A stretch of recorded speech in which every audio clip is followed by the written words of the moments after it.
Hello, one and all, and welcome back to your regularly scheduled programming here on my channel, Random Minion Caster here. Uh, yeah, we're back to CBLOL Academy co-streams. I know I had a random stream on Friday playing esports Godfather. Super fun game, but this is where it's at. This is the actual esports game, League of Legends, CBLOL Academy. And we are starting the first of two super weeks here in Brazil Academy. So what that means is instead of just Monday, Tuesday, instead of 2 days this week, it will be a grand total of 3 days. So Monday, Tuesday, and Wednesday. We'll have 7 games each day. So that's going to be kind of crazy. 21 games. That's going to be kind of nuts. But looking forward to it. Going to be a lot of fun. We've seen 1 week of Academy so far. So not a ton of data to go on. I love the fact they keep showing Patao. And Patao's not even playing yet. He's playing in CBLOL. Yeah, but it's been interesting. In a way, there's more parity than I perhaps initially expected. But there are also some teams which are kind of sticking heads and shoulders above the opposition. And some teams which are kind of behind the opposition a little bit. But generally, yeah. Jury's still out, and hopefully the more games we see, the more we'll be able to tell. Teams who I think have stood out to me personally right now so far, Liberty Academy is really good. I've liked what we've seen from Flamengo Academy. Rise is good. IDL is good, but we kind of expected it. Those are teams kind of really standing out to me right now. To a certain extent, Kaboom and Pain are teams where they're good, but they do feel a little bit weaker with some of the changes that have come through. With Pain, I also don't know what's going on with their bot side. Marvin's not as dominant.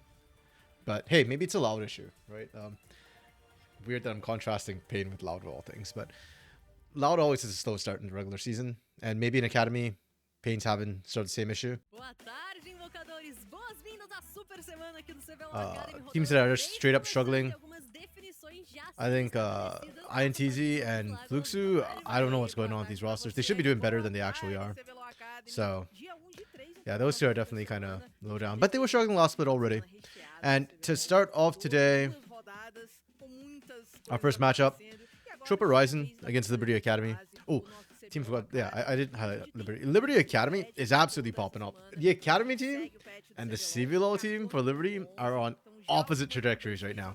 Their CBLOL team is tanking. They just finished the weekend 0-4 for the main Liberty squad, and it's showing that their mid game is just not working whatsoever. Like, again, I like the idea of what they're doing, but I think better teams do that. And if you don't have your fundamentals like perfectly down, you kind of can't afford to play around with not scrimming at the teams. But the Academy team is getting so much practice. They are smashing right now. They are cooking, just like the main roster is. But they're also absolutely performing individually and mechanically. I mean, they were already good last split, right? So they didn't change anything. The time against their main squad is definitely leveling them up. Triple Ryzen, on the other hand, to start today, is an interesting team for me. Out of the 4 sort of non-franchise teams, this roster looked the least exciting to me. The only remaining player was Benji from last split. And he's good. Still is good. There are some returning names who I wasn't like super crazy about. And then some newer names I didn't know. And then you compare that to like Flamengo Academy, who's got like Goot and like Steps and Aithuza and Zai, Pike One Trig. The IDL roster that's incredibly stacked, and I'm still expecting a top 3 finish from them with Takui in the mid lane. The Rise roster, who's like basically former Pain Gaming, with Kakashi, Anato, you know, Alone. And then this team I was not like super hyped about, but they have impressed me. Triple Ryzen. So kind of looking forward to that. I don't know if that's highest KDA, I assume. AD carry. Mid jungle. This is surprising. Jungles often get in a really weird position where they don't always get kills. They get a ton of assists. I expect more usually. But with the current meta, because we're seeing more AP junglers, we're seeing more like aggressive junglers that can do things. I guess they're picking up more kills now. And also junglers do tend to die a lot because a lot of times they have to be the either engage primary or secondary. A lot of melee champs in jungle as well. tem também, né, os nossos golozinhos acumuladores, A good spread. aquele ouro por minuto bastante avançado. Gold per minute. Yeah, Vivenji, that's... Vivenji's Vivenji's honestly impressed me quite a bit from last split into this split. On that triple squad, he's really good. Kate Star's Academy has some... they've picked up really good players to fill the shoes that they've changed out. Kisei is definitely a player worth watching. And was expected, right? Import. Yeah, Andrew, Lonely. Yeah, Lonely is... Ah, man, I have such mixed feelings about Lonely right now. He's doing pretty well for Academy. But the problem is, I felt like he should be smashing Academy. Not just doing decently well. This guy's an import. Korean import. Like, just being okay is not good enough. You got to be absolutely dominant. And I guess, hey, you know, when the likes of Yup stepped up and is doing fine, just won MVP on Sunday for the INTC squad, like, hey, you know, maybe the Academy level's higher than we give them credit for a lot of times. Triple Rising squad, we kind of talked about. Reverse Mukyo have former CBLOL experience. RD Gap and Merla with the new players. To be fair, the new players, you know, they've not had Academy or CBLOL experience. They're doing well for a first time. Not super crazy, but we've seen a lot of these sort of players scale up rather quickly after a couple games. On the other hand, Liberty, we mentioned Levi. that threw me for a little bit. I was like, Levi? Levison. They just shortened it, abbreviated. I don't know if Levison's officially changed their name, but all these players played last split. All of them are absolutely have had absolutely standout moments. The Andrew Mochi continues to be a pretty dominant force in the bot lane. But SKB to me is still that standout guy from this roster. And I think that says a lot. That you can have Leandrin, you know, well-known Draven one trick. And we're still looking at topside as a bigger threat in carry. Okay, drop. Oh, Leandrin got their Draven. Let's go. I love one tricks. Yeah, I love seeing players get their their champions. Okay, unfortunately, Kina will not be able to get his. The Vlad's still permabanned. Okay, so Vlad. Okay, Trist. I know my Z-Sport just put out a thing about Trist versus Hui mid lanes because that's like the most common matchup right now. We won't see that as Liberty has taken that away. We've got the Corky ban, Skarner. Okay, so very, very standard bans. I kind of like all of these. The perma Vlad ban is... We've talked about this before. I don't know if it's really necessary. I think if somebody can do that, they have such high value when they can perma-force sort of non-meta bans like this. We go Kalista Prio when Talia and Poppy are on the table. Not a big fan of that. Not that Liberty took advantage of that, which is fine. You go Kalista, we go Draven because you left it open. Okay, we're just matching early games. We go Sedge for jungle, utility. I like it. I still think utility junglers are bomb. Maokai, Sejuani, really, really strong. I understand they're boring to watch. I understand they're boring to play. But they are still really powerful picks. Hui being picked up, that's fine. And then Xin Zhao for early game pressure. Okay. I need to see Mukyo like camp this bot side for Bivenji and Murilao against Draven. If you pick this Xin Zhao. If I don't see like multiple ganks before level 6, at least 2-3 ganks before level 6. Yeah, I'm not sold on this early Xin Zhao pick like this. And then we go Bran, and I think it was Liberty who did this the last time.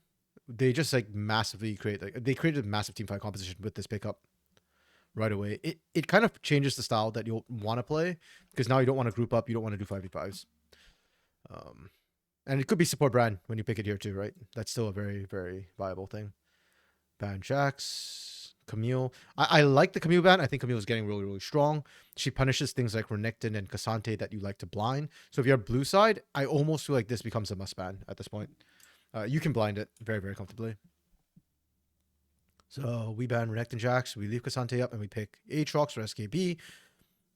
That's fine. I don't think Aatrox is necessarily OP, but I think he's a really solid choice. A tier. And SKB's got a terrifying Aatrox. We answer with Gwen for reverse. This is interesting for me because in my head, reverse is a utility player. Not so much a big carry. So we're giving him an opportunity to carry. But Gwen into Aatrox, I don't really like that matchup for Gwen. I think Aatrox is more than happy to actually sit there and fight Gwen. And I'm not confident that Gwen's mobility really counters the Aatrox whatsoever. And then we go with Nico to pair with the Kalista kill threat into the bot side. I don't hate it. I will say trying to run Kalista Nico into, I know it's not a brand support, but at this point you didn't see the rel yet. Trying to run this into this is actually really tough. It becomes very volatile and very dangerous. Doable, yes, but you're basically saying, hey, we win this, we're better. And then we get the rel counter, which I actually don't really like. I would have preferred, I think, a Nautilus here, weirdly enough, or Leona, just to kick things off. I think rel's engage is a little bit linear, and I guess your secondary here, primary engage is Sejuani to go in. Then you're using the Magnet Storm, but in the bot lane, it's also a little bit tough for the rel. You can end up eating a lot of poke before anything happens. I guess you don't want the Nautilus because the clone can mess you up, but like I would have preferred a Leona here. Yeah, nice solid team fighting from Liberty. Nothing too crazy this time, but really solid. Really good team fighting in general. I kind of don't like Tropa what they decided to do here. Like their composition's fine in isolation. I just think when you see the brand, basically, like things like Gwen, like Nico, like Xin Zhao, even to a lesser extent. Well, Xin Zhao got picked after the brand, to be fair. But this is gonna struggle into the brand. So I don't really like what Tropa has done. In isolation, it's fine. You've got bot lane pressure and then scaling in solo lanes. Gwen's a huge threat right now. I don't hate that part. So normally I just give this a 3, but I'm gonna downgrade this to a 2.5 because I think their comp's actually hard to execute into this comp. This comp is okay. I quite like it. Like it's just a very typical sort of team fight wombo combo composition. Normally I'd give this like a 4. I'm not going to upgrade it to a beyond that because of the rel. The rel is good. It's fine. It's okay. There's nothing wrong about it. I just think that I'd have preferred like easier engage, secondary engage, or easier primary engage actually would be better for me. But this is not primary engage. So yeah, that's full up. So allow it now onto Levison to be able to pop off and carry. So 2.5 and 4 for now. I'm actually curious, is Ryzen? Okay, so part of the problem is that these teams have so many games, and there's so many teams that I don't remember all their drafts and their picks right now. And I have like rough opinions, but that's why I keep the spreadsheet. Plus have these open so I can actually check what teams play and whatnot, because yeah, I fear I would forget otherwise. Liberty, honestly, Liberty's the team that ran brand. Yeah, they were. Yeah, they were the ones who cooked brand. That's fine. Yeah, they did it really well with that. So I kind of like it. Yeah, you can see Liberty has like this split, at least with how they're cooking practice in their own, have consistently been giving me drafts that I quite like. And again, they're not getting higher than a 4 from me right now because their comps don't necessarily counter what the enemy teams want to do. They just kind of cook on their own, which is perfectly fine. Just not, to me, necessarily something I'd give like a 5 out of 5 to. 5 out of 5 has like hard counter their comp, in my opinion. And then 4.5 has like really counter their comp. And you've got to counter it. That's the other thing too. Like, if the other team is stupid and drops bad things into you, that's not a 4.5 for me. That's a 4 cap. Okay. Unfortunately, Kina kind of showed. So Liberty's now in a kind of an awkward position. They saw reverse on that ward, so they know. Yeah. This is a weird call for me by Tropa Ryzen. I'm not sure how I feel about it. If you're going to send all 5 in, and you see Kina mid, I just feel like you should have just pressured and killed. It wouldn't have worked because of the wards, but Tropa didn't know that. So, like, just kind of sitting back and letting that happen, and now reverse is late to lane, like, there's just no benefits to as far as I can see. It's not a huge deal. Like, SKB is going to push out. Reverse can just sit on the turret and farm. You've just lost power in the lane, but it's not the end of the world as a win. Lembrando que no 14.11, que é o patch que nós estamos agora, as torres estão mais fortificadas até os 5 minutos iniciais, as torres do bot e do top. Então, para conseguir barricadas logo no início é mais difícil. E o Levizinho aproveitando agora essa my goodness. I love this. That's not a 3-wave stack that we often see, but you've got a Draven, you don't need it, right? Oh my goodness, Mukyo's dead. That was kind of very disrespectful of Mukyo. To just walk in like that. Ooh. Yeah, Listen just didn't want to get hit by the slow. Okay. So, very mixed from Liberty. It's the dive was good. But Leandrin taking that much damage, less so. He needs to live, or they need to live. Yeah. Even there, like Leandrin flashing forward, I think was the problem. Like on the flash, I think you just try to disengage. That's Murlow, right? Yeah. Like right here, if Leandrin, like, just don't flash. Or if you're gonna flash this way, right? But I don't think you need to flash. You just walk this way with your team, and then I think you're okay. Instead, yeah. The flash this way doesn't save you at all. Like, you get closer to Benji, you can hit Benji, but Benji can hit you. Murlow still has, like, full vision of you, can still hit. Yeah. Kind of awkward. Oh well.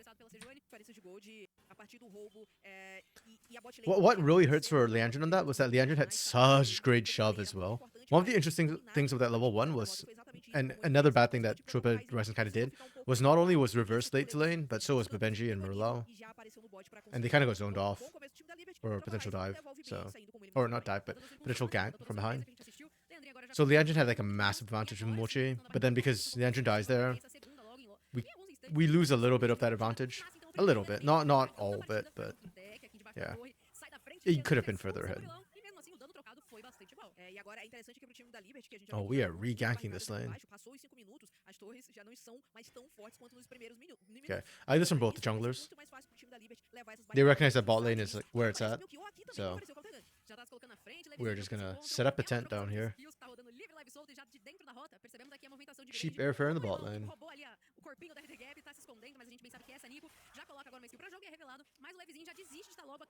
Top side's actually equalized. Reverse is already caught back up. Yeah, that speaks well to Trooper Ryzen's laning. To just be able to kind of reset everything after that level 1. Gold diff is largely just First Blood. And a little bit in the jungle.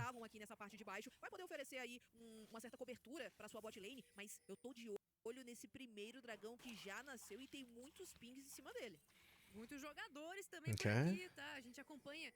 Dragon and Grubs are up. We're 6.5 minutes in. This is the right call from Trooper Ryzen. Okay. The push out is the right call, but they also should have just gone for Dragon right here. You chunked out Leandrin and Momochi, you know they can't contest, and you've got Kalista. When you've got these sort of aggressive bot lanes, Lucian, Kalista, Draven, this sort of matchup, that triumvirate, or those sort of early game champions, early Dragons matter a lot for your team. Because there's literally no reason why you give that up. And when you get 2 of these sort of AD carries matched up against each other, then even more so, it feels like whoever gets those dragons, it's like an even bigger win. Okay, instead we're going up top. Yeah, needle work. Ain't doing squat.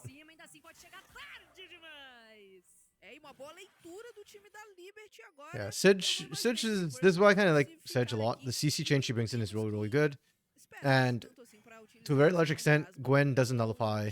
Gwen is not as immune. You're kind of immune to the glacial prison. That's kind of it. So good solid gang from Leveson. Mukio is struggling a little bit this game. He's been behind the curve, a little bit behind in all the action.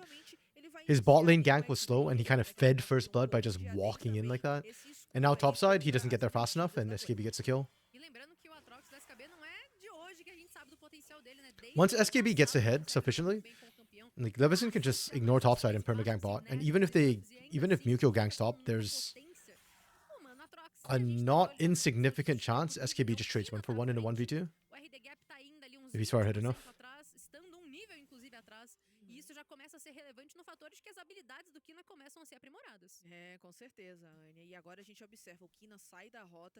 Yeah, Liberty solo lanes are doing well. Top in the XP charts. Should note as well, after that gank, they pick up 3 Void Grubs. While all that's happening, Mukio was topside as well, but he was late. So Dragon's still on the table. And we talked about the Liberty composition. This is a really strong team fight comp. A lot of wombo combo comps. At 6, they get a spike. And then at 11 is their big spike when they hit the second ult. So...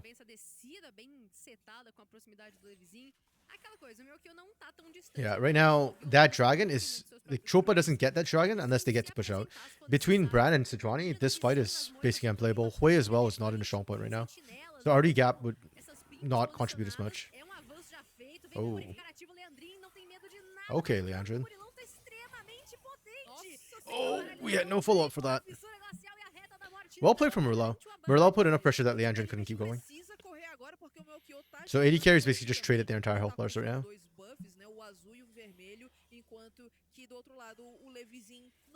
What are we looking for? Morel? I'm actually a little bit very surprised that Liberty didn't just go for Morello there. You could have burnt the flash quite easily. Like, Morello stepping up there when Bibenji was basically dead is sus AF. Estão fazendo muita limpeza de visão aqui. Provavelmente o gank vem pela rota e era exatamente isso. Meu chegou, deu tempo aí do time da tropa Rising se preparar. This is also kind of a slightly risky call from Liberty's side of things. Because they don't have eyes on Mukio. If Mukio was bot side, they... Tropa Rising could have looked to fight. The engine's slower on the return to lane. Doesn't matter at the end of the day. It's very risky for Tropa because of Bran. So, we just let it go. That's right. That's fine. Very, very late dragon take. First drag at 10:30. Or 10:26, I guess. É a única forma aqui que a tropa Rising vai conseguir cobrar alguma coisa, né? Então consegue o roubo aí das Aquâminas. Yeah, unfortunately for Tropa, they have really strong early game with the Nico Kalista. That's also really strong team fighting. And Xin Zhao. But they have a power trough come the mid game. Like, first item is going to be weaker for them than Liberty, especially with the Draven. And then your Gwen and Hui are going to be waiting to, like, second, third item to really start popping off. So now Tropa's about to hit their power trough, where their power spike kind of dips. And Liberty are about to hit their power spikes. The skilling from Liberty is not that good. I shouldn't say it's not that good. It's not as good as Tropa's, but it's not bad either. I mean, Brand skills a lot. Brand's one of those weird champions where his scaling, like, the amount of damage he puts out is absolutely disgusting. But the reason why I hesitate to call him a good skiller necessarily is that he's a very risky champion. His range is actually not that long. Pyroclasm involves you walking up fairly close. And he's very, very squishy. And he has no mobility. So, yeah, like, his scaling is aight in terms of that. Like, his damage is high, but everything else to leverage that scaling is not so great. If you get Zhonya's, though, there's a lot you can do to bait with that. Just walk in Pyroclasm, and then Zhonya's while your team engages. Yeah, Aatrox's scaling is not bad. Gwen outscales, though. So, in general, Liberty, like, aren't really a scaling team. Ooh, good flash from the engine. Mukio's left to dry. Like, this is not bad from Mukio. He's just kind of screwed. And SKB's TP is clean as well. Oh my goodness. SKB's a monster.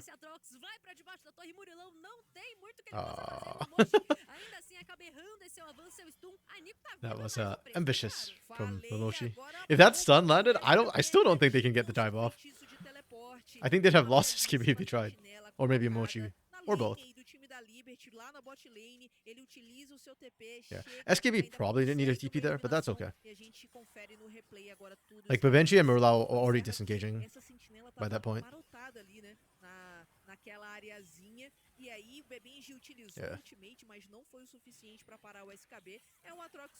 It was an okay gank to look for on the side of Mukio and Benji and Merlau.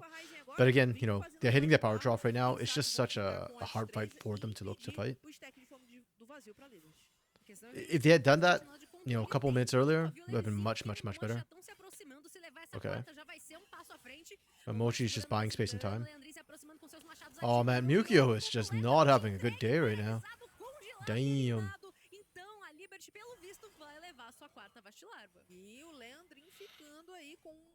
Mukio still has flash. Mukio has flash, he just has no angles to flash to. In that bot side fight, Like, he couldn't get close enough to a wall. Up here, same problem. I think if Mewtwo had run this way, he lives, but... Again, it's such a minor, marginal thing. Okay. TP being used. Wow. And Leveson doesn't tank turret, so that's perfectly fine. Oh, great engage from Merlot. Oh, Leandrin. Oh my goodness. This is why we banned Draven against Leandrin. Because they are really, really good Draven. But the damage is already coming up. Just a Bloodthirster too. Damn. I guess that's the build now, eh? Since Essence Reaver kind of got nerfed. Okay, this is what I'm talking about, where I say Aatrox is one of the few champions who is more than happy to go toe-to-toe with Gwen. And the Hallowed Mist doesn't actually... Like, it helps, but the real answer to Aatrox is mobility, right? You need to dodge out the sweet spots of his spells. Gwen doesn't innately have that. Reverse had to burn Ghost to do that. And even then, it was kind of an even trade. Oh my goodness, one more! Even with the flash! Oh, man. That feels so bad for Babenji. Yeah, okay, this game's kind of over. We're 8-1 for Liberty. 5 kills on the Draven. When Leandrin can just run you down like that, you know you're dead. You know you've got problems. Let's be honest, Momoshi didn't do anything there. I think Momoshi gets an assist just for being nearby and like applying a shield or something. I don't know what, but... Dang. Game pause while we check to see if Babenji is okay after that gank. Or after that kill. Yeah, this game, to me, largely has been Mewtwo just kind of falling behind a little bit. Small little mistakes from Trope Horizon. Like, there's no game-breaking mistake where, like, where I look at that and go, oh, that was such a horrific move, oh, you know, trash or whatever. It's just little things adding up. Liberty Academy is really taking good advantage of that. And, yeah, just absolutely gorgeous to watch. Okay. Yeah, the engine's Draven is not instantly game-winning, but it's definitely a comfortable champion for them. Like, it shows very, very much. No período inicial, nos períodos iniciais aí da partida, mas ainda assim é muito interessante a gente observar já como essa distância no ouro ela começa a aumentar e em favor do time da Liberty. Acho que eles estão muito bem. And that's why I just think Kalista is not bindable right now. There's too many answers, too many ways you can deal with it. We didn't even see like a hard counter come through from Liberty. Literally, Draven's like a soft counter. That's still kind of a match that could be played, could be won. Again, pressure to me is just kind of on Mewtwo. E realmente, o Bimen sendo uma Kalista é muito frágil. Vai tentar desviar de alguma forma ou de outra, mas mesmo com seu aprumo marcial, o machado voando na cabeça dele, não tem o que fazer, é só aceitar. Mewtwo is living Leona, man. Like, he needs to be ahead. If he's behind, he just has no impact. Or, even worse, he ends up feeding. This game, I won't say he fed, but he has a lot of deaths. Let's put it that way.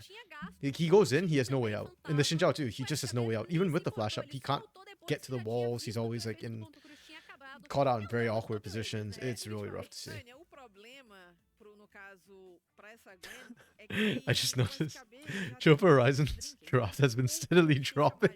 I get a 4, 3.5, and now a 2.5. And the laning in this game is not good. I think we can score the laning at this point. Honestly, the laning is fine from Tropa Horizon. Nothing egregious about it. They were actually pretty evenly matched. Yo, Dark Knight! Hello, hello. We're doing chill today. Game 1. We had a bit of a pause. We're out of it now. Yeah, today's been going well so far. How's your life doing, Dark Knight? Hopefully better than Tropa Horizon's life right now. And the other team is Liberty. Liberty's laning was good. Actually, the laning was fine. Like, it's not about the laning, it's about the strength of your champions right now. If anything, it's Levison's map movements that have impressed me so far. Like, Levin's just where he needs to be at all times. Whereas Tropa's map movements are... It's minor, but like, they are adding up. Always being behind by like 5 seconds is not okay. You see the Anti-Shaven life is good. True. Yeah, because in Academy now, I think they draft like before they get on stage, so we don't see live drafts, so we just see the final draft. So when I saw the Draven, like right away, I was like, hell yeah, let's go. Oh, and you can look at that goal. Leandrin's cashed in multiple times. So one of the things about Draven too that sometimes people forget is his Draven's passive gives like a base amount of gold. I think it's like 200-300 base gold plus the stacks. The stacks are nice, but the more kills you get, like the more you get that base gold as well. So 5 kills is actually a lot more than just waiting, you know, for 150 CS and cashing in once. It's a more consistent infusion of gold.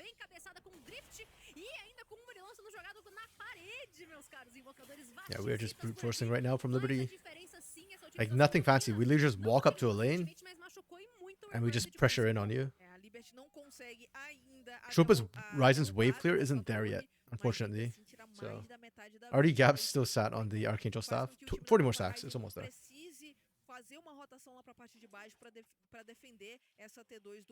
But basically, besides already Gap, they don't really have wave clear. Unless Reverse wants to burn out. But if the Gwen burns out, then SKB is just going to dump all over Reversed. So for Chopa Ryzen, it's actually really hard to get into the game for them. Back into the game right now. Murlau didn't manage to find any good engages. Murlau actually did really well. I'd say Murlau probably, to me right now, has been the MVP, has been the star player for Ryzen this game. It's just that Babenji... How do I put this? It's really tough because it's not really Babenji's fault necessarily, but when your 80 carries behind and your Nico is not like super fed, it's so hard for Nico to do anything, right? You get a good out and there's no follow-up. See, like, Murlau's been doing this constantly all game. Great engage. Really, really good. Doesn't matter. Because not enough damage to kill anybody, and then you just get run. Oh, Artie Gap's dead. Oh, okay. Good flash, good flash. Yeah, but you see, Chopa Ryzen, Liberty, pardon me, just walks up to your turret. And what are you going to do? They show up, they're too strong.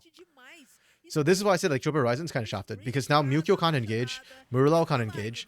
And if these two can't engage, Babenji basically doesn't get to play the game. So it just becomes effectively a 4v5. The moment Benji tries to walk in, he's dead. I'm just waiting for the moment Benji tries to get a kill. Oh, fancy feet. Good dodges. Yeah, SKB now is too strong in the 1v1 too. A full level up plus half an item. Advantage. Yeah, there's just no good... There's no one who can come back in. Maybe you wait for a way to poke. But even then, I'm going to be honest, like, Liberty should not be waiting around to get poked. Ooh, Blue Mukyo's flash. Yeah, and you can't stall either. You don't have enough wave clear on this team to stall against the Liberty squad. Liberty can dive you at this point. Yeah, Liberty Academy... It looks like they're not getting like turrets or whatnot, but they are just slowly chipping away. They're really waiting for the Baron, but even while they're waiting for Baron, they're just pushing in on all lanes, right? There's only one inner turret left standing right now. Actually, is there two? I think mid's still up. There's 2 inner turrets, I believe, still standing. Yeah, mid's still up. But you can see how much damage mid turret has taken already. Yeah, full control by Liberty. Oh, they're so oppressive. Holy crap. I think right now, in terms of like teamwork, Liberty look like the strongest team in Academy, like this very second. Like IDL has better individual players, but IDL has not played that clean in terms of macro. Liberty, on the other hand, have just been really good all around. Yeah, Murlau trying to find the engage. Oh, we get another kill for Leandrin there. Okay. Leandrin stepped up a bit too far. Yeah, you know what? That was really good from Chopa Ryzen. That engage is probably the best they could hope for. Literally don't matter. Just about to say they need to save the Mukyo flash or burn steal. Yeah, exactly right. Again, technically, it's frustrating because none of this is technically Mukyo's fault. Like, Mukyo didn't do anything like wrong where you just look at him and go, oh, you threw the game, you cost the game. It's just small things adding up. Little mistakes where if you're even, it's okay. But when you're 10k down is, or I guess 9k down, yeah, like criminal mistakes, basically. Yeah, now with Baron on everybody but Leandrin, Leandrin's not split pushing solo anyways. They just, yeah, take those last two inner turrets.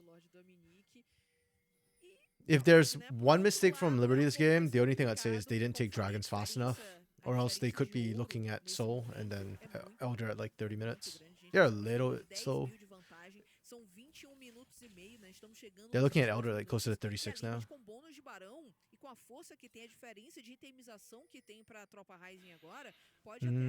What are we looking at? Second items completed for pretty much everybody that's for SKB on Liberty. Triple Horizon, 1.5 items. Yeah. They took that inner so fast. Yeah, you can see the siege minions, they can't even clear the Baroned up siege minions. This chump, Bob over here, has been sitting here for the entire time.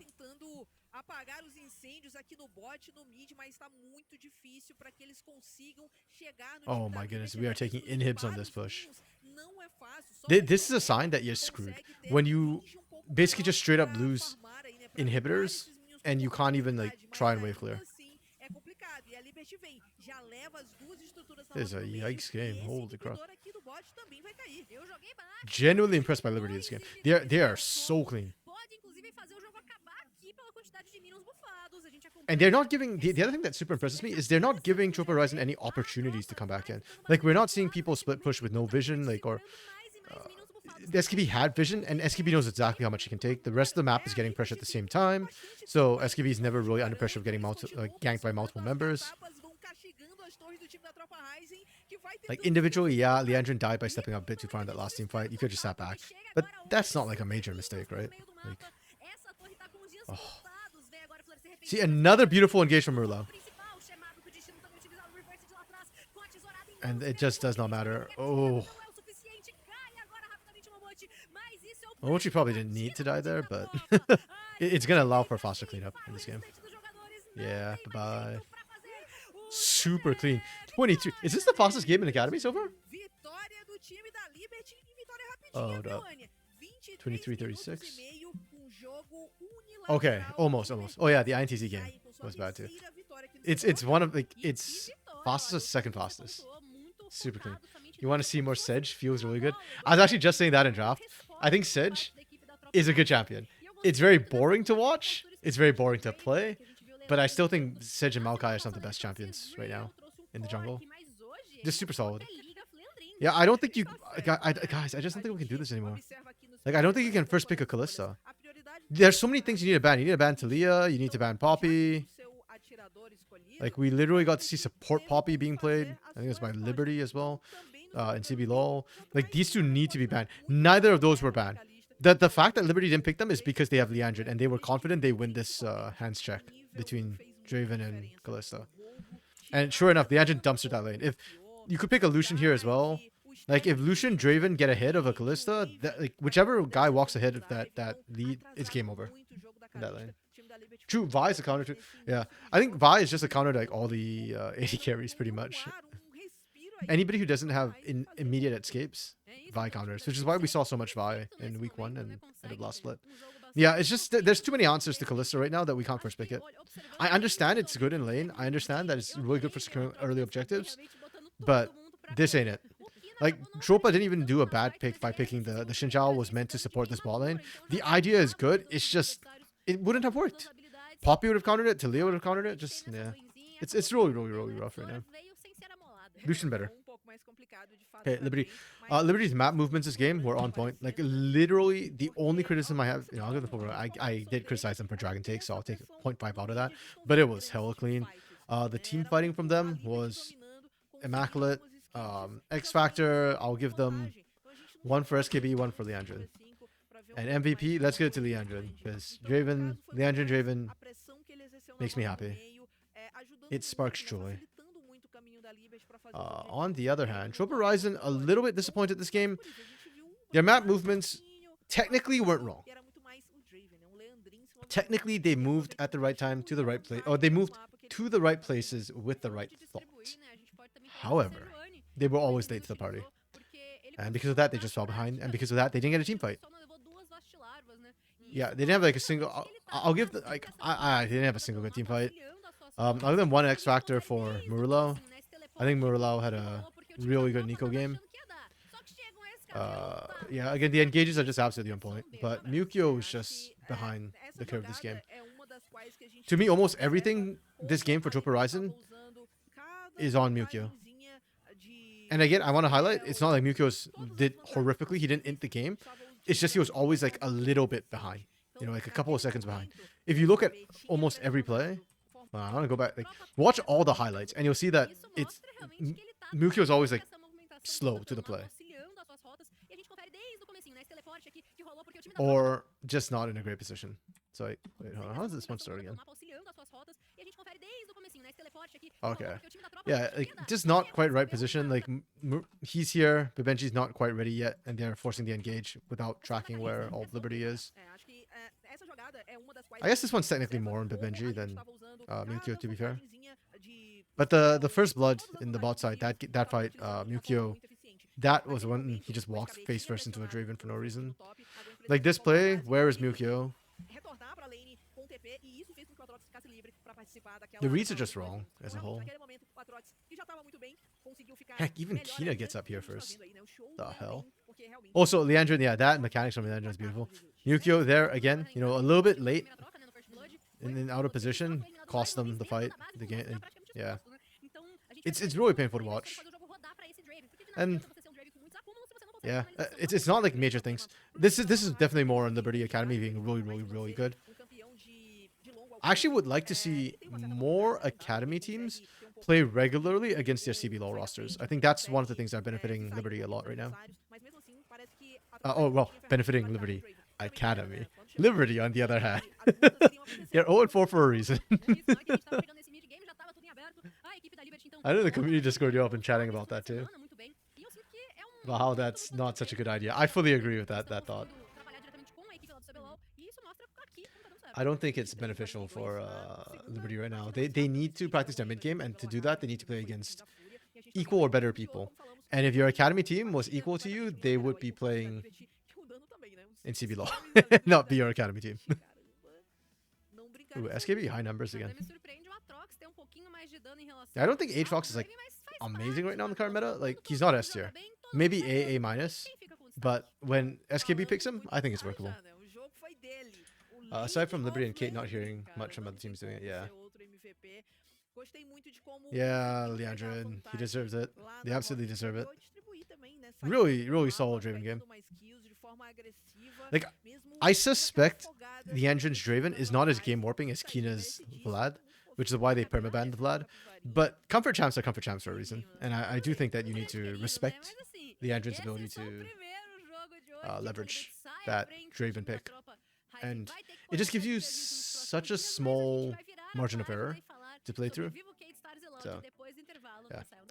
And speaking of Cade, we've got Cade versus Loud coming up for the second game of the day. Man, on Sunday, Cade beating Pain was painful, man. I don't know what's going on with Pain and Furia in CBLOL right now. Furia can't win a game on Saturday, and Pain can't win a game on Sunday. If we could somehow balance that and start winning both of those days for either of those teams, that'd be nice. Okay.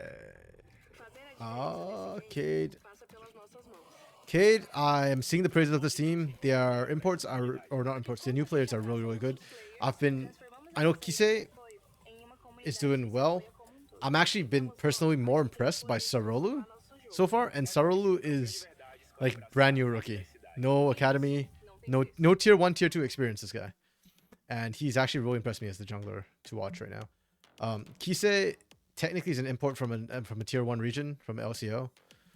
So I expect him to do well, and he has been doing well. He's been living up to expectation, 100%.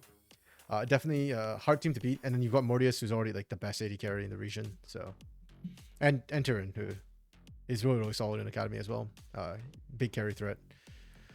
Loud, on the other hand, they didn't make any changes to the roster. It's the same roster. They're not a bad roster on paper, but that game against Kate was all time. Okay, so actually, you know what? We've got a minute and 50 seconds. We can talk about this.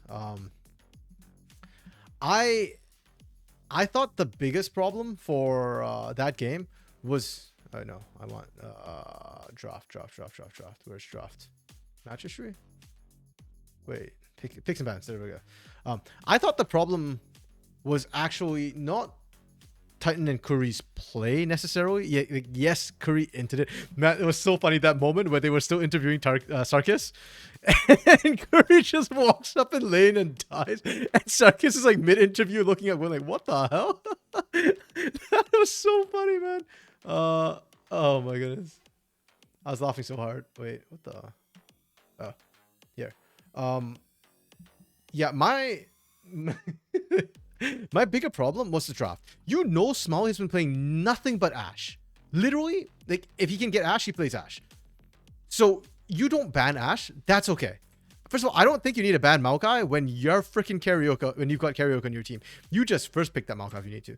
But fine, you want to ban the Maokai, you don't want to first pick the Maokai, I can live with that. The problem is if you're not going to ban Ashe, you know Smalley's going to pick it. What the hell are we picking Kalista for?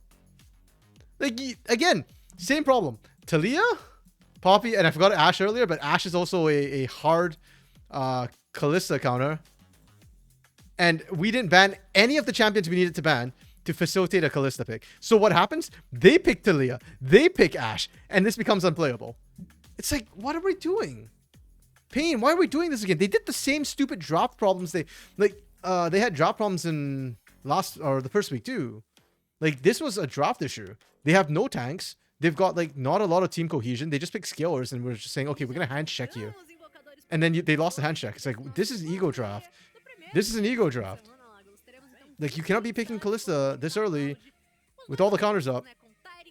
Even worse against Smalley, like, the best Ashe player in the region. We're just freaking hinting. I don't know. Yeah. Open the Ori Maokai. Still ban Trish, Ashe, and Nocturne. Sure, yeah. I mean, I don't know if we need Nocturne bans. I do think Nocturne Ori is still a strong combo. I think, yeah. If I had to ban Nocturne or Ori, I'd rather ban the Orianna and leave the Nocturne open. But they're interchangeable, right? You can ban the Nocturne if you want. It's just to break the combo against Kate Stars. So, yeah. For our best teams. Yeah, Loud's draft was also kind of weird. I don't know. I'm starting to hit the point where I just don't like Senna. Even when I see other regions play, like the LPL and whatnot, I'm just not liking this pick that much. I don't know. I don't see the advantage of her over a traditional marksman right now.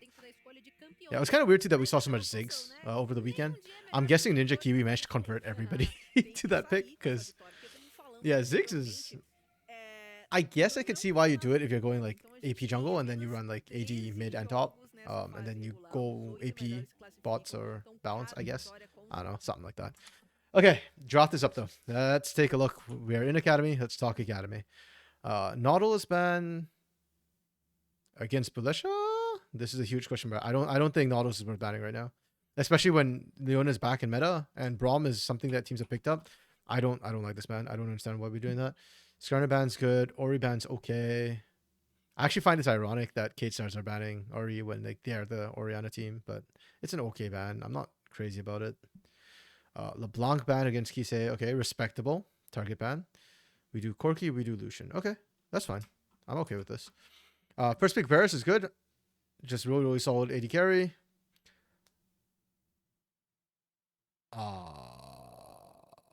Okay, this is better than B1 Kalista, but it's still not great.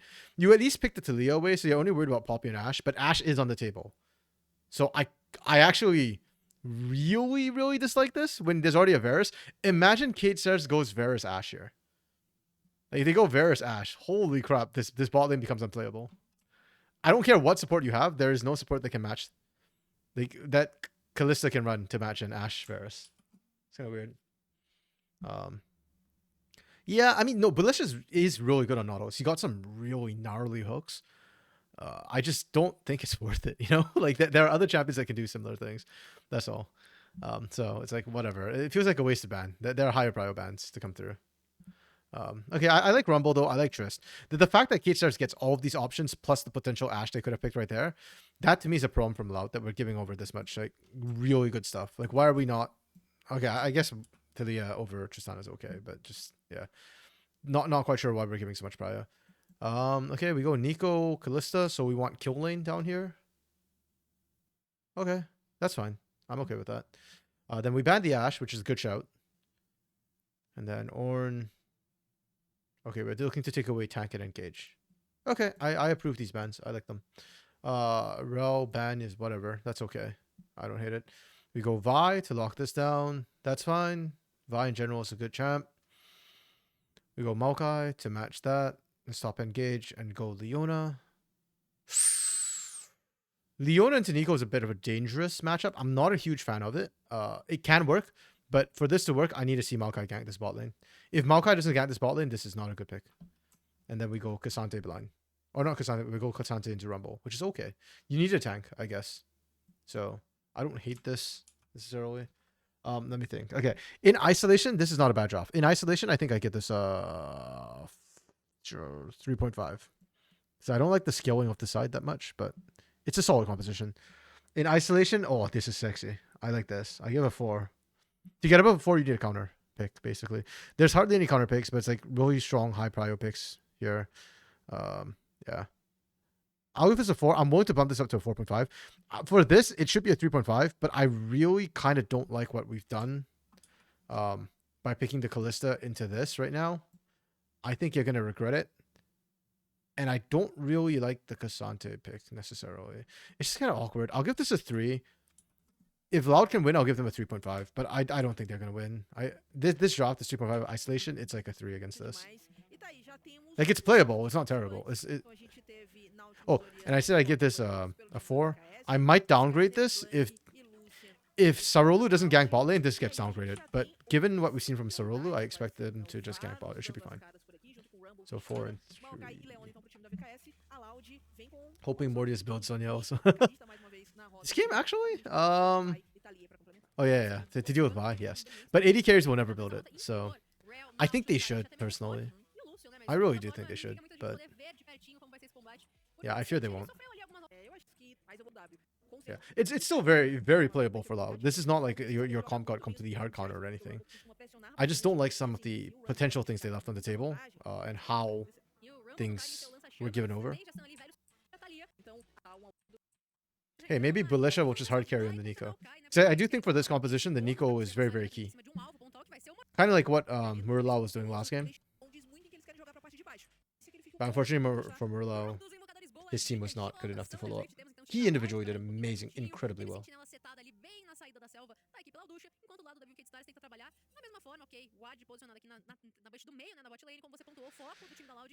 Okay.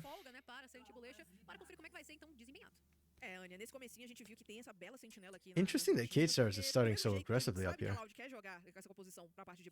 I don't know. I guess with the Rumble, your level 1 is kind of strong. Like, just Rumble is not bad for level 1. Yeah, we're just getting early probably, I guess. Oh my goodness.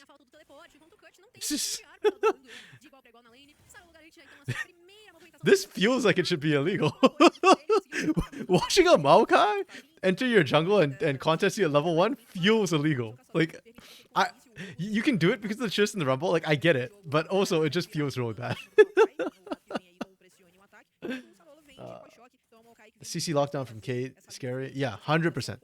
Like, Kate has a lot of tools, and this is a great composition for Rumble. So often we see Rumble with just a Nautilus in the bot lane. That's the only sort of AoE CC we see created here. But this game, I think it's a perfect game for Rumble. That's why I really hate the fact that Loud gave over Trist and Rumble and Varus. Like, I feel like you're giving just way too many prio picks. And I kind of get that Talia is strong. I agree. I don't agree with the Callista early pick, but if you wanted Talia, okay. That's okay. I just... Yeah, that's why I kind of didn't want to give like a 3.5, even though their comp is kind of a 3.5 comp, and it's not like K-Star's hard counters or anything. I just really hate how we got there.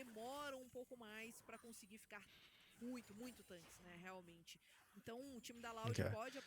Yeah, we're seeing Sarolu near the bot lane again. I'm calling for jungle pressure down bot early, because I think if Sarolu doesn't gank this bot lane, it's very hard for Telos to play.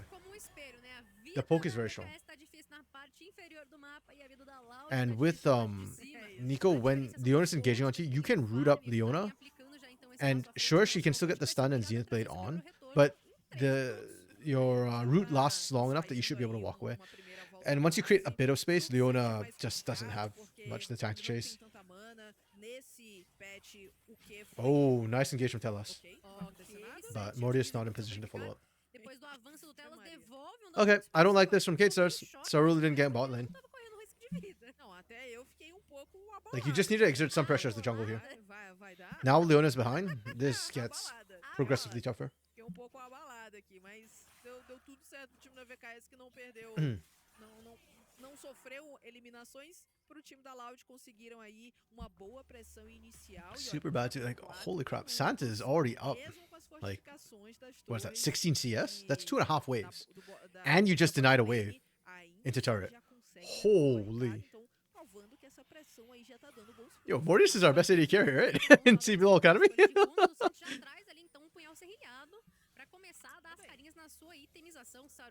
Wow.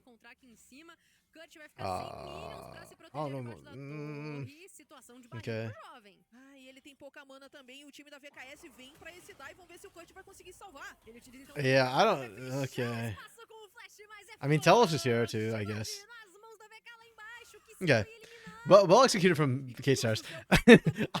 I was. Oh, what the hell? How did Kissy die?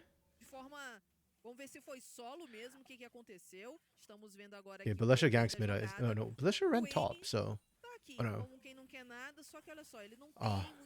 I got confused for a second because Belisha was Vi. I was like, wait, Vi was top, but Belisha support, so. Good roam from Belisha. Okay. Good move from both the supports. I kind of feel like Kate Stars Academy topside was a little bit ambitious, over ambitious for that play. Like, I thought that should have gone a lot worse than it did. So well played to Kate Stars. They did execute topside. But mid lane, good answer from Loud. Good roam out from Belisha. Didn't even have to burn flash. Very clean. Very good.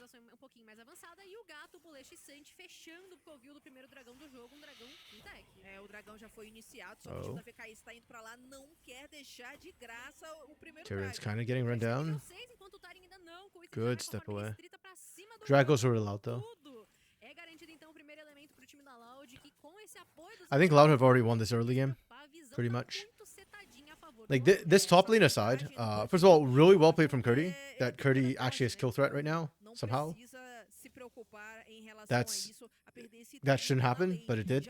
What really impresses me more is sort of how this bot lane's been playing. Like, Santa and Belisha, a lot of these plays are coming from them, right? It was Santa and Belisha's early pressure that gave Belisha space to just to roam mid and then transfer and then go bot without sacrificing any pressure, get that kill.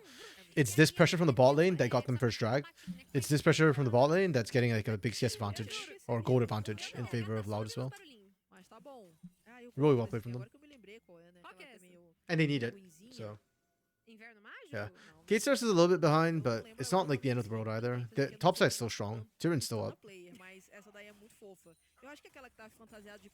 And they're a team fighting composition anyways. Until I see...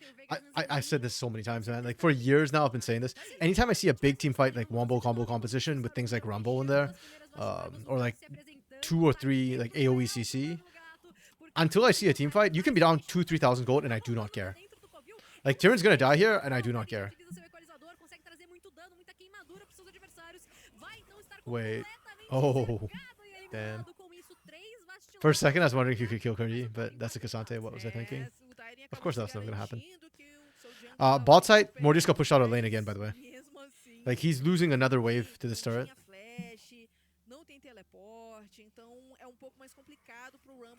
This Varus Leona pick was not it. Yeah, their draft gets downgraded for me. It could have been good, but they misplayed the bot side pretty badly. If he used Ignite, he would kill him. Maybe. With Cassante, I'm gonna be honest, like, my ability to gauge when he should die is kind of bad. He always somehow like does a bit more, heals a bit more, shields a bit more than I expect.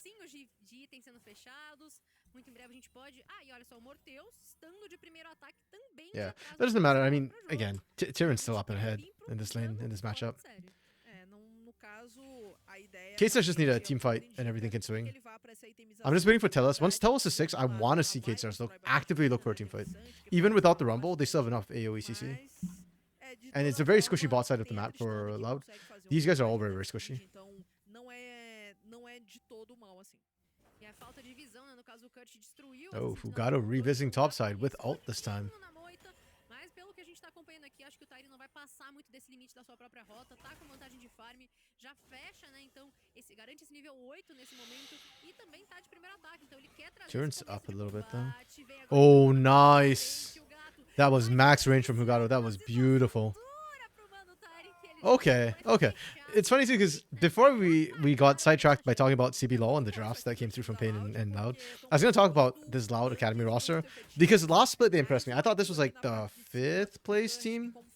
Last split, like 4th or 5th. I think I had them 5th, but if I recall correctly, they finished 4th. So they're a good team.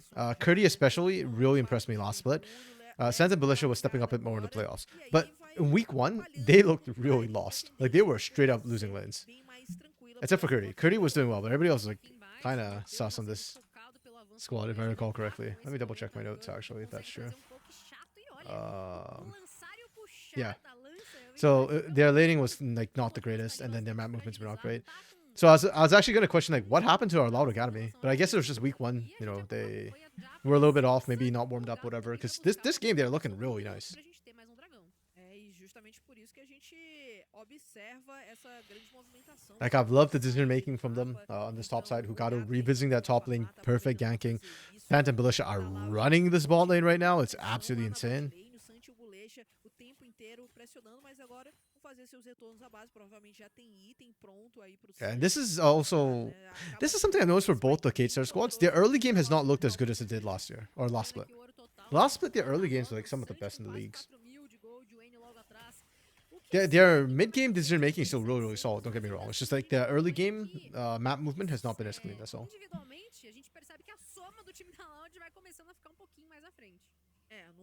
Yeah, this game Sarulu has been largely invisible, unfortunately.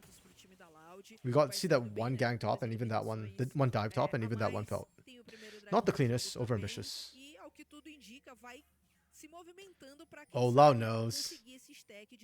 Wait, I don't think the clone got into the bush. So they didn't actually get vision. Okay. Doesn't matter. They got pushed out anyways. I thought there was a chance.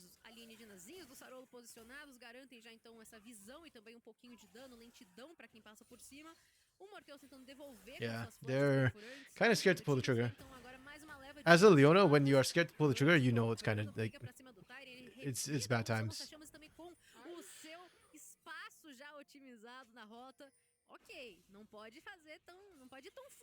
Okay, drags up. Loud got the first one. Turin has no TP, so if K-Stars want to contest this, they gotta walk it all the way down. I'm not confident they win the 4v4 without Tyrion, even though Loud's really squishy at this point. Would they even win that 3v3? Yeah, that's the question, right, Dark Knight? I guess not. I wish they... Yeah, probably not. The thing is, this combination of Maokai, Varus, and Leona have so much CC. If they get a single target, they should be able to burst them. But then technically the same is true here, right? Like Vi is great single target CC. Kalista and Nico have their own CC. Yeah, it's kind of iffy. That's why VKS didn't want to pull the trigger on it. I still think with the Leona it would be enough, but it's kind of like the Cassante issue where it's like I'm not confident in it. Oh, nice cleanse from Sant. Insta cleanse.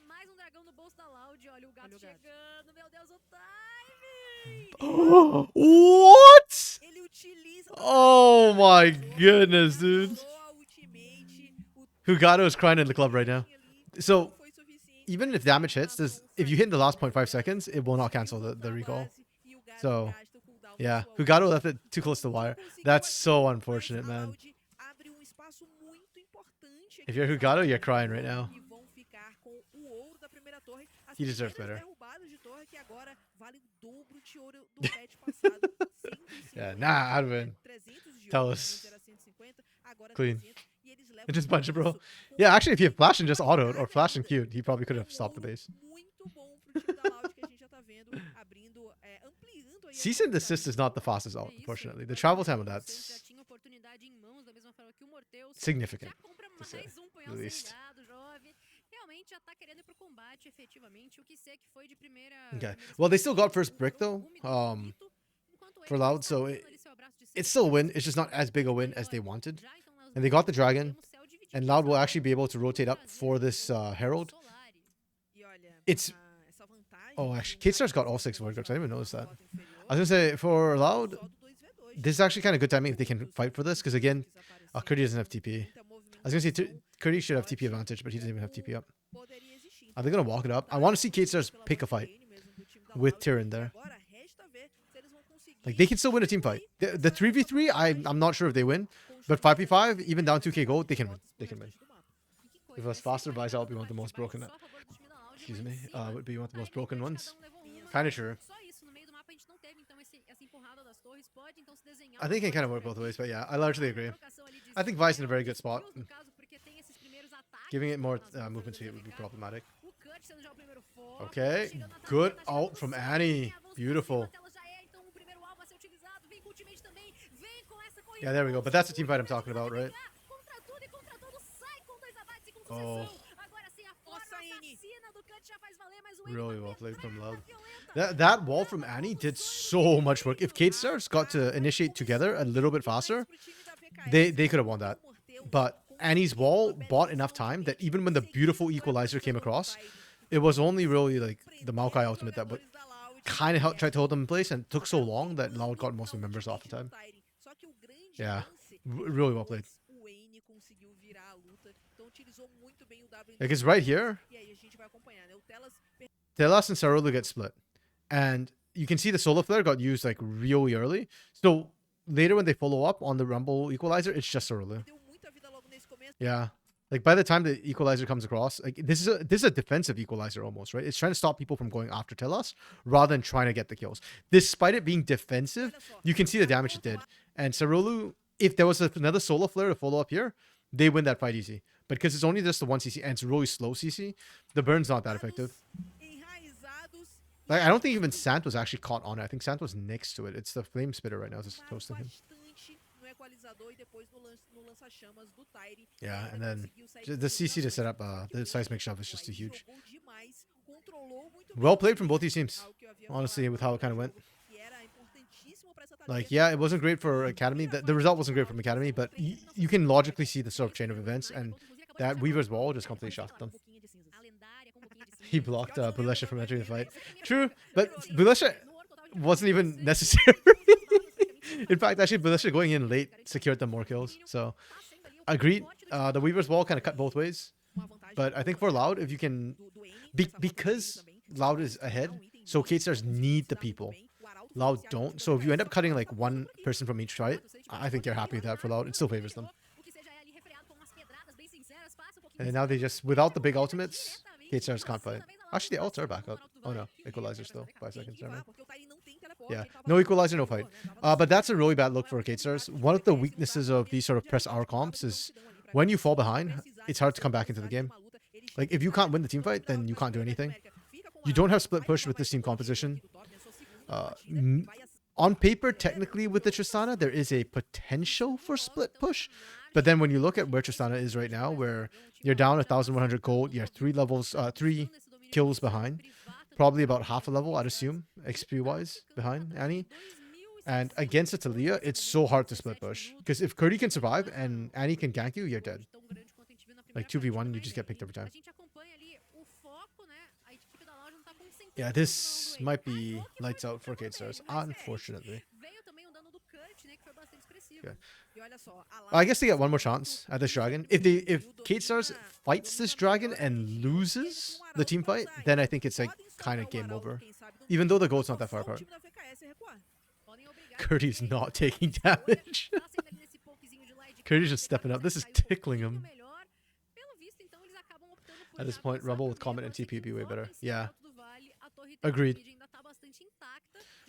But I guess that's the risk you take, right? Like, usually when you pick Rumble, I prefer Ignite Rumble because you want him for lane pressure early. But if it doesn't work out, then yeah. That's why people sometimes take TP, especially in solo queue.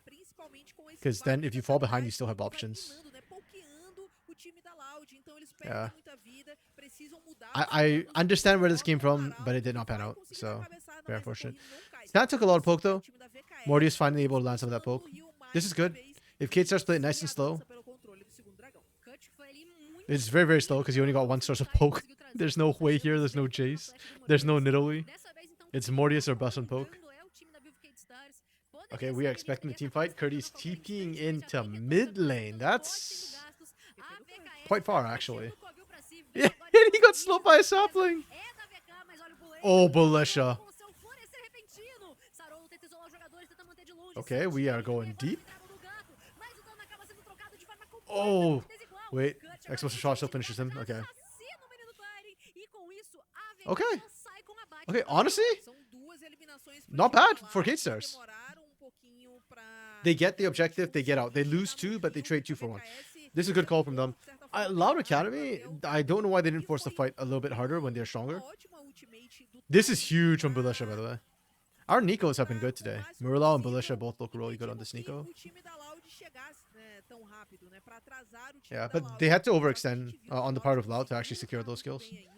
If they were not so far ahead, if Kate Stars was not a teamfight composition and had better skirmishing, that could have turned. But as it stands, Kate Stars get the dragon, and that's really what they care about. You're just trying to slow down the take right now. You can sacrifice a person for that. Just by time.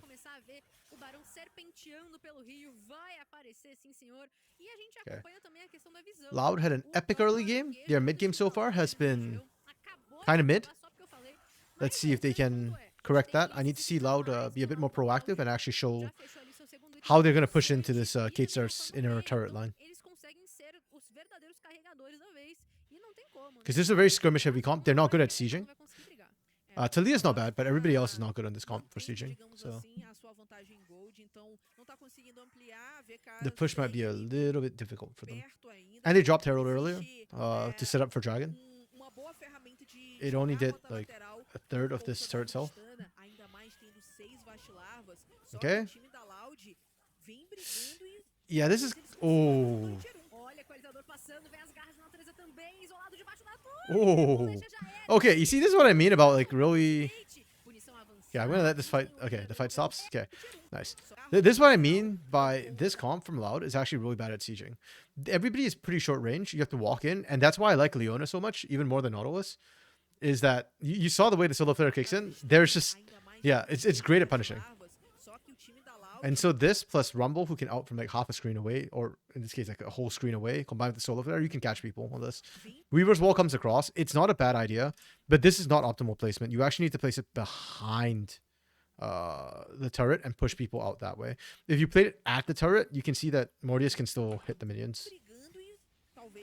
Yeah, great engage, great punish. The CC chain comes across. Belisha especially, I think, was actually aggressively... Yeah. Belisha was just trying to like play rear guard and try and like stop people from stepping up to the team, but you are way too deep and you are way too squishy. Even with flash, there's no way out. Dark Knight, yeah, that seems to be slowing down the game. Not great for the comp, yeah. This is the test, right? The mid game for a lot of teams. This is where we see teams like INTZ Academy fall apart, Fluxu Academy fall apart. This is where you see Liberty and or Los Grandes fall apart in CBLOL too. Is the mid game, right? Like laning, that's easy to practice. Laning, you know, play solo queue. But mid game, decision making, this is where it gets kind of tough. And you got to really understand your comp and your win cons. And now Loud have squandered away a lot of the advantages. They're still up 2k, which is not bad. But the sort of side lane pressure they had has been largely nullified. Like Curdy can't really split push. Annie can split push, but you don't want Annie split push really, or like the big strength for Talia is when she can roam with that Weaver's Wall to support the split push lane, so that the split push is not 1v1, it becomes 2v1. So if Annie's the one split pushing, nobody can reinforce Annie quickly. And Santa and Belisha are stuck mid lane because of how like 2v2 push back and forth, and they didn't get the inner turret, the outer turret. I mean, okay, solo flare's down. That's good. You can disengage. Baron should not be an option right now for either team. And 1 minute till Dragon spawns. For Kate Stars, we are just waiting for these objectives because we know Loud can't siege. If they and they're behind, so Kate Stars are just playing catch up, right? You've also got double marksman, so the skilling is not bad on your team. You can just wait for skilling to kick in and then be a huge threat. Eventually, your Tristana will become a big split push threat, which nobody on Loud can effectively match. Curdy can't deal with it. Sant won't be able to deal with it, so it has to be Annie dealing with Kise. And if Annie's dealing with Kise, again, we talked about this. If Talia's locked into a lane, she's a lot less scary. And with TP, Kise can technically match on a big roam time. So Kate Stars can play defensive. Loud needs to play aggressive. I think for Loud right now, losing that dragon really hurt. You still play around objectives for the most part. Yeah. Yeah, you're trying to, if you're Loud, you're trying to bait Kate Stars into a fight at objectives. So you need to set up vision behind the objective. And then basically, you're not, the dragon matters less than getting kills. Yeah, they get drag uncontested. Good call from Kate Stars. They trade dragon for turret. So the gold has been completely equalized by that now. So Kalista with the shield. True, actually, I didn't even notice that, but yeah, you're right. Not really the right call. Edge of Night would have saved. Santa's cleanse too. So it's shield plus cleanse. You're never going to catch that before a major fight. Like if you're trying to blow the cleanse for a next fight, I guess it kind of makes sense, but that wasn't the call, right? Like Dragon's up, you were looking for a pick.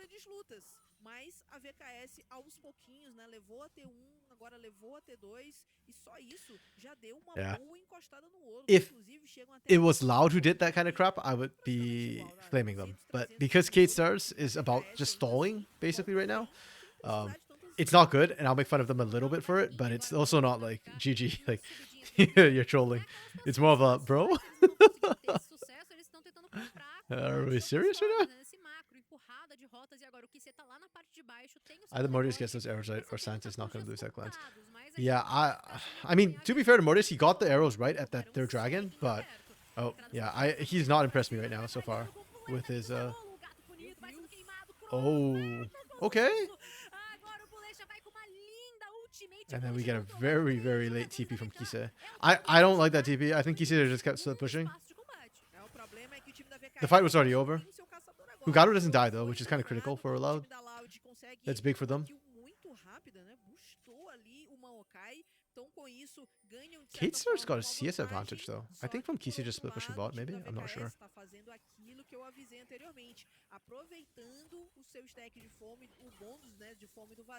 Yeah, Mortius this game, his poke hasn't been landing on critical targets. Again, third Drake he did force Sant back, but besides that so far, it's been mostly on Curdy and Hugado. And Curdy's ignoring all of it. I'm just waiting for the Warmogs to come in for Curdy. He doesn't need it, but it would literally make any poke from Mortius kind of redundant.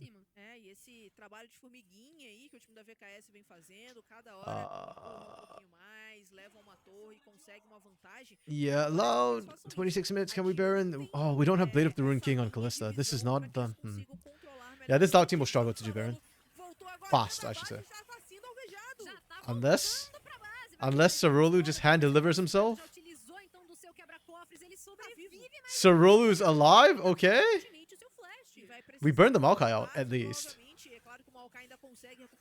Ooh. Okay, Mortius getting good poke on Belisha. Yeah, these teams are struggling right now. They're on the struggle bus, both of them.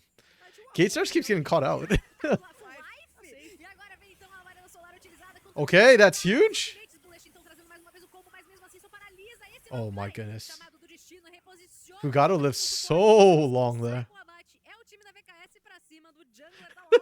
Hugado saw that. Oh, jeez. Man. If Hugado, he had to ult right at the beginning. The one he did in the beginning, it was kind of... Oh, do we lose Baron because of this? This shouldn't be allowed. There's no equalizer here. Loud just need to walk in and win this. But they have no vision. They don't know. We cannot be doing this, Loud. We lost Baron. Oh my goodness. Oh. Okay, and Kate Stars find the engage? Oh, this is horrific. Curdy's so dead. Oh my goodness. What did we just witness? Oh my god. Loud was doing so well and then they weren't.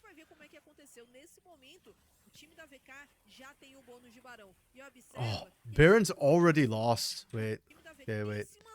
I just want to double check positioning right now. How do we play this fight out? We don't have Nico ult. We've only got Weaver's wall.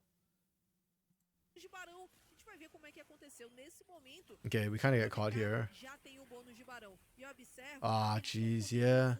This entire fight happens because of lack of vision. From Loud. Loud don't actually know what's happening anywhere. Maybe rewind this a little bit. So when Loud starts to do this, Loud's vision control right now is here. It's kind of like this. No, they can't see into bush. So this is what Loud can actually see, which means they see Telas and Mortius, and that's it. They don't see where anybody else is, and they won't see them till they come out here. So unfortunately for Loud, they don't even have numbers advantage because Hugado is dead. So you are walking 4v5. Baron's already gone. The moment I see this, like, I think the call is abort. Just abort mission. We cannot be doing this. Instead, they don't abort. They step up to go for Telas. And that's a tank, guys. Even if you kill Telas, I do not care. Right? Like, he doesn't even have Solar Flare up and available. And because you step up here, and you don't have vision of this corridor, Kate starts find flank position with a freaking Maokai. And Kisei gets the free power over wall. Because range, right? Like, Callista's range is not high enough. So you can't match the Tristana over the wall. Oh my goodness, it's a slaughter. Ooh, decision making. Ooh, it's so sus. Ooh. Let's trade one Vi for a win. Yeah, and all that did start from the Vi pick. Oh my goodness, and Hugado just... Oh man. Kate Stars... Kate Stars are gonna win this when they really kind of don't really deserve to win this one. Oh, I shouldn't say that. Like, obviously, if you can come back, you do deserve to win. And it's not like Loud did like one massive throw. They're doing like a whole bunch of little throws right now. But Loud is throwing. I don't know what happened to Loud Academy over the break, man. They are looking worse than they did last split. And it's not like it's a meta thing. It's just like, I don't know. Maybe they went on vacation. They're not back from vacation yet. I don't know what's going on with them. Oh, Kisei. Sexy. Yeah, the mental is weird. And, yeah. Is the game? You know, Kate Stars could just, yeah, I was going to say, Kate Stars can just keep pushing and look to end. 20 seconds on Curdy. That's the tank. No tank? They're killable. I guess Hugado's kind of tanky. I still think they could have just killed Hugado and then pushed into end. 6 grubs, guys. Goodbye. Yeah, those early 6 grubs, I didn't think it was going to be that impactful. Because Loud got such a massive advantage, and they got the dragon stacking. But yeah, that's what let them push all the way and took one Nexus turret away with that push from Kate Stars. Those grubs doing work. I wish there was something that tracks like how much damage your Void grubs and Void mites and Void grub buff does. I'm actually really curious sometimes. Like, how effective is this really? There's a lot of stats I wish we had in League of Legends. The other one that I really want is jungle proximity. But yeah, there were some companies that were tracking jungle proximity, but I've worked with them back when I did Proving Grounds, which used to be the old tier 3 in North America, but it's not accurate. Like, there are bugs with the jungle tracking because they do it like manually. They have a bot which like, counts how many seconds a jungler is close to a lane. And it's not like 100%. It's actually quite off sometimes. I don't know why, but some games it's just 100% not accurate. Kisei is being such a menace, just constantly split pushing right now. This isn't Baron up team either, by the way. Like, Kate Stars Baron dropped a while ago. This is just Kate Stars pushing in with 6 Void grubs.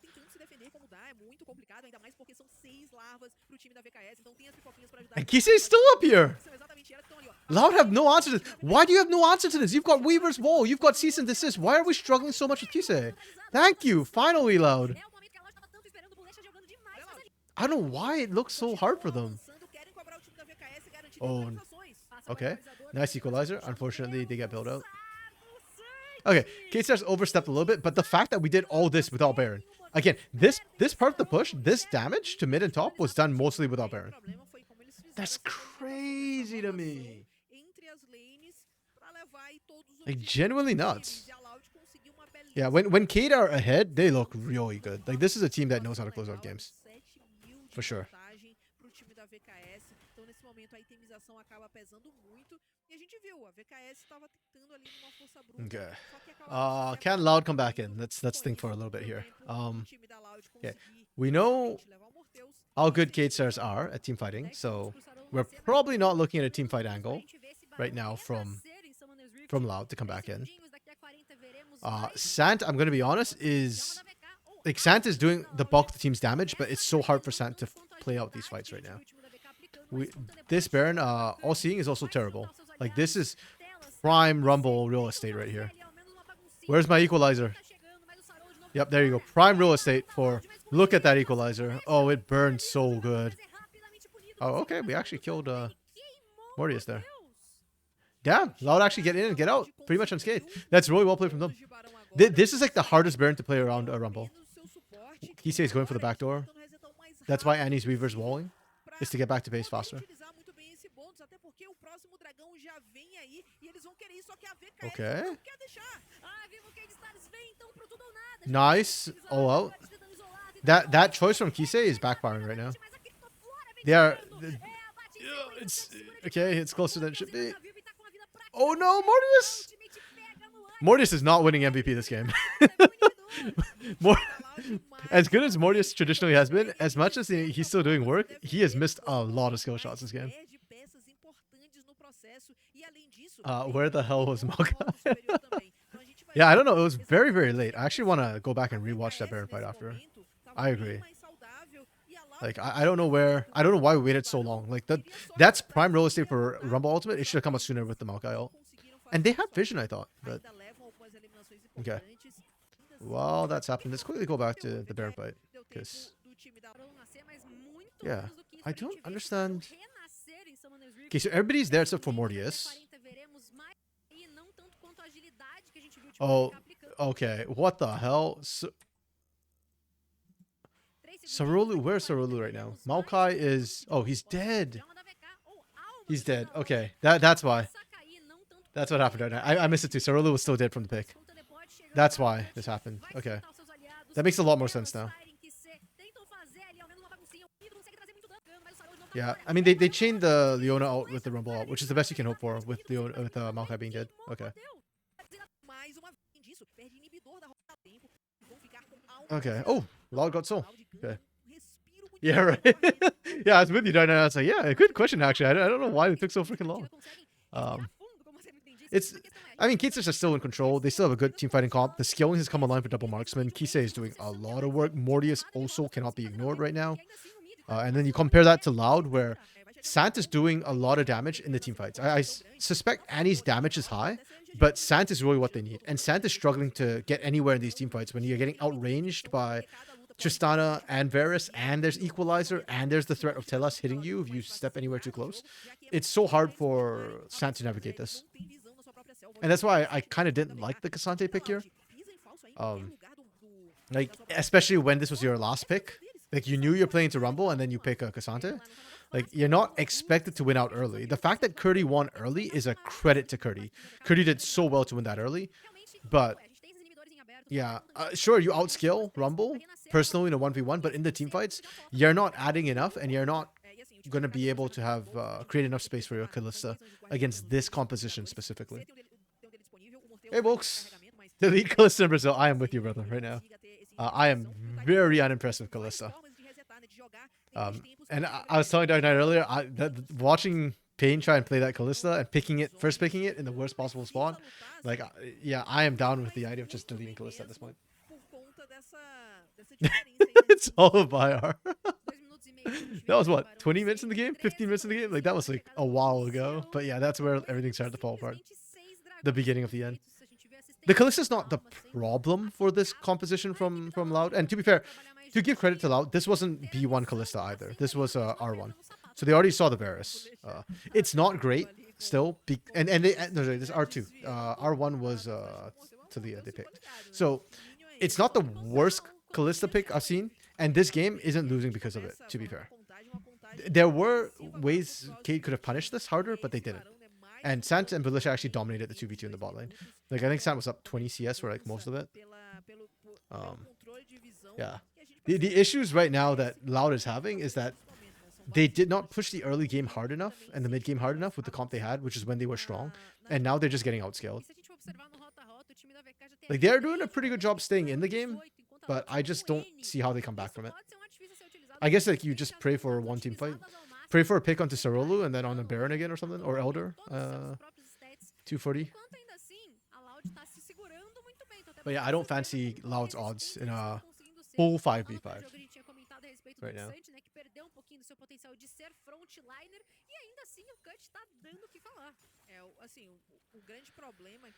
Okay. I don't think we're gonna actually see any fighting, like real fights till 2 minutes time.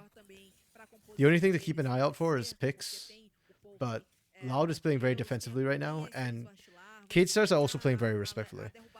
They know that their vision only extends up to here, and the only turrets to take are inhibitor, well, a Nexus turret and 2 inhibitors. So Kate Stars are playing very respectfully. If they don't have vision set up, they are not walking up. Baron's in 30 seconds. I don't think it's worth dying for Baron. They might fight over it, but I don't think it's worth dying for. Yeah, Resident Sleeper.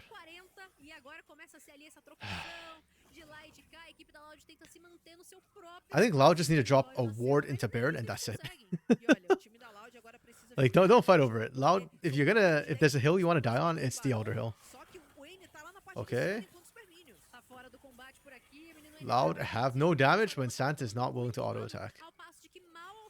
Like, Sarolu sat there for a good 4 or 5 seconds. And he's not the tankiest either.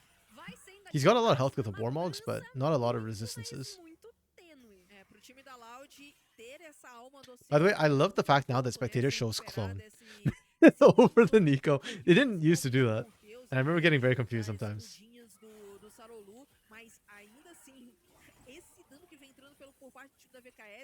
Okay.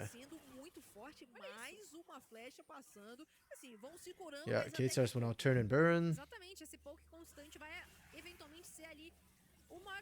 They just need one marksman to start. Okay. That's the line in the sand. Okay, this is not terrible for Loud. It's 30 seconds to Elder, and you burnt Rumble and Maokai out. I think Equalizer might be up by then. The cooldown's really short at rank 3. But I don't think Maokai's ult will be up in time for Elder. Ooh. Okay, but Kate Stars have a really good answer. They might just say, hey, screw Elder. Kisei, end the game. It's a threat. It's a threat. Okay. Yeah, this game's going. What is our longest game of Academy so far? Oh, Weaver's Wall coming across. We are looking for Tyrion. We are looking too deep. Oh no, Loud split. Okay, Militia lives. That's huge. That's key. But there's no TP on Sant and Militia, and they're kind of low. Okay, we are forcing this. Equalizer's already back up as we called. Oh my goodness, K-Stars win this. Nice. Really well played from K-Stars. That's a mistake from Loud. Loud screwed up. Kind of badly. Yeah. Like, Kate Stars actually was in a really bad position after taking the Baron. What they were doing was using Kisei to threaten, like, turrets. Because there's only inhibs and there's one Nexus turret. Against the Tristana, she can absolutely shred that. So I like the call from Kate Stars what they were doing after taking the Baron. Because they burnt these 2 resources. Technically, as long as Equalizer is down, Loud should win a fight. Loud needed to just hard engage on this. Did Militia miss everything? Militia's been having a really good game up to this point, actually. So I'll double check. That's really unfortunate. Like, this I like from Annie. We are forcing the hard engage. That's fine. My problem is, when this couldn't find Tyrion, you needed to just kind of walk away. Instead, what we see Loud do is that they split. I think Militia is the one who kind of went down. Yeah, okay, Santa and Militia make the call to go here. But everybody else is here. And this is where everything goes wrong. Because you're going on Mortius, who has a spell shield, with barrier and flash. If you can catch Mortius, good. Your odds of catching Mortius, bad. And then Sarula is a tank. So Sarula will live here. You don't have enough damage. Oh, wait. What the hell, Militia? Oh, that was on Sarulu. Great knockback from Sarulu. Holy crap.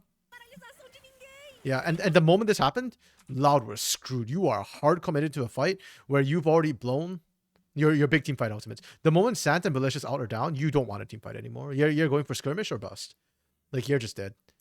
They overcommitted. They screwed up. They got high fee. This is like one of those, 40-minute game, last second calls, make or break. Unfortunately for Loud, they broke. They made a mistake. They get punished this game. It's just getting away. Quite a tense game. Quite a good game to watch. This game's a little painful for both teams right now. That's kind of fair. I mean, as a viewer, I guess as somebody who, like a casual viewer, would find it exciting because it kept going back and forth. But yeah, it was a little bit painful to people who knows what's going on. It's our longest game of the split now. Prior to that was IDL Kaboom 40 minutes. This was 41 and change, if I recall correctly. Yeah, Belisha, unfortunately, Wilkes, he missed the beginning of the game because Belisha actually played really well in the beginning of the game. But that last fight, I don't even want to blame Belisha for it. I feel like I'd rather praise Cirillo for not Cirillo. Oh, what's his name? Crap, I forgot the jungler's name. Sarulu, yeah, not Cirillo. I mixed his name with the support for Trooper Horizon. Sarulu, I think, just played that really well against Belisha. Yeah, so I feel bad for Belisha because up to that last fight, Belisha had been doing such a great job. Okay, Loud, the laning from Loud was good. I thought they played really well for the laning. The problem was their map movement was really bad in the mid game, and then because map movement was bad, their team fight also suffered as a result. So it's super unfortunate to kind of watch how that ended up going. The early game was good. I'll give them 1 point the X Factor for that, but and I don't know who we MVP actually for Loud. Like,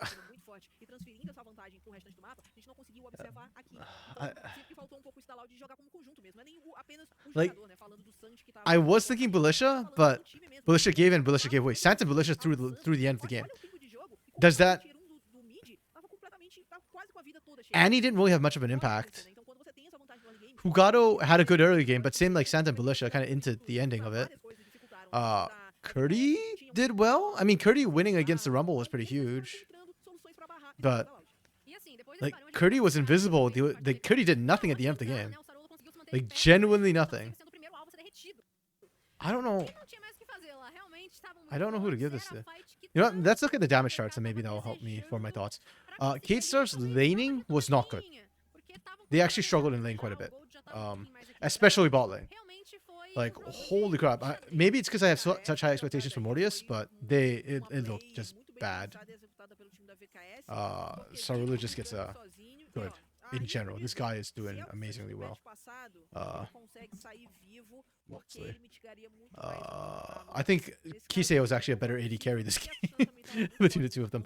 The map movements though from K-Stars, their early game was not good, but after they got out of lane it was great. So I'll average it out to an average. Their team fighting was really solid though from K-Stars in general. I'll give them that. Quite impressed with that. The X Factor from Sarulu was kind of clutch. I'm going to give this one to Sarulu personally. I think Kisei was also really good this game. Okay, let's see how this works out. You know, I think I'll give it to Annie for yeah, I'll give it to Annie for K-Stars. I think Annie did a lot of work. Like, the problem is, I'll be honest, I think Sant, if they had won the game, it'd be because Sant was amazing. And a lot of the early game was on Sant and Belisha. But just the way they played the late game, like, was an active detriment, unfortunately. Yeah, but this team as a whole, like, their mid game is struggling right now.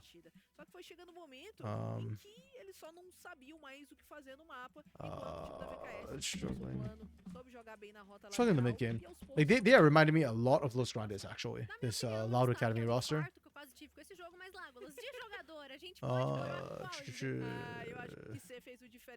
Yeah, I'm not gonna bash on Sant and Belisha yet, like, because they gave it to Kisei. Okay, that's fine. Yeah, like I said, I think Kisei and Sarulu both deserve it.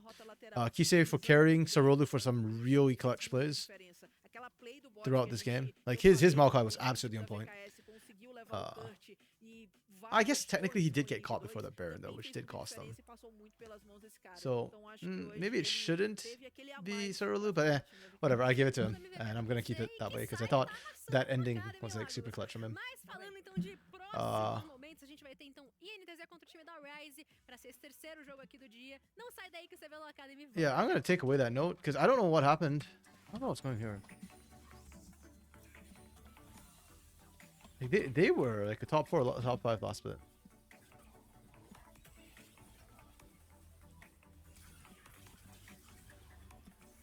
OP5, top 5.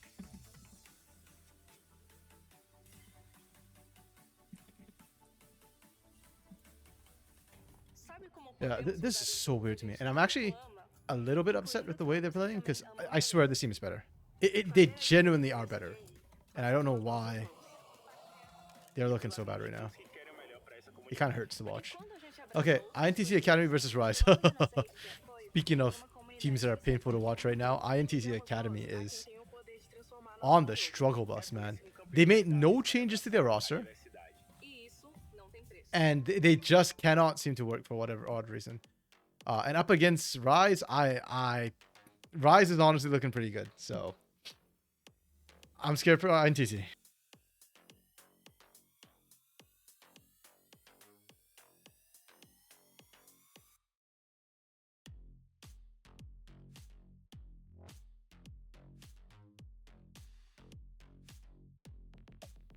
Yeah.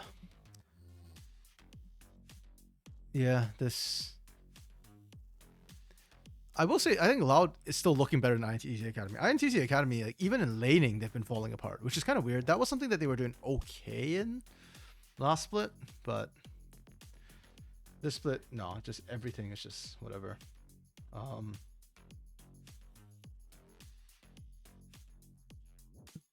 excuse me. Oh, I'm burping a lot today. I'm trying to mute my mic whenever I burp, but sometimes like it comes out mid-sentence or something, and I just don't. Yeah, I don't know. I'm gassy today. Rise on the other hand, they're pretty solid. Oh yeah, they had that weird draft. But overall, I think that this team's been playing pretty decently. Against Kate Stars, they got ran. That's not like, I'm not gonna make any bones about it. I'm curious to see if that was just against Kate Stars though, because Kate Stars, when they're good, they're really good, right? Like we've seen Kisei dominate lane. Mortius is technically like one of the best laners. They have a lot of advantages, and I think I suspect that's why they look so bad. Against INTZ though, like I'm expecting good, really good results. If not, then yeah, like winning isn't good enough. You got to win well. Okay, draft. Let's take a quick look. Alawi ban as always. Respect. Olaf ban to start against Zekas. Okay, that's interesting. No Ivern ban against Anato either. Which I guess didn't matter this game. And then we see Varus. Okay. Ash, Scar, Nicholas. So a lot of bot lane focus. Nothing in the mid lane got banned. Trist is on the table as well. But neither team picks Trist. Okay. It said we go Nidalee for this. Oh, we saw this from them last time. It did not work. You know what? Okay, whatever. This duo, this combo is an easy one to execute. So I guess we're just going for ease of execution here. I don't love it, but I don't hate it either. Like if you're struggling, I guess I can see why you did that. We pick Nidalee, we go Corki Shinjao. Okay, that's decent pairing. I don't know if Shinjao is a good counter to Nidalee, but I guess he's not a bad pick in isolation either. We go Renekton Talia, Salt pickups. I don't hate this draft so far. We go Rumble into Renekton, also okay. Oh, I don't like Rumble Shinjao together. It's anti-synergy, but whatever. We'll see how it goes. So we have Rumble and we ban Nautilus. Okay.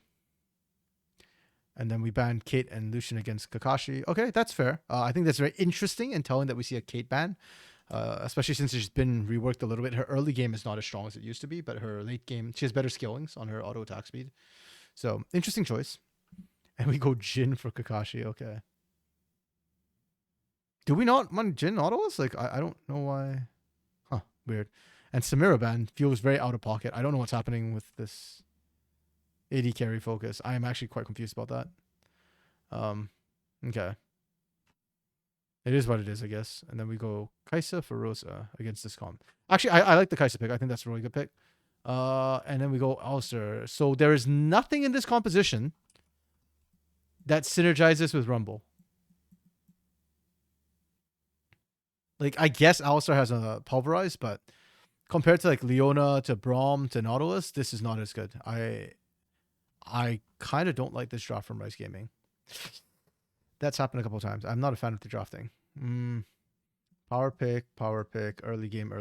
All your skillings on a Corki against a Talia, Kaisa. Yeah, I don't like this. I'm going to give them a 2. This draft is good. It's fine. Skilling's not amazing, but you can dive. You can do stuff. Wasn't IDL Pain? Was IDL Pain supposed to be the third game? Hold on. Let me double check Leaguepedia. I just go by whatever schedule like as they roll nowadays because there's too many teams for me to actually pay attention to. So, on Leaguepedia it's showing that INTZ rises game 3. Pain and IDL is coming up next though. They could have changed it from like whenever you last saw it. I like I said I don't really track the schedule for this because I just assume all 14 teams will play. So I just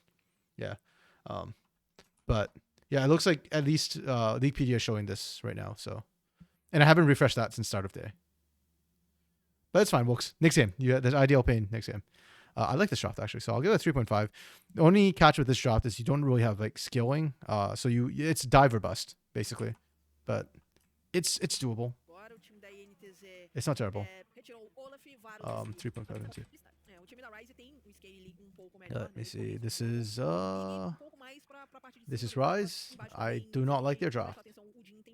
This is INTZ. I do not hate their draft. 3.5. Okay. But it does come down a lot to execution. And for Rise, one of the ways they can play is just like through the Xinjiao. Xinjiao Jin is a pretty strong lane. And Xinjiao Rumble is a pretty strong duo as well to look for ganks. Mixed damage, both early game strength. Not terrible at all. Bastante como eles não conseguiram impor o seu jogo na semana 1. Foram 2 derrotas e muito rápidas, né? Em menos de 25 minutos, todas duas. Então, assim, é um time que precisa das vitórias, precisa melhorar o seu playstyle e, principalmente, melhorar esse early game. Eu sinto que muitas vezes vão comprando lutas de formas desnecessárias. Agora eles vêm com uma composição pra brigar um pouco mais nesse começo de jogo. Probably fast forward a little bit. Só da Kaisa pra escalado. Yeah, very execution-based game. É muito importante que eles consigam melhorar o seu desempenho e vamos ver o que eles conseguem fazer com essa composição de hoje. Vocês estão prontos, invocadores? Boas-vindas de volta. Summoners Rift NTZ contra Rise. For me, I think side lanes again is where it comes down to. For INTC, it's a little bit bad that you want to play for both your side lanes because there's stuns in both these lanes. I think the more important lane to actually play for is the bot lane. If you get Rosa and Sta ahead, theoretically, they should just be able to take over this bot lane and just keep snowballing. Topside, even if you get Renekton ahead, Rumble can still have impact. It's just an easier lane to gank as topside. So for that reason, I almost want to see Dizen kind of just like cheese the bot early with a stun into spear into kill. Especially since Alistar is really squishy early game. Ooh, Namiru, the hell happened down here? We just lost off our health.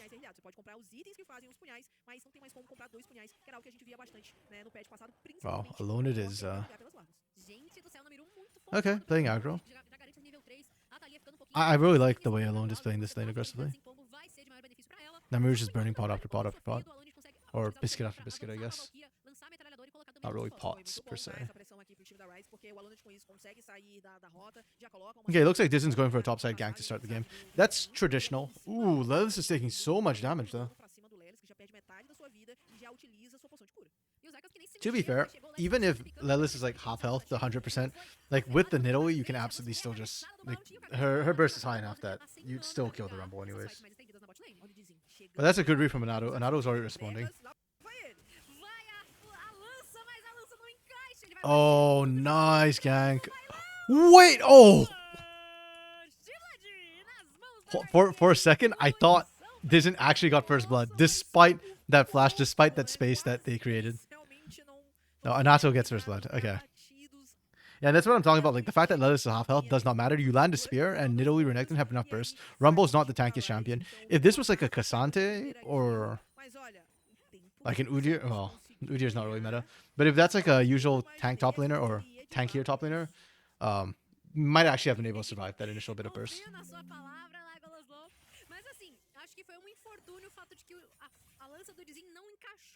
Okay, bot side, Kakashi and Bounty are doing fine. I actually kind of expect the Jin Alistair to win out early. I think Jin's got just higher poke and wave control than the Kaisa. And Alistair is a soft counter to Leona. At 6 it becomes a much harder counter, but pre-6 it's soft. Okay. Good aggression. We burnt the flash, the cleanse, pardon me, out. Uh-oh. We do need fuel though. And Alone is the first to move. Namiru just TP'd back to lane. Did not have prio. Ooh. Nice combo from Bounty. Really well played from Rise. I appreciate this. E olha, nem precisava ter utilizado essa barreira porque não ia sair vivo. Yeah. Então gasta aí os dois feitiços, o rosa. E acaba Just really solid, like nothing too crazy. Sta, that one's on Sta. As much as I usually praise Sta and her play, this one's kind of on her. Like we are going deep in this, and Dizen was actually disengaging right now. So this is a straight 2v2. Like Dizen will not get there in time. And even before Anato got there, Sta was already like half dead from that fight. That's just a mistake on Sta's part. And as we said so many times, one of the big reasons why we don't see Leona is if she falls behind, she's useless. It's now going to be super hard for Sta to play this lane.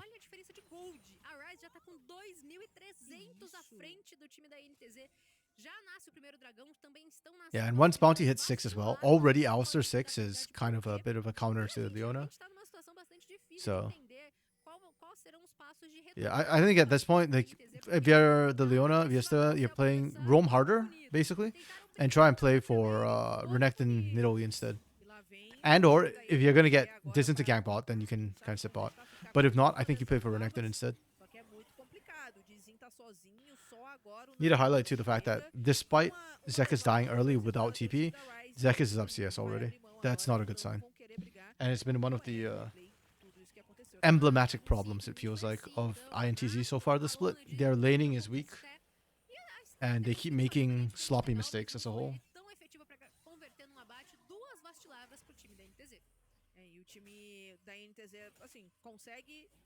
Beleza, levar aí essas duas larvas. Então é bom primeiro objetivo, digamos assim. Só que We're just back to laning. Continua aparecendo muito bem For Anato, his job just got so much easier too. nessa rota do meio. Acho que o Alonad está com uma liberdade muito He doesn't need to do anything in particular now. He can just power farm. And his lanes are pretty nice to gank as well. Isso tem complicado um pouco o time da INTZ. Ok, aqui a gente viu ult por ult, veio o equalizador, o Lelis responde com seu Dominus, não tinha mais espaço para alcançar o Rumble, mas o Dizen tá vindo por aqui, pode ser que queira assim comprar esse duelo com o Demônio, Okay. já vai perdendo barricadas. Ooh, I thought the minion was actually going to block it. Lelis! Transformado em bolsa. Saiu ali com Yeah, things are kind of going from bad to worse right now for INTZ. Utiliza o seu Ignite, ele que não tem o flash ainda, então seria uma oportunidade boa para o time da INTZ. Okay. Yeah, INTZ is fundamentally having laning issues right now. Like, it's just bad decision making in lane that's killing them. Só esperando o sinal para ver se ele decola e aparece aí no bot. É isso, Kakashi é nível 6, Rosa ainda é nível 5. I don't know why we're going hyper aggro under a turret when you've got an incoming gank. Lilith jumped the gun there and almost paid the iron price. Stur's mistaking the bot side, like setting them further behind, and Namiru into Alone. Like just the 1v1 we saw right from the get-go. Level 1 already, Namiru lost half health for I don't know why. Like we literally didn't get to see what happened. I assume Namiru just took a bad trade. But because of that, every time we look mid, Alone has pressure. Like Namiru's done a good job catching up in CS despite what happened there, and having to sack some of those minions to stay alive, but yeah. O Alonad também tá liderando, né? 3.300 para ele, pro Anato, o Kakashi. Então, vem a tropinha da Rise aí. Yeah, and that comp. Até o momento. 8 minutos, quase 9, a gente vai ter Yeah, dive comps are kind of snowball comps. Like you want to be a little bit ahead. Well, you want to be very ahead, obviously, like always. But with this sort of composition, the idea is a lot of times you have like a very clear power spike in the early game or mid game, and then you play around that. Once you get that first dive, subsequent dives get easier and easier. But in this case, INTZ can't even get that first dive right now. It's the problem. Like, all the tools are not working out. vai fazendo o roubo do We're Ferreira, stealing this away from mandando Minato. muito Respect. bem essa informação. Even when you're Então, behind. isso, o time Still da roaming out. NTZ That's what we called for. suspeitou Respect. bem agora. Então, liga a sua trinket, retira uma sentinela e ele já fica ali, ó, de olho pra ver pra onde é que vão aparecer, porque simplesmente sumiram do mapa. Então ele sabe que podem estar armando uma armadilha. Yeah, setting Minato behind is always good. We're kind of making this move on a good timer. We're not losing anything for INTZ for this. Nidoii is still a very fast clearer. She can still get ahead. I mean, despite kind of being behind, but despite the mess ups, Namiru is still dead even. That kind of shows how fast Nidoii clear is. The problem is your side lanes right now are just hemorrhaging. And to give Dizen credit, it's not like he didn't gank the lanes either. He did gank the lanes, and it just did not work. I guess that's why you picked the Shinjao. It's not really like a one-to-one counter, but being able to gank hard and early kind of counters that. Okay, we popped Dominus on this. I think this is diveable, honestly. Like, once the Dominus goes down, next wave, I thought that was diveable. I guess Nado doesn't want to wait around for it. That's okay. INTZ had already responded to it.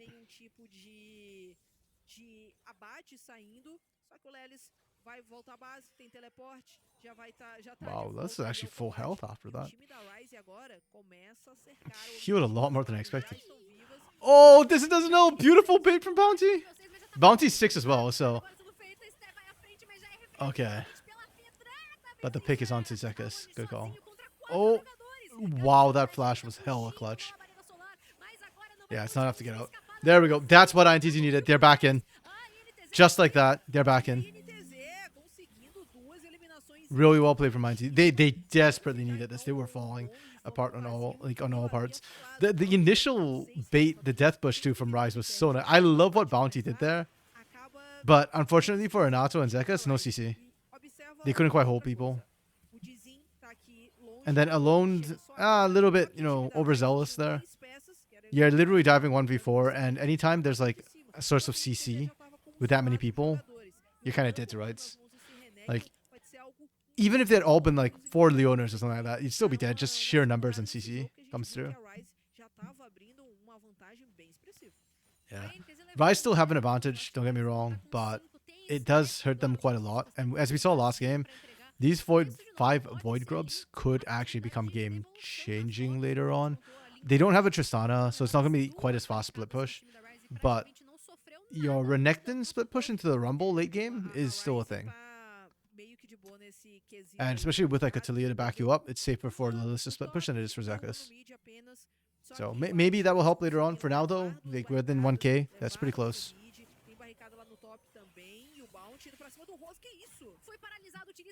Okay, Rosa gets out.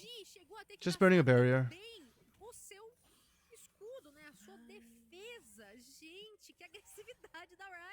Gastou barreira, tem o flash ainda, mas não vai ter ultimate. E o próximo dragão vem aí em 40 segundos. Abre um espaço muito bom pro time da Rise conseguir fazer isso, levar barricadas, fazer com que esse ouro fique apenas nas mãos do Kakashi. Então, o já tem o seu primeiro hit. Yeah, this bot lane is still hemorrhaging. 35 CS differential. Top side. 25 CS differential. Yeah, but it's still really strong. If they had more CC on the side of Rise, I'd be a lot more confident in this gold lead. I'd be saying that, oh, Rise have got this in the bag. But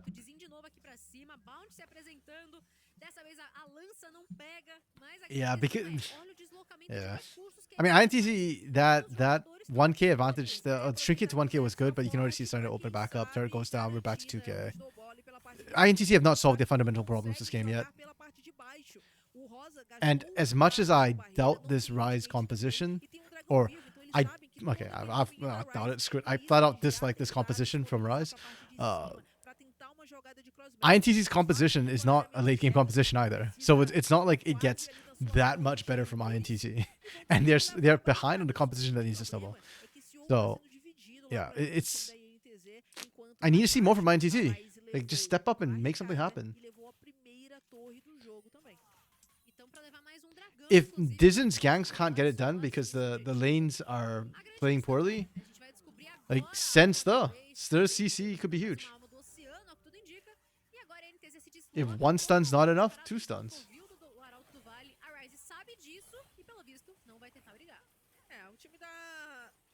Ryze levou a primeira torre do jogo antes dos 14 minutos até, então teve o bônus aí de levar todas as barricadas com a Okay, we get torre. Herald plus 5 Com isso, void eles grubs. conseguem That's actually pretty ampliar good. a sua Potentially vantagem could de be pretty novo. good. Então, como não estavam com posicionamento para brigar top I've talked side, about this before, eles, like the fact that Herald de is like forma it inteligente, represents não potential turrets and contestam, não potential plates brigam, and sabe que pressure todos os versus like players estão guaranteed muito mais turrets pro and top side plates, lá, like pro what top Rise side. actually already picked on Top bot sides side. eram muito mais sentinelas Yeah, you can see defensivas, 5 plates e tá on aí, né, a bot. diferença nas barricadas, 5 lá na rota inferior, uma em Okay, rotas Lelis is mais getting that top fortes side as we were do talking time da about. Ryze. You know, those void grubs helping a lot. Bolado, hein? É isso, a gente agora acompanha a primeira destruição de torre por parte da NTZ. Aqui embaixo no Miru, manda sozinho, abandonado. O Bout Brother. veio com a chifrada. Even after he left Vamos CBLOL, salvar pra essa Thalia. Namir is still getting the CBLOL treatment. Hot Também damn. nesse momento, tá? É mais Okay. tem um abate aí pro Cork. Então, está conseguindo Good ficar ult from muito Zekas. forte mais uma vez. Like, he's Arauto probably still gonna jogado die, no but NTZ, eles vão tentar levar essa torre tier 2 aqui he do did Dodge. what he could. He's buying time. Precisa ser focado, He has no vai flash, desenvolvendo unfortunately. combate, a equipe da NTZ e Yeah, já but that's what I'm vai talking about. Just CC chain, right? Having that many stuns. Oh. Okay. On the pounce too, by the way. Dizen was like about to pounce, started the pounce animation and got knocked back. Rise able to answer back. Punish. Okay. Does Rosa win this? Sakari com a coragem, Kakashi completamente danificado, mas aí à frente também. Flash gasto dos dois lados e segura. Oh, barely. Kakashi, você foi sossoladinho pelo Rosa. That's closer than you'd like to see as a Kaisa. But very huge for INTZ that they managed to get this. The topside play was a good play too. Like, yes, they end up losing 2 on the back end of it, so it ends up being a 2 for 1 and turret. But the idea was good in the top side. Like, that's signs of life, and that's what you need. And more importantly, it helps to kind of shrink the goal lead. It's still looking about 2,000, but if it stays at 2,000 this entire time, that's in a way still coming back for INTZ. And keeps the game competitive at least. It's not going to be a walkover. Yeah, this game, it's still showcasing the same problems INTZ has. INTZ has not managed to fix the problems. Pequenas vitórias que a Rice tem conquistado, simplesmente tá uma situação maluca aqui dentro de Summoner Rift, Lagos. Acho que o time da INTZ And for Rise, a little bit, this is a little concerning for them, because I feel like up against teams like INTZ Academy and Fluxo Academy right now, you kind of need convincing wins. This is not a convincing win. We are 5 and 6. Rise is also making mistakes. Their laning is definitely solid though, right? Like they created massive advantages straight from laning on the sidelines. Anato had pretty good early map movements, but since then they've made some questionable choices. That's a very early Vanguard's Vanguard Crescent? No. Crescent Guard? Crescent Guard.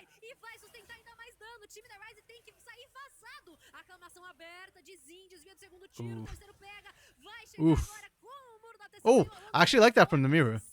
Like that Weaver's Wall was just to try and knock Kakashi out of the channel. It was way too late, but I like the idea of it. That's a innovative way to use the Weaver's Wall. I say innovative. I'm sure somebody's done it in the past, but I like the idea of it, and that's a good call, a good shout from the mirror to try and do that. It's just too slow, unfortunately. You had to do it sooner.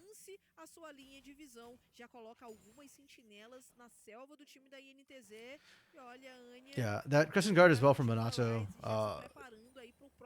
It's interesting to see it used so early that it doesn't actually disengage anybody, but it did block basically all the damage that came in. I kind of don't like it because I think Anato is healthy enough that you could have tanked the initial bit, disengaged, and still re-engaged.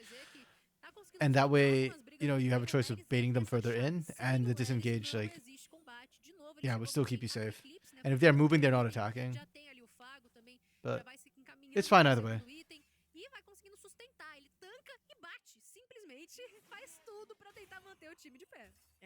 INTZ Academy are struggling to try and capitalize on anything right now. Dragon's coming up. I don't think Rise can fight this. Okay, they've called in Namiru. It's a 5v5. Equalizer's back up for Zekas though.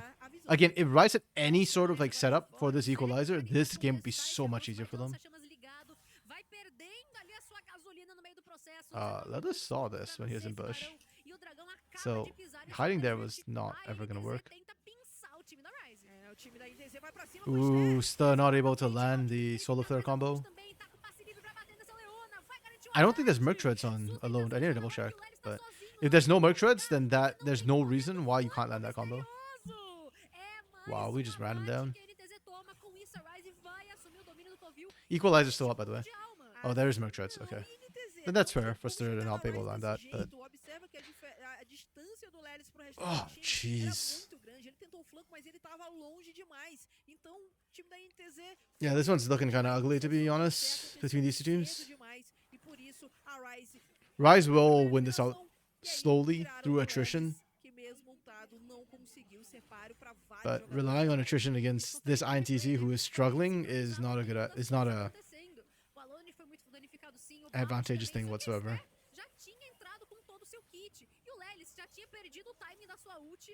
Yeah, literally for INTZ, like they don't have to set up to be doing this. That flank from Lelis was incredibly overambitious. And they're down gold. So now Soul point to Rise Gaming. Getting Soul will help them so much in terms of being able to actually siege and take turrets, which I think is one of their problems right now.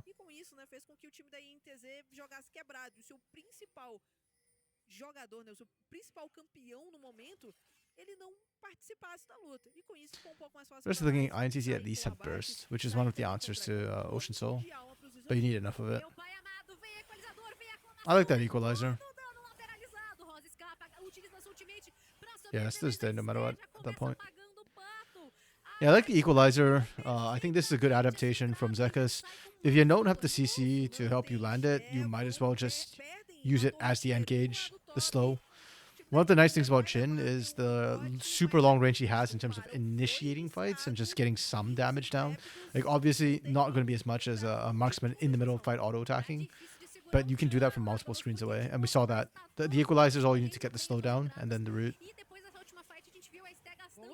It's gone, guys. We cannot be fighting this.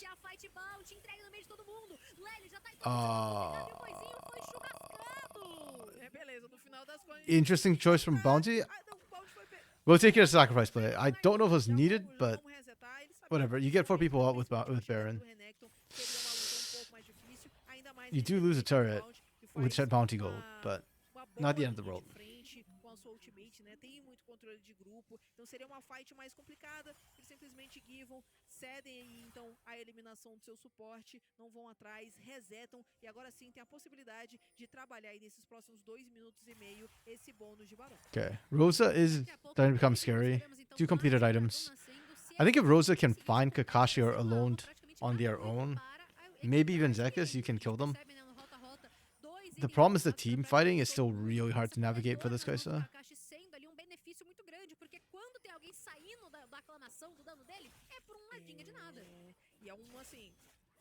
And this game's going slow right now.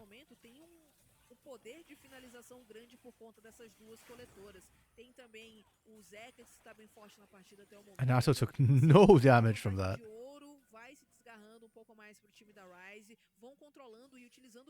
Yeah, that's a problem. Xin Zhao's not even a real tank. I kind of didn't talk about it too much, but this game, there aren't really tanks. You've got like bruisers. Renekton does get pretty tanky, but with Eclipse, Black Cleaver, that's not the tankier build. Yeah, they engage on Anato, and Anato just does not care. Look at him. Look at Anato right now still. Front line? Only now is he like down to half health. It takes so much from INTZ. And you contrast that to what Rise is able to do to them without their full team. Like, Alone only showed up towards the end of that fight. Is it the composition? No, like on paper, INTZ should still be able to do stuff. I think it's like they're so far behind. It's very frustrating. But they drafted it, right? Like you drafted a Renekton Nidalee. That was for early game. And they just weren't able to find anything. This bot side as well. Kai'Sa's not exactly an early game champion, but I do feel like Leona specifically, you do have to play to a certain extent to the lane, right? That's why I was not super happy with the fact that you have both a bot and a top lane that wants early jungle attention. Unfortunately, in this case, neither really got it. Well, to be fair, that's not fair. Like they top lane did get it. This didn't got ganked, but it didn't pan out. Stun Rosa didn't get it. pouquinho, agora sim. 30 That's segundos, unfortunate. então, pro surgimento do próximo dragão. Kakashi tá aqui no meio, tem que ter cuidado pra não tomar pick-off. Mesmo esses olhados chegando logo aqui, não pode deixar tanto a desejar. Bounty utiliza o Flash X-Tech, vem de novo a entrada, vem a lâmina. Zenith pode vir a qualquer momento, não, só foi a última. Solar Flare down. That's a big engage for INTZ. Rise very patient with it. Ai, mas Good honey fruit. Alone's back up. domínio, Zânia, e Alone agora with the ele não flag. tem esse feitiço. Ele foi explodir. I want to highlight Equalizer still not being used right now by Rise. They are winning this without ultimates. They used one ult for that fight. Just the Unbreakable. Oh my goodness.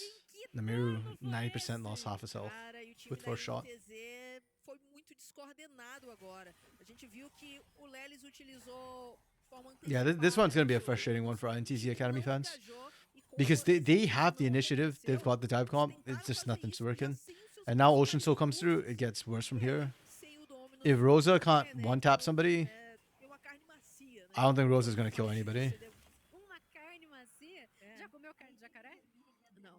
Ainda É não. uma iguaria ali pro centro-sul do nosso... Centro-oeste Não do nosso comi país. ainda, Super mas rough. o time da Rise provavelmente Tá sabe o gosto. saboreando. Provavelmente sabe o gosto agora. Ai, larga elas lá, Hmm. 25 minutos de combate, 1 minuto e meio pra Okay. gente ver o renascer desse barão. Ainda falta Oh, bastante man. potencial, mas a Rise pegar a They're in a arma, minute and a fazer um half. teste duro. Technically, Rise can take this decently quickly with Corki. But I'm just thinking, like, again, lack of true tank, right? Anato is kind of tanky. Então observa que o Alone tem 3 itens. Sometimes I say, like, if there is a place for a team to throw, it would be here.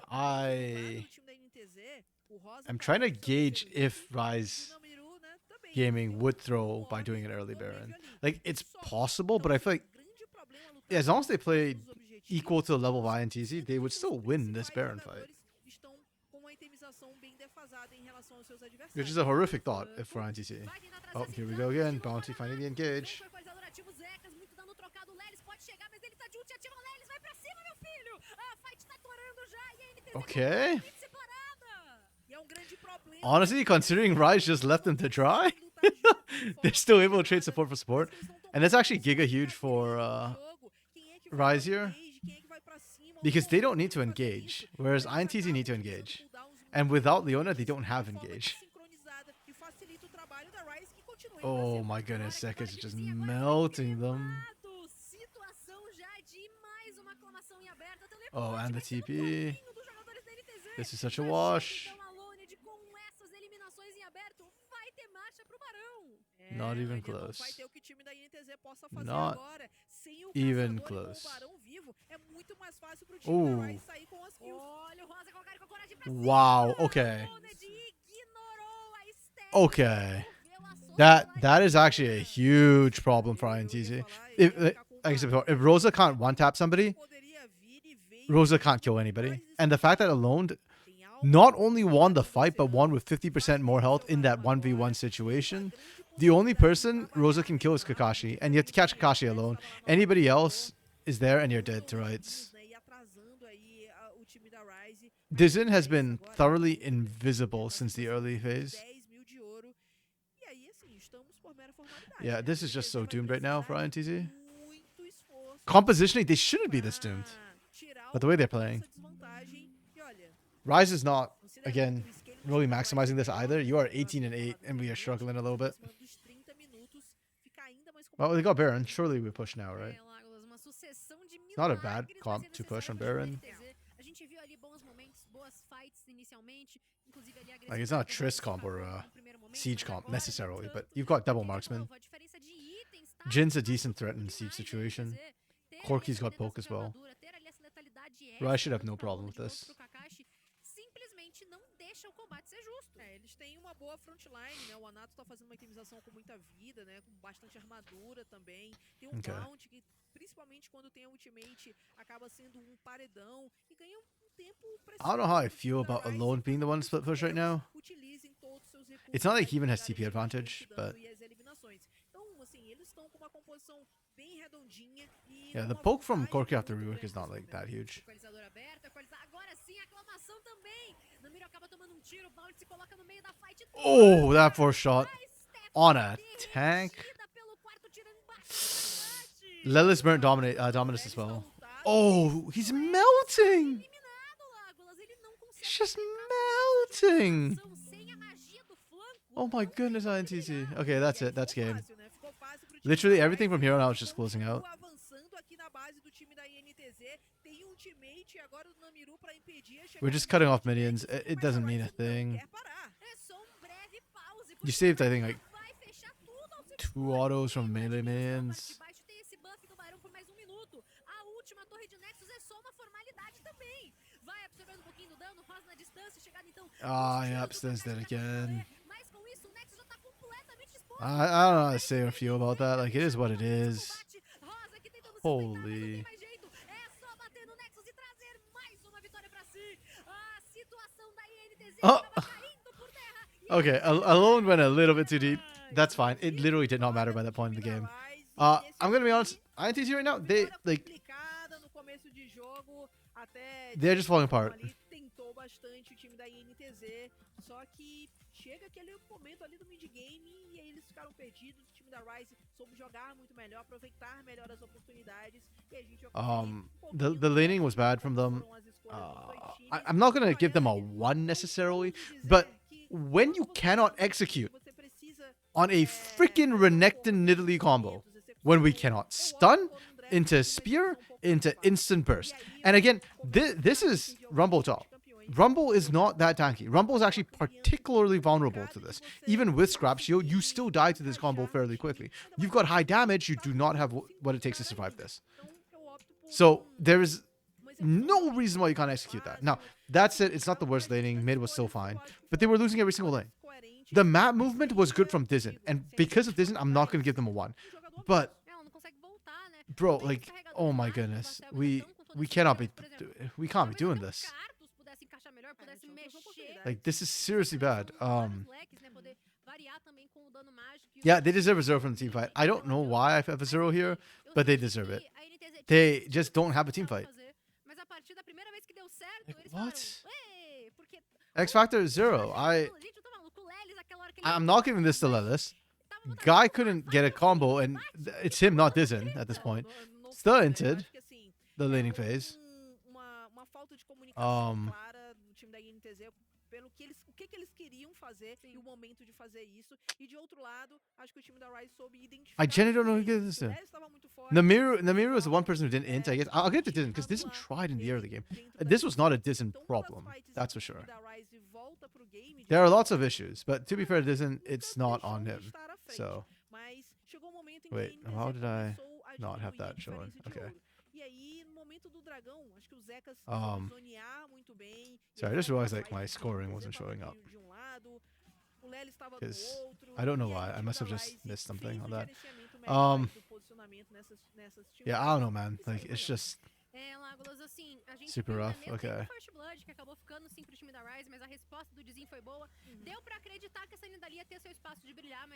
Rise in the hand had great laning for the most part. Like, really solid. They had advantages multiple lanes. The map movement was okay. I don't want to like praise it because I think they slowed down a lot in the mid game and they made a lot of mistakes where they got caught repeatedly, which is not ideal. That's it. The team fighting was still really good, and I'll give them X Factor for like how they managed to play out the early game. Actually, let me just go back for a second to INTZ.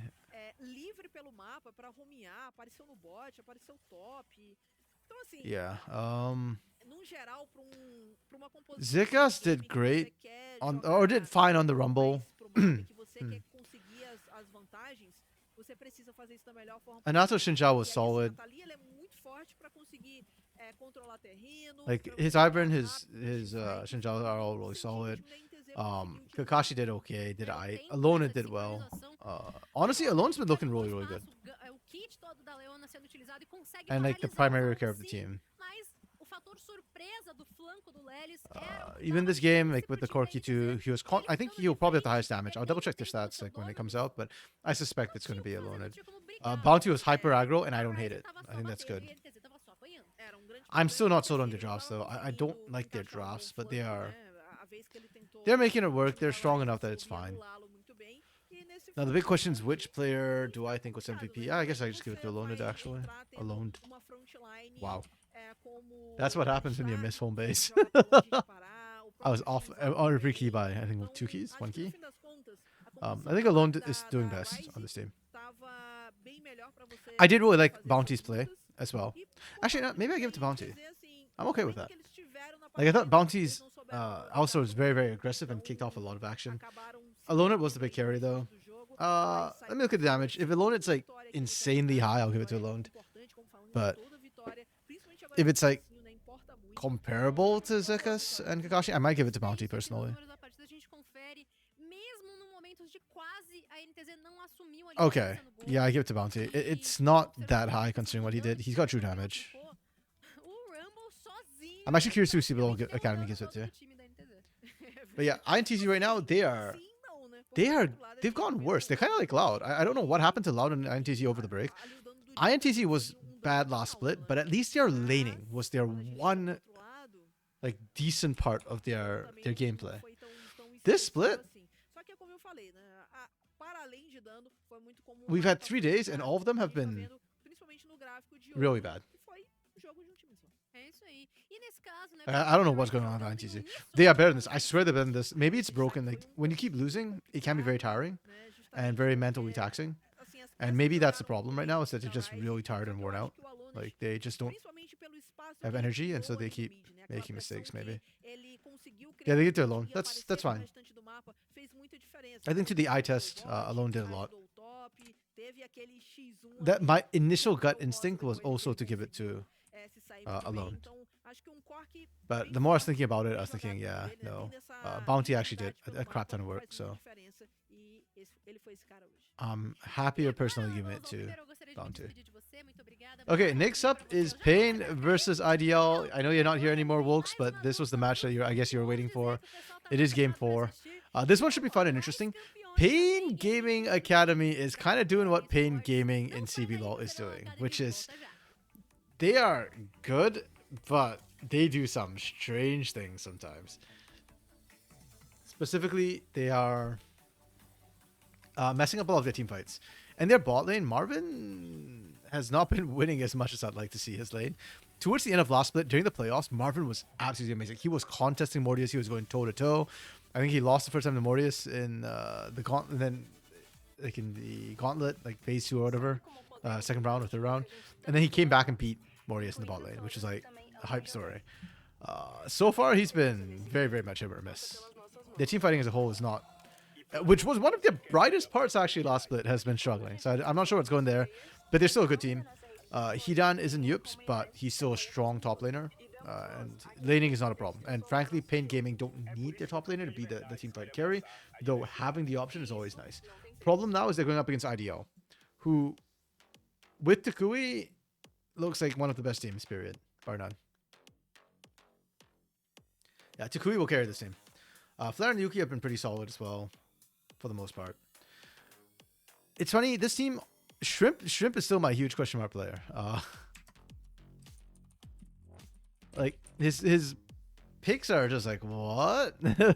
He went with, was it Udyr, and what was the other thing he did? I remember he played the Udyr and was like, I don't know how jungle Udyr works right now. It works like old Udyr, apparently. Oh, and then he played Skarner jungle, where he like, didn't even gank that much. It was kind of weird. His he didn't get multi-man impales either. He was getting a lot of one-man impales, but to be fair, he was getting the right target. So I guess hitting the right or hitting a priority carry is more important than hitting multi-man impales, to be fair. So that's fine. This team on paper has a lot going for them. I think if they just come together a little bit more on skirmishes and like just map plays, this team could be the top team, could be the champion, should be the champions with their star power and names that they have.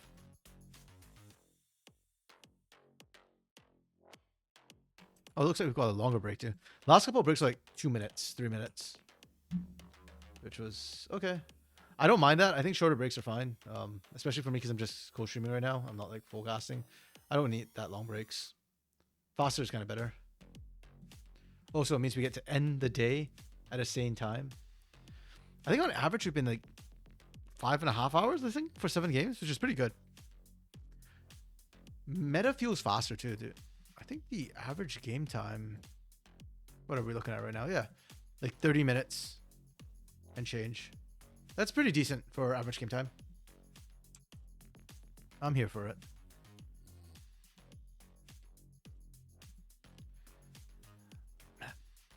Actually, I'm thinking about this Pain Gaming Academy roster right now.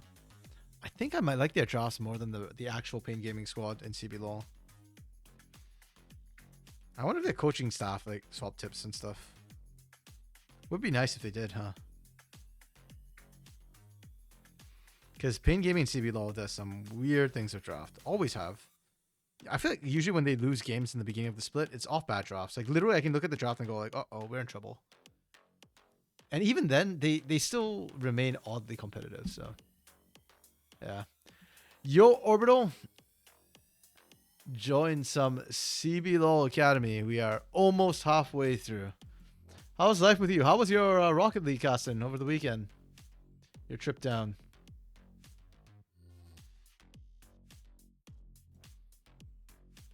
Oh yeah, I saw some of the pictures you posted on Twitter.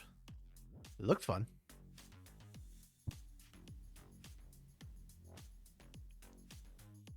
Four game series on League. That was what level of League was that? Like high level or like mid tier Gold League? Grassroots Gold Challenge. Challenge to Gold. Oh, that is a wide range. I think it's a oh, okay. There's a production issue. That is unfortunate. I am sorry to hear that.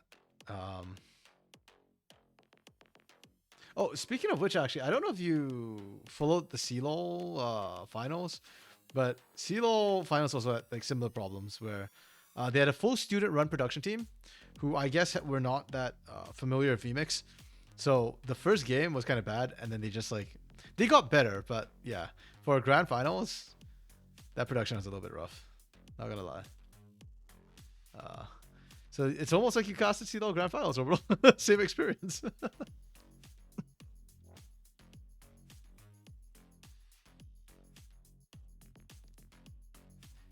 Okay, what the? At all but ready. It's not fun. At all but ready for some CBLOL. Hell yeah, dude. Glad to hear that. Yeah, CBLOL today has been kind of one-sided in most of our matches so far. So hopefully, I'm hoping that changes a little bit coming up.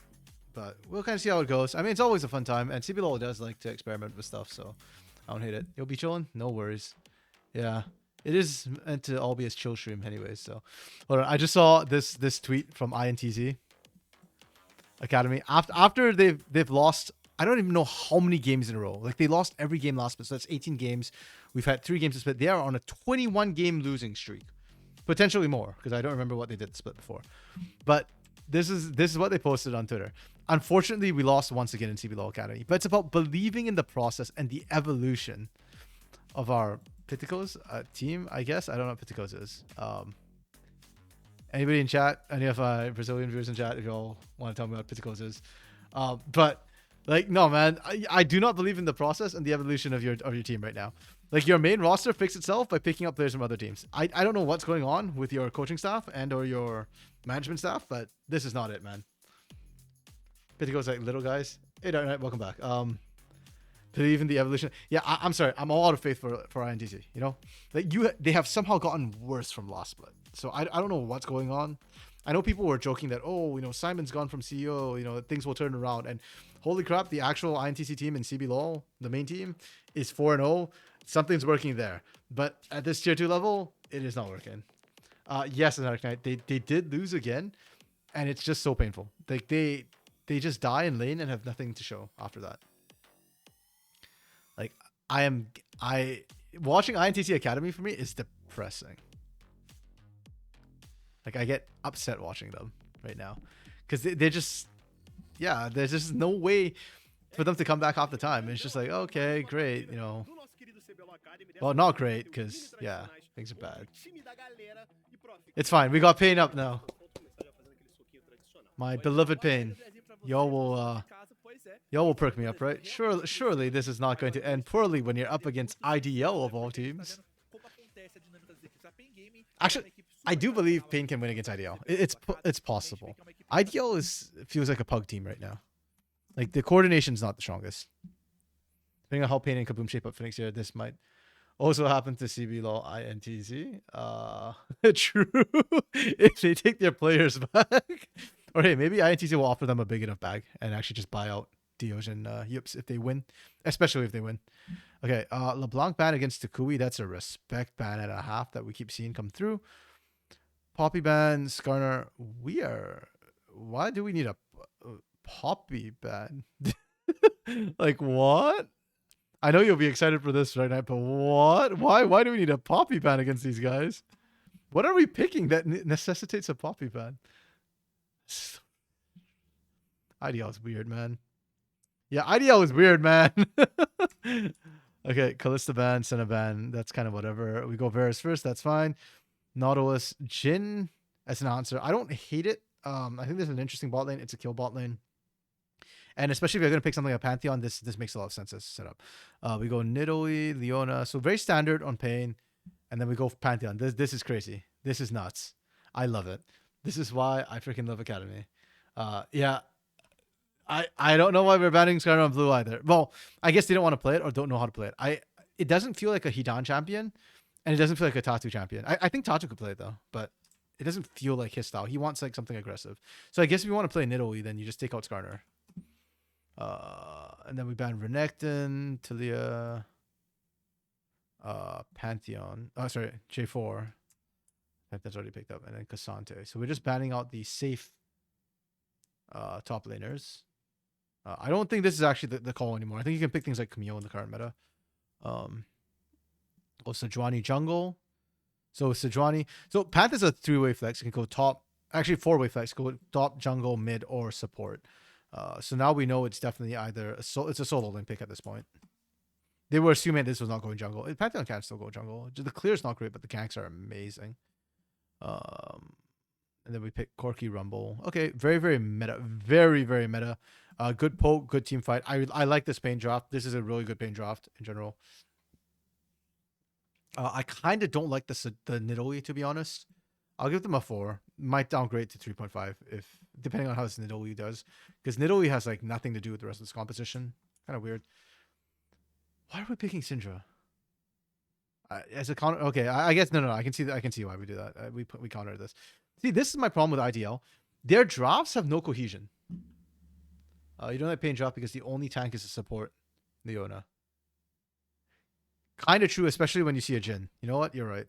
Like if you see a Jhin on the other side, you need a tank. You need somebody to soak the damage. And Leona probably isn't going to be it. She doesn't get enough gold to be able to do that. So I'll give them a 3.5. I'll take it down from the 4. I'll give them 3.5. My problem with IDL, these are individually good picks. Like I like the idea we've got going here, but then we sent Pantheon to the top lane, which is like a WTF moment. I know Io is a Pantheon like player. Not exactly a one trick, but he plays a lot of Pantheon. But then why are we picking Jhin Nautilus so early?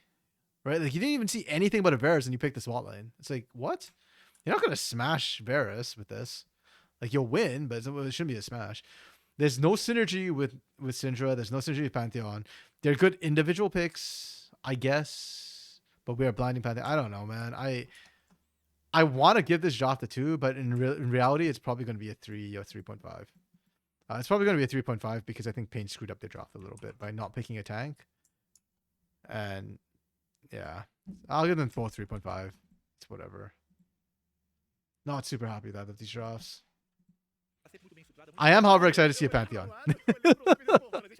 I actually personally like Pantheon. I used to play him a lot in solo queue, but then he doesn't skill well, so it's kind of hard to win with him. But that was like when games were running about 40 minutes, so. Alas, Baxio and Shaquin. About the logic. Agreed, man.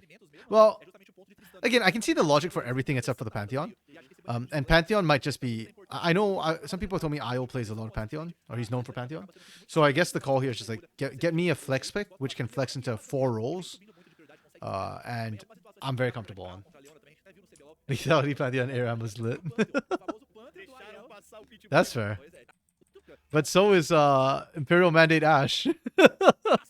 And I don't want to see that crap on the Rift.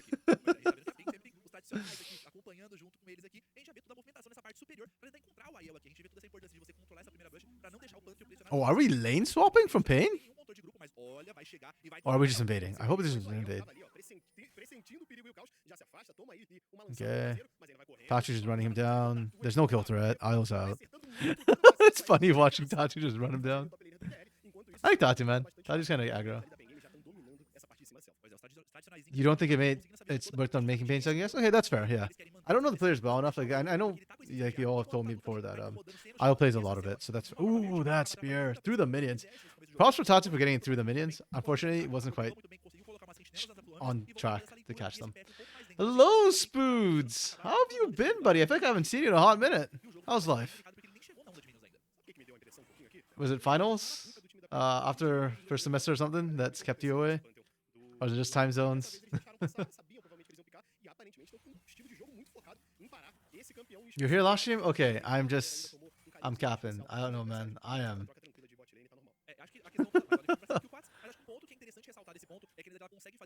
I don't know why I feel like I haven't seen you for a while. Good to see you as always, friend. You missed Kisei playing. Kisei won MVP though.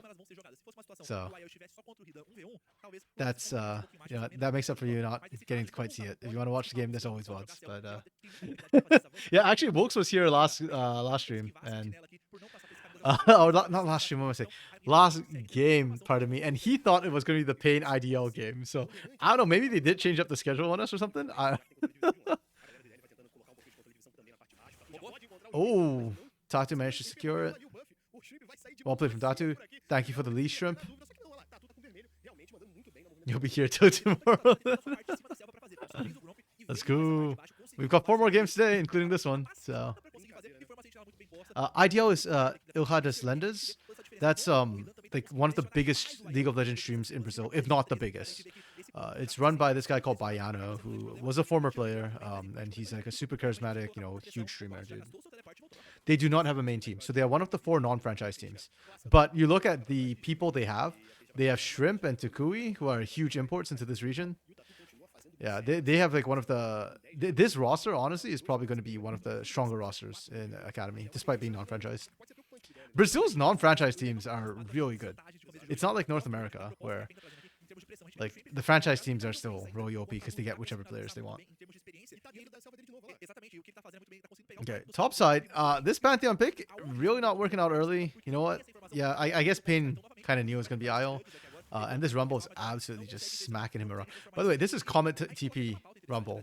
We were talking about it earlier last game when what's his face? Lilith was running the Ignite Rumble. No, he wasn't running. It was the game before. I can't remember who was running the Ignite Rumble and lost lane. And now Hidan is not even running Ignite and still dominating his lane. Oh, Tyrion, yes. Thank you, Dark Knight. Who just played? I have a goldfish memory. I literally, if I don't have it in front of me, I forget. And I was kind of lazy to tab out, especially when there was so much like map movement happening. I wasn't sure if we were going to see some action. Let's try to track. Shrimp keeps trying to invade, and Tatsu's just like, "Why are you doing this? Thank you for leashing. I'm just going to keep taking my cabs." Sejani is already not the fastest jungle clear. Nid is a lot faster, and Shrimp is just getting slower and slower because he keeps trying to make things happen. I don't know. Shrimp puzzles me, man. I don't understand this guy. Like, he's not... Make this clear. He's not bad. I just don't understand what he's doing. Oh, Yuki missed. Okay, Yuki might just die here. Yeah. Oof. That's a rough start for IDL. By the way, while all this is happening, Flare is just stuck on the turret too, by the way. Like, Marvin is winning out the 1v1 situation quite heavily. Which is a little bit surprising when Flare already has the BF sword. I thought that'd be enough to start winning like 1v1 trades, but I guess not.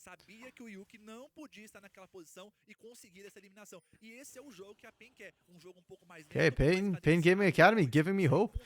This is a little bit surprising too, when Pain traditionally last split was more of a late game team late game team where they struggle in the early game and they don't make good map movements. Their laning has always been solid though. Cats is falling behind, and this is one of the big problems. Cats' laning is... It's Yeah. I mean, that's normal for Pantheon because of his ultimate. He often doesn't run TP. So that's perfectly normal. The lane.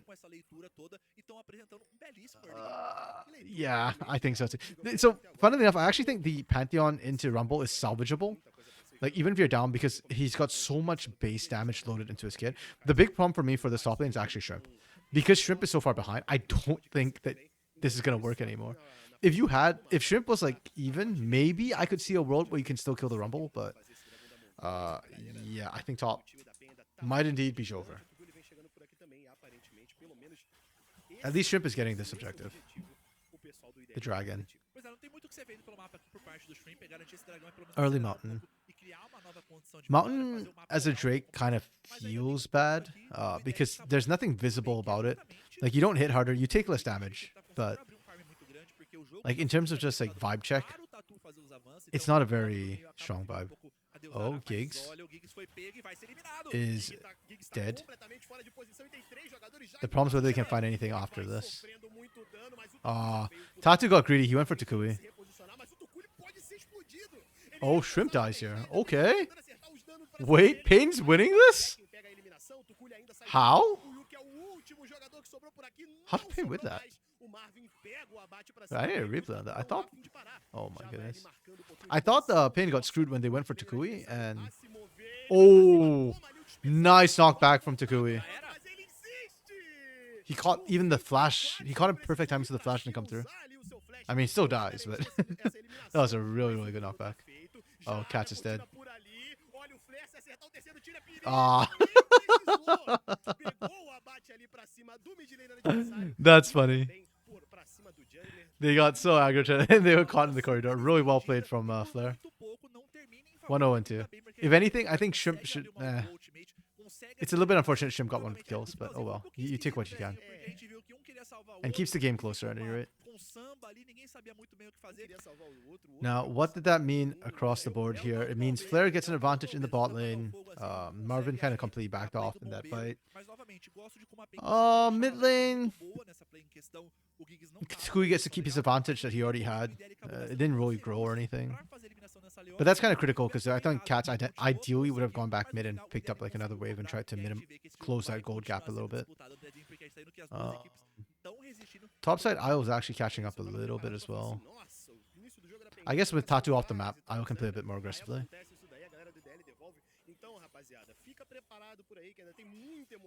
Okay. For IDL, I think stopping the snowball from the bot side is critical. Like, I'd consider that a win for IDL, even though it's not like they had a gold win from that bot side fight. But just being able to slow down Pain and the momentum that Tatu was building is pretty key.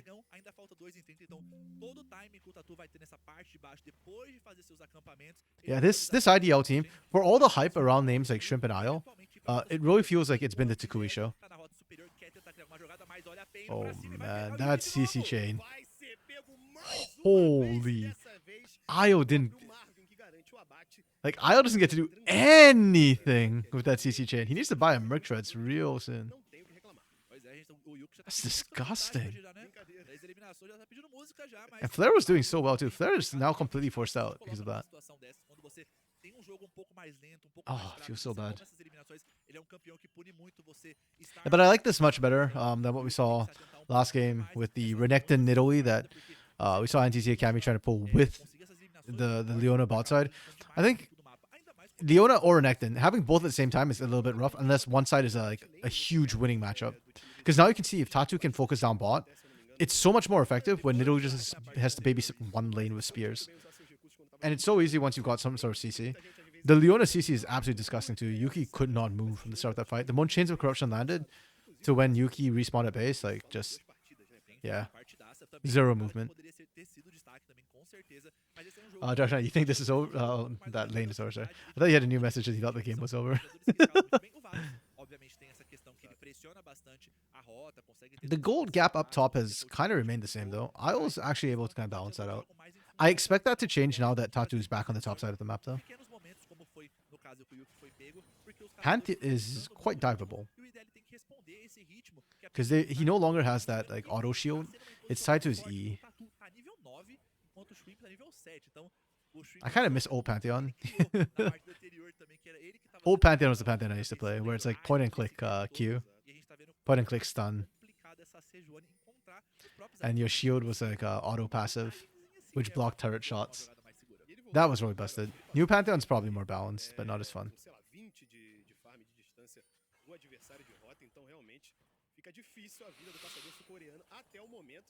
Okay, 12 minutes in, one dragon down, next dragon about to spawn. Bot side's pretty even. Well, Marvin's got, actually no, that's not true. Marvin has a full item. Flare actually couldn't buy a full item on this back because he went for the Swifty Boots. So if a fight were to break out down bot, Pain Gaming should have an edge on it. Tatu couldn't quite finish his item though. Yeah, and top side, because Hidan is actually running teleport and not ignite, with Liandry's completed, technically, as long as Hidan gets to a fight, Pain should win it. Fair point in Nidalee, although Hidan chose matchup, since I'll pull it out on R3. Yes. Yeah, 100%. Yeah. Because if you're right, and you probably are, that Pain was never baited into thinking that Pantheon was going to anybody but Isle, then yeah. I don't know exactly what he's going to get into. Blinding, that was a choice by Isle. He got punished. Yep, free dragon. Not even an attempt to contest. Shrimp is starting to fall behind in levels as well. That's not ideal.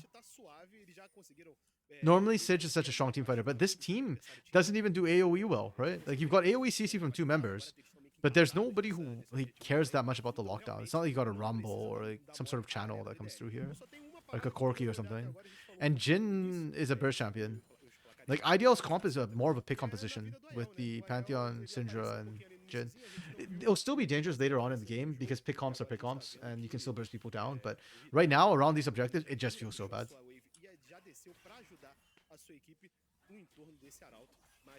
Okay, you've got Hidan here with Rumble. Okay, equal numbers fight. IDL should never win this. So there should be 6 Void Grubs plus Herald for Pain. Oh, man. Oh, and the follow-up. Oh, my goodness. There. Oh, okay, I was going to say, did he not even have to drop leash? He did. He actually did have to drop leash. Okay. Oh, he's going for a flare, too. This might be overambitious. He's got no flash. Okay, he burnt Flare's flash, at least. With that TP. I don't know, man. Because, okay, so my thinking about that TP and why I was scared for Hidan is that Hidan's got just basic boots of speed. Flare has boots of Swifties. So I was thinking Flare could just kite Hidan to Kingdom Come as long as he dodges the first Electro Harpoon. If he dodges Harpoon, he wins, I think. But he just flashed and disengaged, so yeah, Hidan wins. Hidan got the flash. It's worth. This is so well played from Pain, though. I don't know why IDL was even contesting this at all. Like, that was such a weird call from them. You knew they had 5 people. They saw Marvin coming up mid by the point. Because Marvin walked through some minions to get there. So the moment you weren't going to win an equal number fight, and then there's a numbers advantage for Pain. Like, you get hit by any CC or dead. There's so much CC here too. And I include Equalizer as CC because when you're in a tight corridor like this, and Equalizer can go across the entire thing, the slow pretty much guarantees a solo flare to follow up. So, like, it's just weird choices. He didn't even notice the TP? Oh, that's true. Because I think he went into push, right? So, yeah, that's fair. Yeah, it was a win for Hidan either way. Well, whether or not Flare could have won. That was a good call. Oh, we did not ride the Herald in? Okay. Interesting. I guess they didn't have vision on Isle and Takui, so they didn't want to risk somebody getting picked. I think if they actually rode the Herald in, they'd have gotten the turret.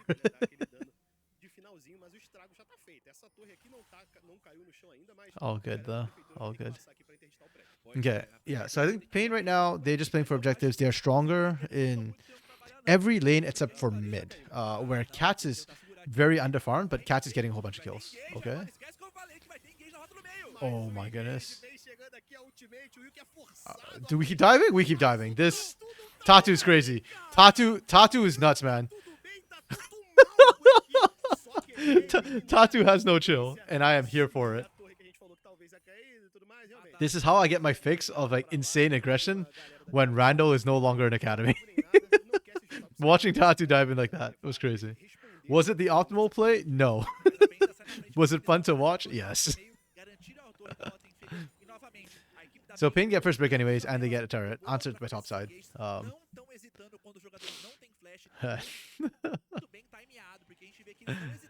Yuki was so not worth that dive. Yeah, just take the down, bro. Actually, did he have a bounty on him? If Tatu had a bounty, that's even worse. Okay, he didn't have a bounty. We're okay. We're okay. Because like Yuki was 0-4. Oh? I don't think that's the right call from Hidan. I think he's dead no matter what. Yeah.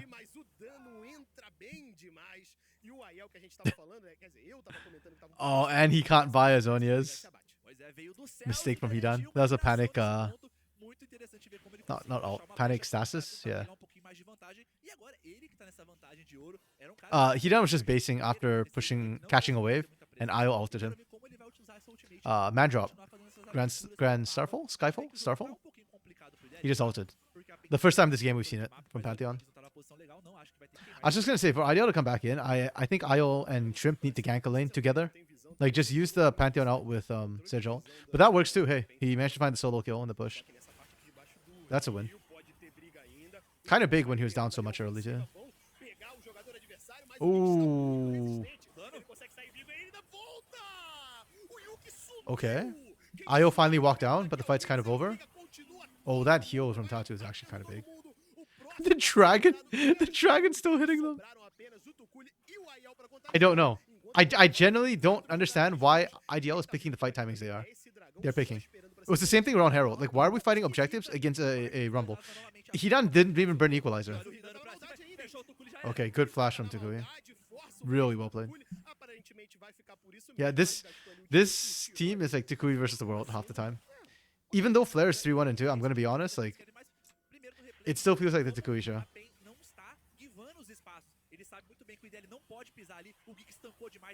Yeah, even without Hidan here, but like, this is just such a weird fight for you to take. This is a pick comp. You just need to find one pick on a person and just disengage. Yeah, it's kind of rough for IDL. I feel like they need to, as a pick comp, either you catch them coming in, so you need vision first around the objective, or you wait for them to leash up the objective, you pick one target, and you just go for it. Let Shrimp initiate or Yuki initiate. Even if Yuki dies, you trade 1-for-1, it's still worth it. Or you just kind of initiate from like half a screen away with Takuya Flare. But that fight, it was like neither here nor there. Like, they engaged but didn't like hard commit, and then Giggs basically found like the counter engage. Because they didn't all in on the Leona. Understandable because it's a tank, but that's the target you pick. Like, it's all or nothing at that point. Like, you shouldn't even have gone in if you didn't think you could 100-0 them. Yeah, I don't know. Maybe they mistimed it. They thought that Hidan was going to be dead for longer, but then you can press tab and see there how long, right? I don't know. Just feels kind of weird. Okay. Ooh. Giggs barely surviving. Yeah, the Equalizer didn't really hurt Flare that much by itself. Surprising. I thought it'd do more.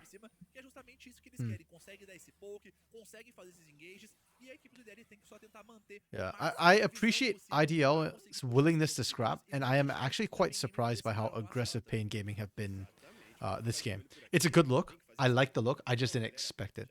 Equalizer. Oh, for the Sedge flash. True. There's that. Yeah, I was thinking more of like on Flare, but you're right. Yeah, it is worth it because it got Shrimp's flash out. Even if it didn't do anything, the Flare, it's okay. Giggs didn't die anyway, so yeah, worth. True. Yeah, Pain have looked good this game, in terms of like their map movements and wanting to make things happen. That's the sort of pick I'm talking about. But they split. This is the other half that I don't like that we're seeing from IDL, is they are not like all winning the target they pick. You need to all win the target you pick and kill them. If not, it's kind of bad for you. Like, they split right there. They almost didn't get Giggs. If not for Takui again having to like hard carry this team.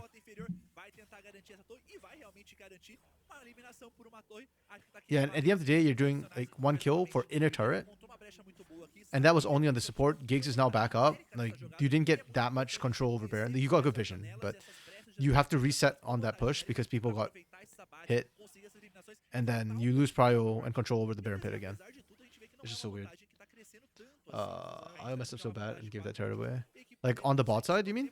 Like, by not being bot? Or do you mean like the way he ulted in on that? Because I thought the out in was okay. Like, it wasn't great, and the splitting meant that they almost didn't get the kill. But they got the kill. So the out I thought was kind of okay. But if you're talking about like, giving away bot side, then yeah, I agree. Like, I don't know why we're making that pressure play up top at that moment. Well, to be fair, also that's one of the disadvantages of these sort of what we call global, but they're not really global ults versus TP. Like, TP can get you from top to bot in 4 seconds. These semi-globals can't. Most of them, like, I think at max range is probably half the map or slightly more than half the map. I think it's like 60% of the map. So you can't actually get from bot to like, directly to Herald. There's still a little bit of walking distance involved. Target selection and after they. Okay, yeah. Yeah, agreed. I'd like to see I'll just kind of sit bot. I don't think IDL needed to make that top side play at that particular moment.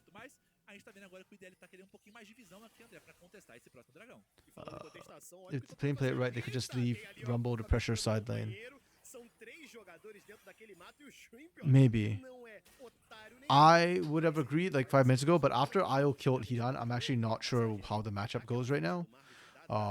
And IO sitting currently 2.5 items. Maybe. I need to see Hidan actually lane into him. I'm not confident. Okay, IO went in and is gonna die now. Oh, Equalizer's not up. Never mind. Okay. There's a chance right now. This is actually good from IDL. And it doesn't matter still. That was a good call from IDL though. Equalizer wasn't up, so there was a window of opportunity for them to like, try and find the kills. But yeah, Marvin was untouched. Cats got to get most of his damage down. Yeah, the double marksman threat is huge.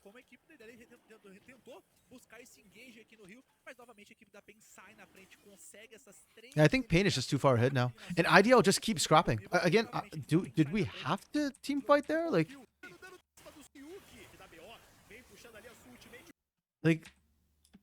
I just...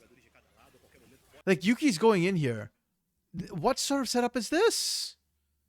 Like, you've got the Jin ultimate. I almost called it Trigo ultimate. Holy crap, my head just associates Jin with Trigo at this point. You've got the Jin ultimate and Yuki, and that's it.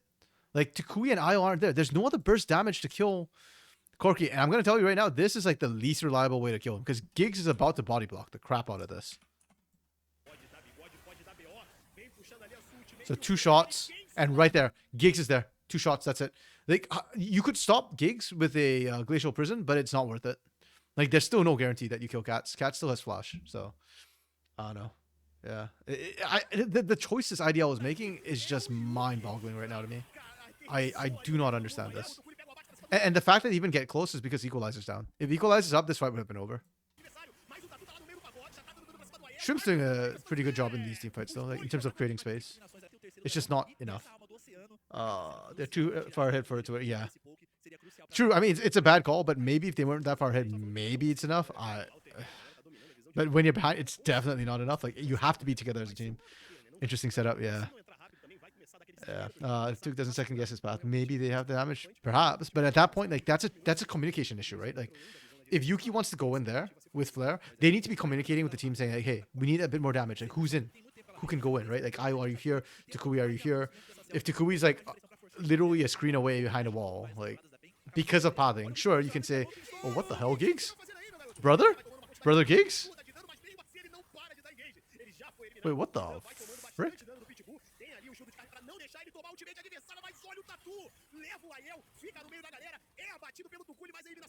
I mean, again, Pain is just literally winning through their wallets.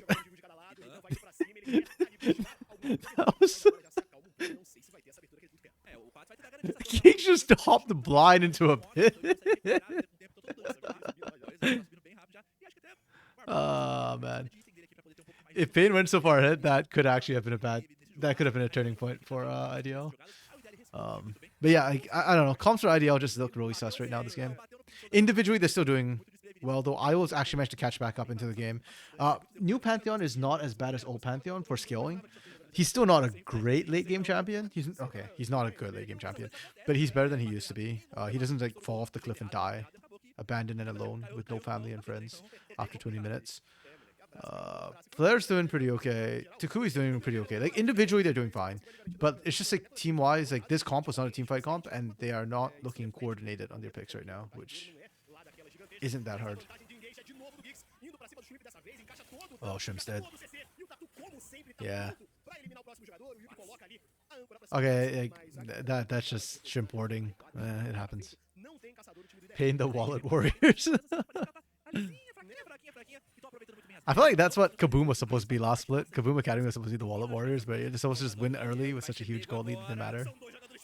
Oh, see, again, Io getting kicked here. Why? Is this necessary, Io? Like, why are we doing this? Shrimp died here. What makes you think you're going to survive? I mean, he survived, but he had to go back to base, which is not great. When Baron's on the table, potentially. Thankfully for them, like, not Trigo. I keep saying Trigo. Jin is going to be relevant because they don't have, like, true tanks all game long. If not, this is truly Jover. If there's a tank on Pain with this goal lead, it's over. It's literally game over. Okay, equalizer's back up. Oh, Shrimp. What the hell is this equalizer? Oh, big burst coming through.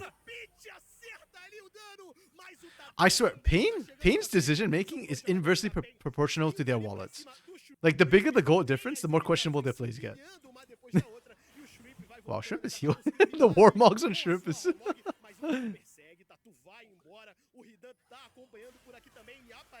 That Leandri from Tatu is doing so much work right now. Took a while, but they took out Shrimp. Yeah, I am truly Trigo filled. Smooth swing right now. In my head, like, Jin just equals Trigo because he played it last week. And now, like, my brain will not let go.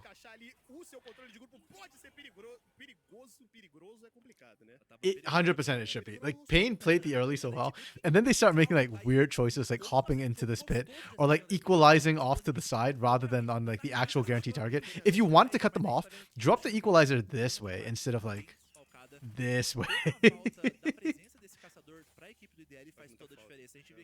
Choices are being made by Pain. Choices are definitely being made by Pain. You want to see that? Ooh, good spear onto Takui. Damn, Yuki vanished. Okay. Did they catch Tatu? They caught Tatu. He burnt his flash playing aggressively, trying to go in the first place. Yeah. See, why are we doing this again, Pain? They are... Pain is like rending their own flesh to break IDL's bone.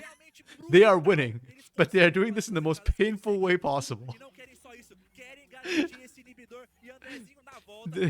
Literally the most painful way possible.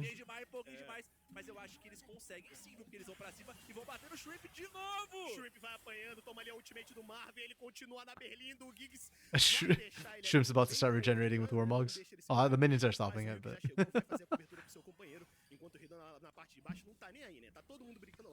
Okay, minions take that. Oh, jeez.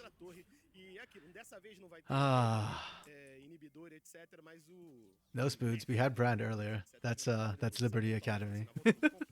No, but yes, it is very on brand. That's why I always find it really funny that the sponsor, one of Pain's sponsors is Dorflex, which is like the equivalent of our Tylenol here in North America, or like Panadol in Singapore. Oh, nice equalizer.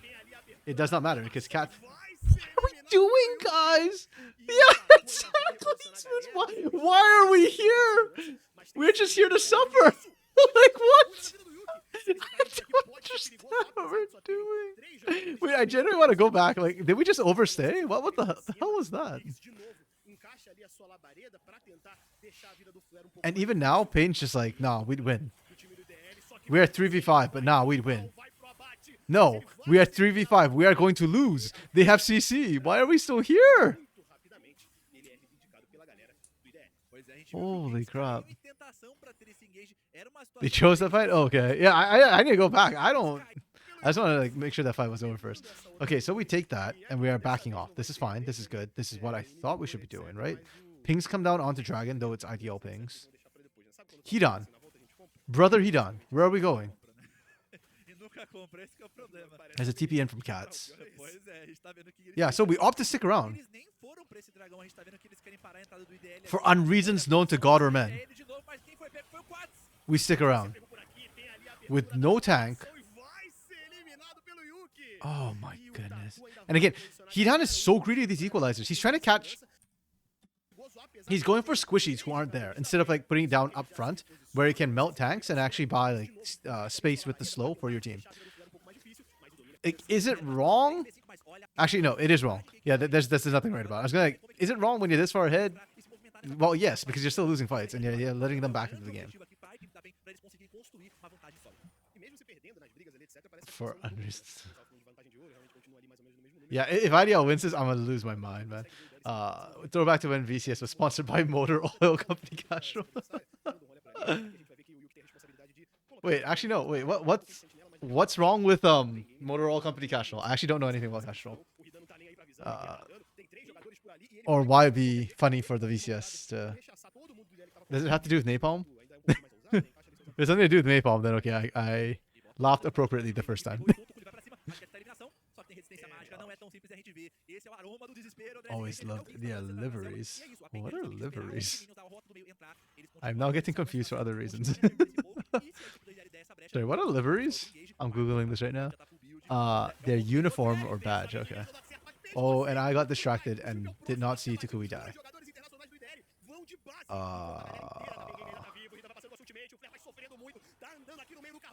Okay. Pain finally won because Kate Stars made a pain of mistake. Car wraps. Oh, okay, that's cool. And that makes sense for VCS since everyone owns a bike. Yeah, motorbikes are very common in Southeast Asia. Okay, Pain finally win, but this, I'm gonna be honest, like this, like guys, this could have been over so much sooner. We did not need to do this. Okay, IDL laning was not great, to be honest. Takui's laning, literally, they keep getting threes because Takui is good and everybody else is not amazing. So, like, Takui hard carrying. Only one winning his lane. Marvin's sad enough. His MVP because he's not the only one throwing. You know, actually, Dark Knight, that's kind of true. I would give Tatu MVP. I want to give Tatu MVP. His Nidalee play was so good this game. Like, that's one of the best Nidalee games we've seen since, like, week 1 Carioca's Nidalee. You know, like, he was doing so well. And then the mid-game rolled around, and I don't know what the hell Tatu was doing anymore. Map movements from IDL was bad. It was genuinely bad. Like, actually no, is it the team fight or the map movements that were bad? The map movements were not great, but it wasn't terrible. I was in the 2.5. They were bright, and they were finding picks with their map movements. That's fine. The team fights from them were terrible, and they kept going for team fights. Why are we going for team fights? Like, we literally have a composition that cannot team fight to save its life. Literally to save its life. And we opted for like 3 straight team fights before 20 minutes. Like, what are we doing, guys? I need a new category called decision making where I can give negative scores. Holy crap. Tatu MVP Nutters, you bitch. Yeah, good night, Spoods. I'm glad you're here for this. Because, you know, sharing is caring. And sharing pain. Yeah. Peace, Food. See you around, man. Hopefully you get to catch the Kate Stars game tomorrow. Okay, Pain's laning was also okay. You know, I'll give them higher. The laning from Hidan, Marvin, and Geeks was good. Cats being down, I don't feel like it's because Cats is bad. I feel like that's because Tukui is just too good. So I'll give them that. The map movements from this team, I'm gonna give them a 1. I don't care that they had such amazing early game. They threw so hard in the mid game. So freaking hard in the mid game. If not for their comp being like good at team fighting and Kate Stars opting for team fights, like they should have lost, man. That's it. Props to Tatu this game. His Nidalee was really amazing, like really sexy.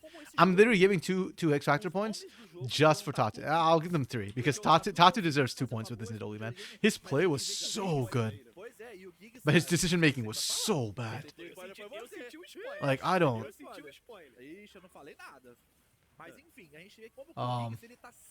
Man, I'm so conflicted. I want to give this to Tatu so bad, but Dark Knight, your point is so true. Like Marvin's the only one who didn't throw. Yeah, I'll give it to Marvin. Should have been Tatu. I'm gonna put a note myself. It should have been Tatu, but I'll give it to Marvin. Holy crap, dude. Wait, why isn't it wrapping? How do I make it wrap again? Ah, there we go. This one? No, that's not it. This one. There we go.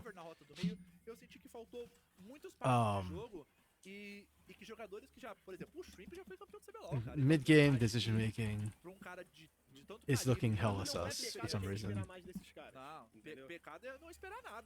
I don't even. Yeah, it should have been Tatu, man. It really should.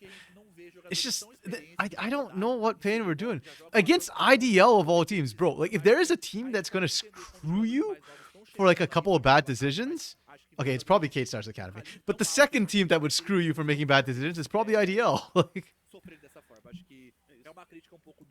oh, man. Today is a day where I'm slowly losing my mind. I don't know why. Like, usually Academies are really fun for me. And, like, they don't actually make me go insane. But I'm getting depressed between INTZ and Pain, like, the way they're playing and the decisions they're making. It's really weird. Like, I don't hate this once in a while. I'm just very confused by what's happening and not quite sure where we're going with this. É legal ver o pessoal mandando muito bem. A gente tá até vendo no gráfico aqui no dano da partida que o Mario participou muito. Apesar da gente não ter falado o nome dele durante muita partida, ele tava acompanhando muito bem os valores. Ele tava conseguindo acertar bolsas de alvos que precisavam. A gente falou do Giggs, toda vez que ele conectava o controle de grupo, ele conectava na sequência. Sending questions, having them in there. Ooh, cool. I just got a comment that CBLOL English might get to interview some of the players. That's really cool. 40k gold. Oh, 40k damage. Sorry, no. Yeah, Marvin did a lot of damage. Okay, that's fair. That's fair. Sorry, I got distracted. I need to quickly answer thing because CBLOL English might actually we might be getting interviews with some of the players. So something like that. Mas é o famoso saber sofrer, né? É, pois é, soube muito bem sofrer. Mas eu acho que o grande ponto aqui era justamente ter um campeão que consegue pressionar, consegue ficar de boa e escala muito bem, porque a gente vê que o Cork tem algumas itemizações mais focadas, algumas num burst mais imediato, pode ir pra Triforce, pode um pouco mais de letalidade também, então depende bastante do foco dele, mas eu senti que o Quats ele fez um papel honesto, eu acho que em termos de lane phase aí, a gente tá falando que o Tukulha not confirmed yet, I should say. We are still in the process of working things out, but we are hopeful to try and get some. So, yeah, just had to quickly like answer a thing. Dia, I know that we haven't been seeing Dia much, but Dia's been doing a lot of magic stuff behind the scenes right now, and he's trying to. He's the one currently liaising with CBLOL for that. So, huge shout out to Dia,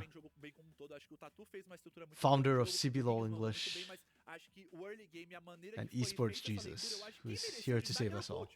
Porque conseguiram fazer uma estrutura muito boa em termos de draft early game, mas não tô querendo escapar. Você tá rindo, eu tô parecendo. Não, eu tô rindo que tu tá 15 minutos que tu tá falando, e ele não falou quem é. Não, eu tô sambando legal hoje. Okay, yes. I've answered that, and let's see who the MVP. They gave it to Tatu. Understandable. I really didn't want to give it to Tatu, but I'm personally a conservative person, so yeah.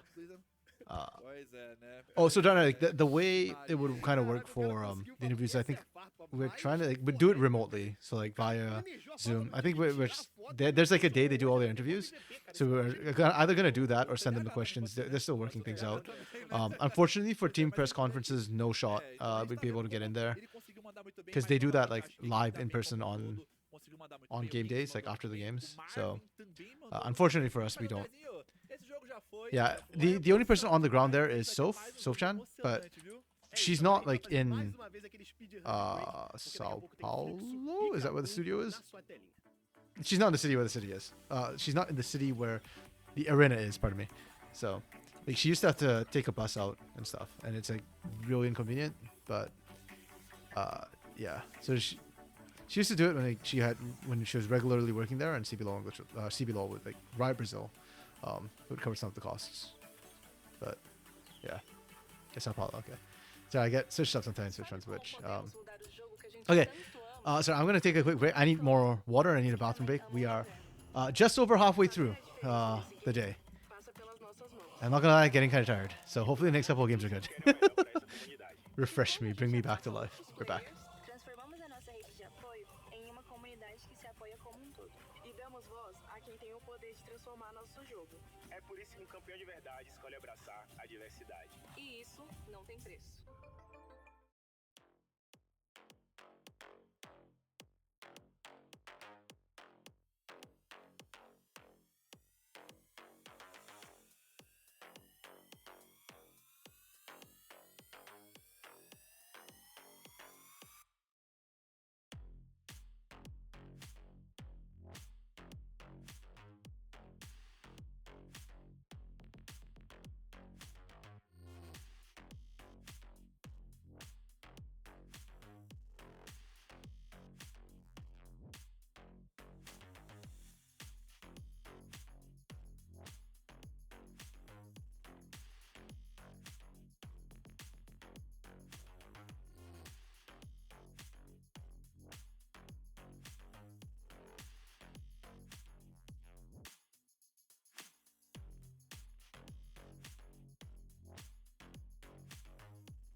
Falei que era rápido, eu não minto pra vocês. E falando em rapidez, ó.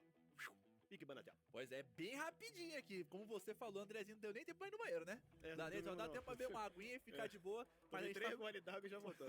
Pois é, mas a gente já chegou aqui no draft, um pouco diferente do que a gente viu na partida anterior, beleza, que são equipes totalmente distintas, com jogadores totalmente distintos, mas a gente vê que a prioridade aqui é um pouco diferente.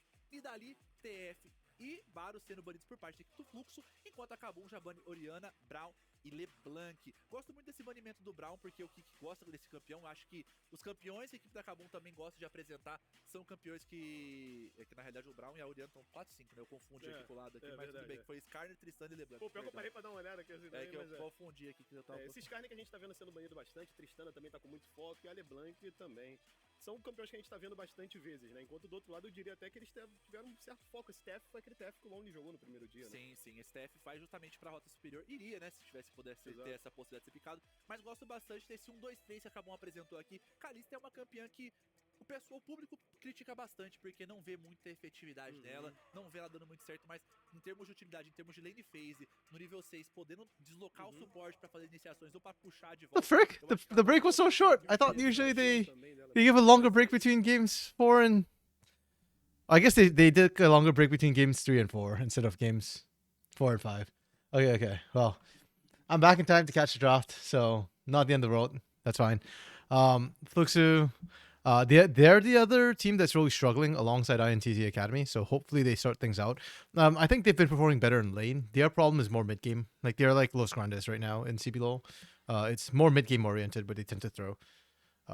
And then, Kaboom. Yeah, Kaboom, I need to see more from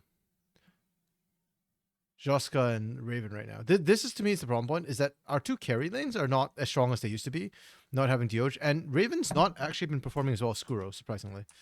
I don't know why they replaced Skuro when he was doing pretty decently. Draft-wise, Twisted Bait, Twisted Fate. Twisted Bait. Twisted Fate is not bait, guys. I swear. I was just slip up the tongue. Twisted Fate ban in the first round is kind of weird. Like, why are we? Like, you're, I guess you're kind of telegraphing the Rumble pick, because like you're certainly not gonna first pick Cassante, or you're not gonna pick Cassante. Like, it's really weird that you not ban TF for Cassante in the first phase. I guess we're doing it for a Rumble. That's such an odd choice, to be honest. Like, I can kind of see it's not the dumbest thing ever. It's just weird, unusual to see, and maybe it's because it's Lonely too. Like, Lonely has been a force to be reckoned with, especially in the mid game on champions that can carry. Skarner in Italy, Trist, okay, and then the LeBlanc ban, which is a bit of a niche ban. There are specific players you do it against. I don't hate it necessarily. You think Rumble is gonna go Ignite against Kennen? Maybe, yeah. Actually, I haven't even gone there yet. We pick that. We go Callista Talia. Okay. Ashe is still on the table. I don't know why we keep doing this. Okay, yeah, Ashe gets picked up, as you'd expect, because why not? I expect to see either Ashe or Poppy picked up to least off the table. And then we pick the Vi. Also a good answer into Callista, which you pointed out, Dark Knight. Like, just no. And then we go Nautilus, which is okay, I guess. Because now you need a kill threat in case that's a support Ashe. There we go Braum ban. Because Braum Ashe is the worst thing you could play into. Or not worst, but case starts to show us how obnoxious and annoying it is. I like the Sedge. I like the Camille bans. I think these are good bans to come out. Then we ban Ori. I don't. Okay, like it's again not a terrible ban. I just don't understand necessarily why we're banning Ori. When you've got Talia. Ball delivery, I guess. I don't know. It's whatever. Lee Sin early game for Scary. I like that. I like early game to pair with Kalissa. We pick Rel to pair with the Ashe, which is fine. Yeah, into Nautilus, that's a decent counter. Or not counter, but you can survive and then Ashe will run them down, which is good. And then we pick Corki here for mid lane into Talia, which is okay. And then we pick Kennen as the answer into Rumble, which we've seen before. It's pretty decent. Okay, interesting. Yeah, that. Would I pick? Okay, I think there are cases to be made for both Ignite and TP here. Personally, I would prefer TP. Actually, no. Yeah, no. Because you take the Ignite to kill the lane and get more prio and pressure. Into Kennen? How important is the lane pressure? My thinking, and the reason why I hesitate is because I'd rather, I think, take TP here so that Vi can gank bot and then Rumble just go for skilling and teamfight. But I do think Ignite would be better for this lane, and the more I think about it, I think you leave your bot lane alone, because I think Ashe Rel into Callista Nautilus is fine. Like, you don't have to win, you outskill anyways. Oh, they went TP. Okay. Also, we got first blood just running at each other. Okay. Choices were made. Ashe is actually not bad at level 1. It's just that Callista is better. That has more damage. Yeah. Okay, yeah. My gut instinct was to go TP, but the more I think about it, the more I actually favor Ignite and go focus topside. Your Ashe Rel will be fine bot lane. And they skill better, right? So just go for skilling down here. Perma gank top. Instead, now that I see this, I'm not sure what Fluxu... Oh, whoa, whoops. I can draw a question mark. I've done this plenty of times. I'm not sure what Fluxu are wanting to do necessarily from this. Excuse me. Yeah, I just not... Like, they can still gank top. They'll still get kills, I think. Especially post 6. Actually, no. Post 6 it gets kind of hard because of the sizing Maelstrom. Yeah, I think... Yeah, I'm just not sure where they want to play with this. But if I can't tell, then Kaboom can't tell. And maybe if they can track Scary, they can get the ganks off more effectively. Oh yeah, Dark Knight. Yeah. Jaska swapped over. That's one of my big problems. Like, this is the replacement from... for Dioj. And Jaska was in what? Fluxu prior to this? Yeah. But on that roster, I just remember thinking Joska was okay. Like, but Joska's not like hasn't been that big carry to me. That big playmaker, that clutch player. So that's why I was saying, like, to start off, like this bot side or the carries of Kaboom, Raven, and Joska are not living up to the pressure that their predecessors used to have. Like Dioj and Skuro used to dominate. Skuro and Crosstail was probably the most like they were the best laning duo, even above Mortius Tellus. Like in team fighting, I'd take Mortius any day. But like, yeah. Okay. This should be easy kill. Do they have enough spears? Oh, nice hook from Crosstail. I love Crosstail. He's beautiful. He's gorgeous. That hook, that flash hook ignite. Ah, that was so clutch from Crosstail. If they didn't get the kill there, they invested so much, and then Raven like basically gets screwed. Okay. Good attempt at a gank in mid lane. They blue flash. Max range hook. Holy Crosstail. You sexy beast. You haven't watched a single Kaboom game? Oh. You know what? With 7 games each day, understandable.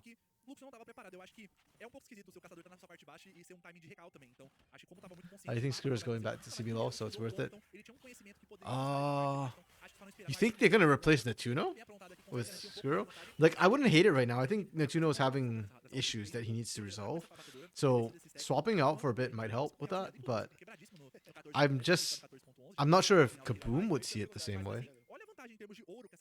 Kaboom has shown that they're not really willing to make changes. I guess I should say that. They didn't swap out Lonely for Kaboom, so they made some changes. Not Lonely for Kaboom. Lonely for Batal, pardon me. So they did make some changes.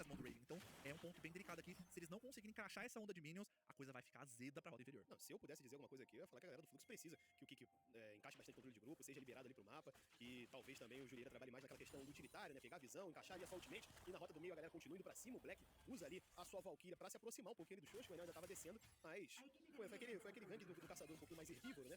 Scroll isn't playing right now. You don't see a reason why they shouldn't. True, I guess. But then that's the other problem too. Right? If Screw's not playing right now, like, will he be cold? You know, because he hasn't like played for a while. Will Scary secure the objective? Nice. Like, I'm always worried when players take a bit of a break.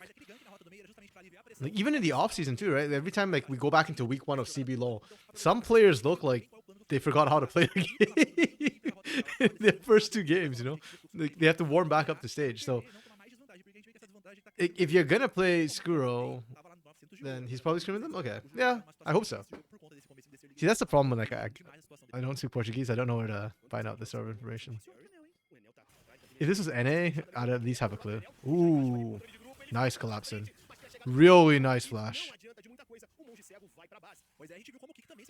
Blackie's mechanics are spot on. But I always say that about Blackie, and it's not his mechanics that's the problem, so... Yeah, good fight back from Fluxu. I don't know if they should be allowed to get Herald, Void Grubs though. Yeah, they only get 1. That makes sense. Anything more would have been kind of sus for Kaboom to give away. Professor, eu vou te levar pra festa junina. Em breve aí a gente vai fazer a excursão. A Maria Fogueta vai comigo. A gente vai fazer... Ah, mas você quer saber de Maria Fogueta agora? Eu que sou tua dupla, cara. É minha namorada. Okay. A gente sai junto, pô. Taking stock of the game, where we stand right now. 1 kill went over to Enel on Fluxu. On the bot side, Raven's got 2 kills. That is... That's interesting. Especially into an Ashe. This should not have happened. So huge props to Raven and Crosstail for making it happen. I know 1 was the first blood, I guess. So it's technically 1 kill in lane with the lead already. You need these advantages if you're Kalista into Ashe. Oh, I didn't rate their drops, did I? Did I rate their drops? Here, let me just quickly tab out and see here. No, I didn't, because I didn't have time. How do I feel about their drafts? There were some like question mark parts from both these teams. Again, I don't know how I feel about like banning Twisted Fate to get this Rumble. That's it. I like the composition as a whole. Double marksman is good. You've got good front line. Oh, you've got decent front line. I wouldn't say you've got great front line. But Kaboom has no tanks either, so it's kind of equal. I like the Ashe pickup. I said give this a 3.5. Because I also don't think they countered what Kaboom wanted to do very much. I really like the cannon from Kaboom. I think this is really, really, really good. I think the Talia was a solid pickup. I really don't like the Callista. I give this a 3. I'd have given this a 3.5, but I really don't like the Callista. Like, I think just Callista right now is the bait pick for teams. So, 3.5 and 3. I'll pick this off screen so I can add the scores in without blocking the screen. Because the teams are pretty active on the map still.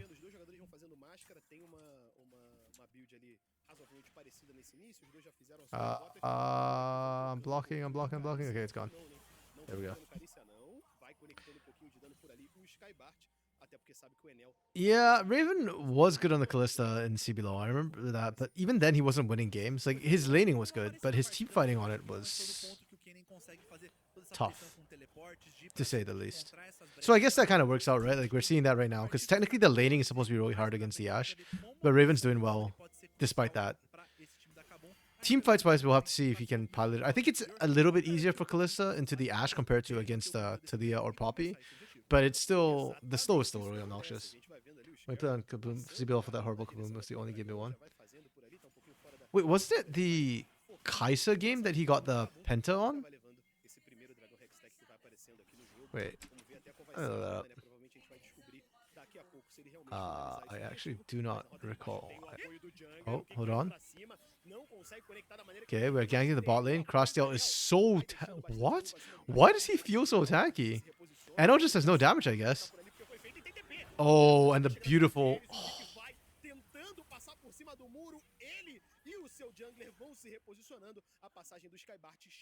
Lonely did not even need to ult. He ulted, but he didn't need to do it. Already, just the reinitiate with the Fate's Call was spot on. That was gorgeous. That was really, really, really well played.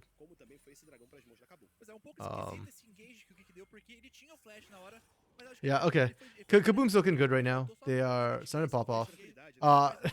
It's funny, just when I was trash talking Raven and saying that, oh, Screw is better than Raven, Raven's having a great game right now. Like, a surprisingly good game.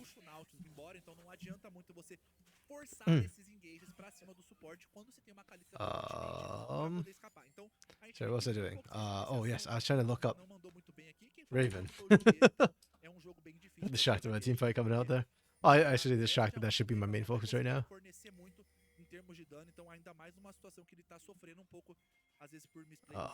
2023 was when he played.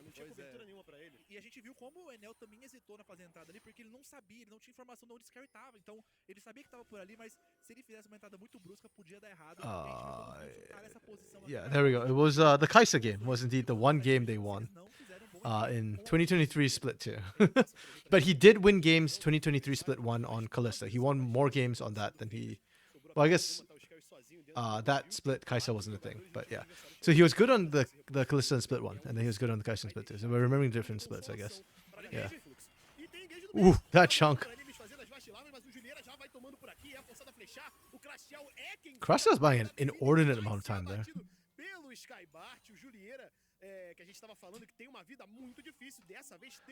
Skuro is still better since he was probably going to be the one who's substituting me.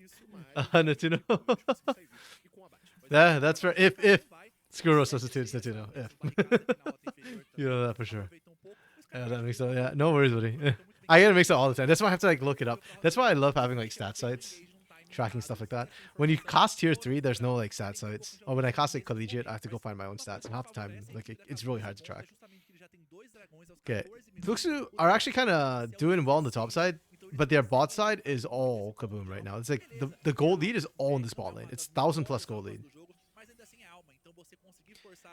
And between Kennen and Rumble, I personally actually prefer Kennen's team fighting skilling wise, like later into the game. Right now in the early, Rumble's stronger, but once we start hitting like 25-30 minutes, like Kennen flanks are going to be a lot scarier to me than Rumble flanks.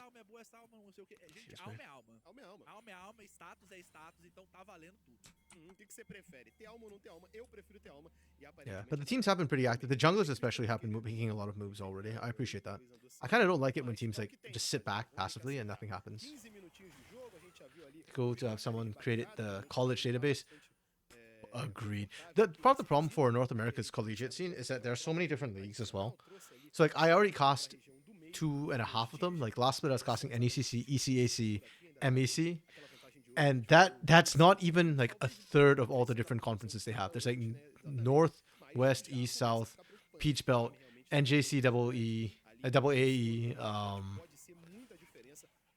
There's ECC. There's just so many. It's so crazy, and all of them are being run by different people.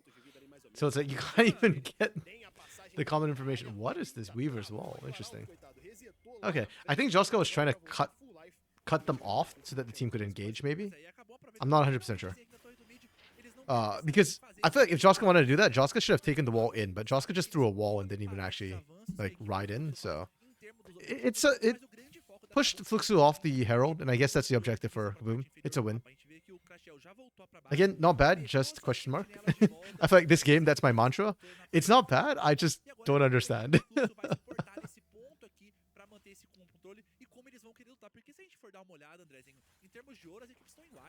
Então, é justamente a equipe do Fluxo encontrar uma boa brecha e conseguir fazer uma boa iniciação. É tudo sobre como eles vão encontrar essa iniciação, mas também é como eles vão parar o Londres. Para mim, ponto. You can make a system distribute to the tournament owners and have some admins fill up the data. It could also be hard if you want the admins to manually fill up the data because like NECC's collegiate or their League of Legends tournament has like over 100 different teams playing. They've got like 5 tiers, Legends, Challengers, Navigators, Emergence, and I feel like I'm missing one. I think they've got like 5 tiers of play, so they've got over like 100 teams signed up for it. So if you could automate it, I could see it working, and technically I guess you can. There's the whole API thing. I don't know how it works, but yeah, you'd have to talk to somebody smarter than me who understands this sort of thing. Or better hire a lot of admins. True. Labor in North America is really expensive though. I mean, even for us as casters, see, that was one of the things when we talked to Riot Brazil was the difference in pay between North America and South America is huge. Like, we don't make minimum wage, but the rates Riot Brazil was offering us were fair rates for Brazil. It's just that for North America, like, it's not the same. Ooh, great Scryer's Bloom from Julia. Saw everybody there. Scary stole it! I thought Jalira did a good job spotting them out, but they're just not ready and able to teamfight right now. Against Kalista, Nautilus, Kennen, they don't have enough, like, they're not confident enough in stopping the teamfight. They could start it with the Enchanted Crystal Arrow, but stopping it's a different beast. And now we just get shoved. Ride it, somebody get in that Herald. Get on that dropper. Oh, they even need to. They got 2 turrets. Nice. Huge win for Kaboom. Both the teams are kind of struggling to push in for a little bit, so. Oh, Zoska, what are we doing, brother? Oh my goodness, it actually worked. I can't believe this. Oh, and they managed to catch Blackie too. This is an absolute slaughter. Holy crap. Okay, I thought Joska was trolling, but that was actually Giga 5-head move. That was so insanely smart. Okay. I thought, yeah, this to me, great play. And while all this is happening, Skybart's just pushing topside, right? Like, Rumble is not the fastest split pusher, but he will eventually split push in. I thought Zoska was trolling when he did this. And I was like, oh, you're trying to stop Skybart, and Crosstail has to body block this. But this turned out to be Giga Brain, because notice as soon as the arrow lands onto Joska, like, Joska's not caught chopping. Like, the team knows that, hey, wait, they're engaging onto us. This is a 4v5. Like, we can fight this. Immediate turnaround. Like, and Joska is ready to get out, too. So, sure, you know, Skybart gets that topside turret, but you're going to lose so much more now. And you just lost 3 members of your team. It is not worth it. And Joska will probably get bot side turret too, because that's already low. So it's just like, damn.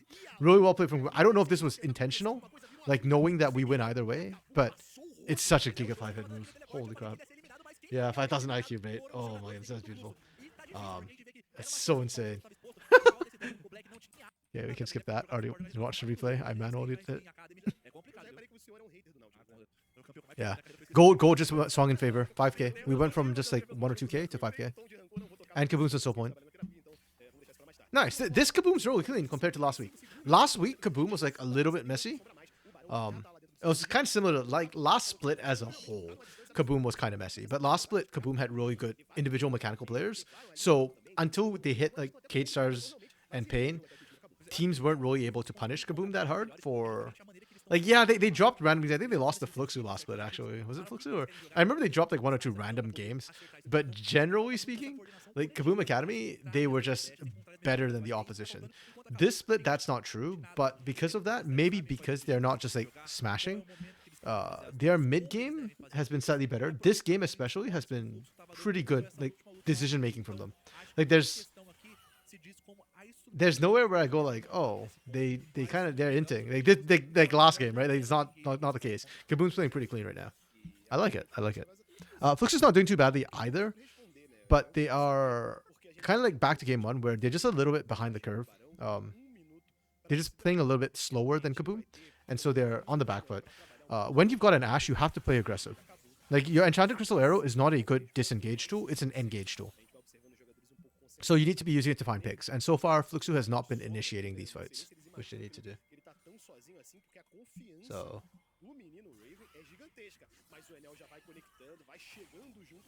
yeah, we'll see how it goes. I mean, they're not out of it yet. The gold difference... wow, we went from like a 4,000+ gold difference to back to 1,500, 2,000 gold difference. What the hell? The gold fluctuation in this game is kind of crazy. What did Fluxu do? How did they close the gap? Did they just... pick up farm coming in?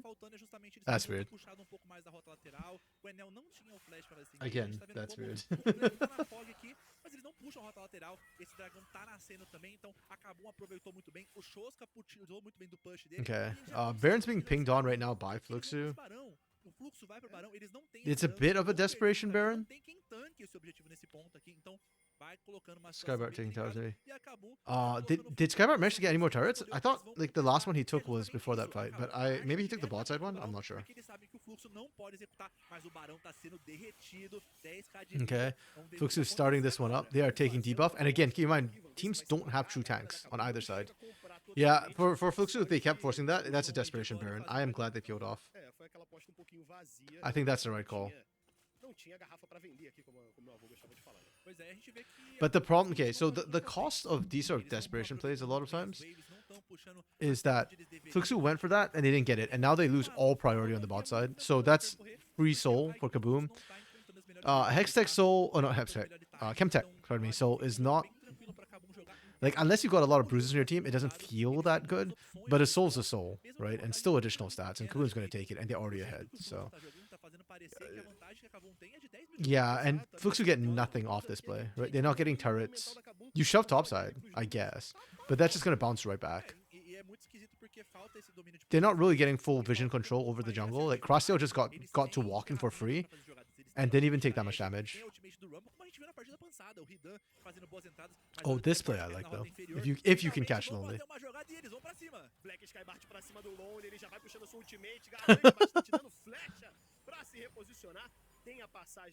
Okay, but see, now all that sort of time that Fluxu spent getting topside pressure just got completely cancelled out because you TP'd bot with Blackie into the bot side.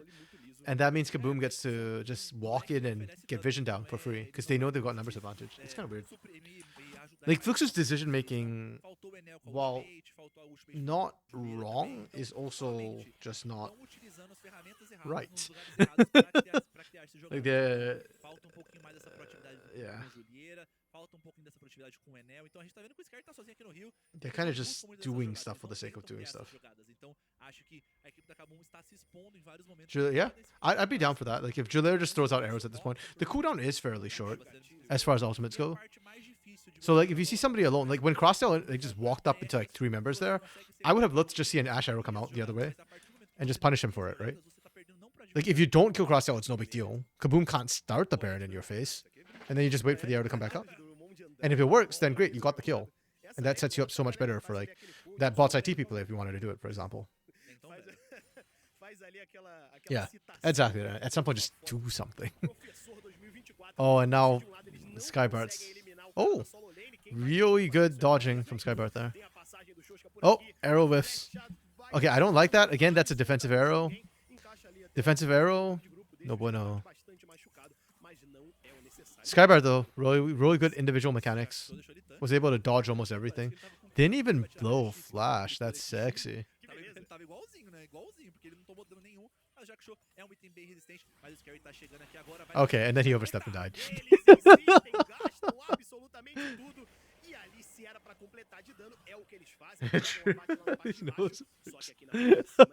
True, we know that the R button does indeed work for Julia. Okay, Fuxu, this is an interesting call. Lonely doesn't have Slicing Maelstrom, so not a bad choice. But Crosstail gonna do Crosstail things. Eno's gonna die here. Oh, Eno lives long enough to get the Baron!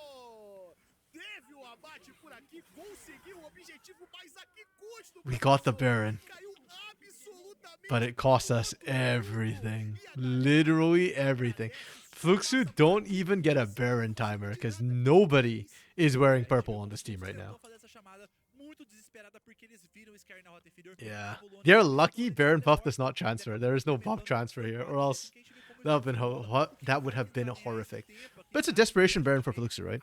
And I don't feel like they should be desperate. I don't know why we're doing these like weird Hail Mary throws. Also, Joska, I think, made a mistake. I think Joska should have seismic shoved Eno. If you'd have killed Eno with the damage. And then you could have gotten Baron. It's a small thing. It doesn't matter. Like, Kaboom's still white, so it's still okay. Yeah, I don't know what's going on with Fuxu. And this is the problem with Fuxu, right? That's why I say like, they're very much like Los Grandes right now. Like, individually, their laning wasn't bad. Like, okay, well, individually, besides the bot lane, the laning wasn't bad. I don't know how Julia and Kick actually lost that bot lane like that. With Ashe into Kalista, when you don't even have to win the lane, you just have to go even, but they just kind of died. Yeah, so the bot lane was sus, but everybody else did really well in lane. So I don't know. Like, in this, not just this game, in general, I think Fuxu do pretty well in their laning phase, right? Yeah. Like, they're kind of average. Their problem's always the mid game. Then just everything falls apart in the map movements in mid game. Oh, did my mic die? Hello? Can you hear me? Testing? Testing, testing. Hold on, let me. You might hear an echo for a sec. I'm testing my to hear if I can hear myself. Okay. Seems to be working now. I don't know what happened. My thing also lagged out, so it might have been an internet issue for a second. Because my video was also like doing the slideshow thing for a second. Seems to be fine now though, so.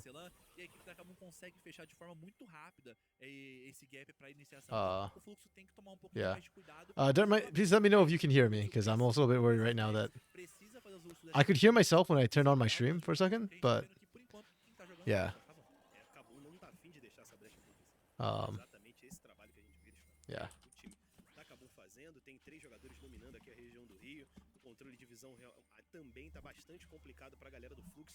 Yeah, yeah, maybe I'll just type it to you in case you still can't hear me. Okay, while that was happening, Kaboom. Nope, nothing yet. Oh.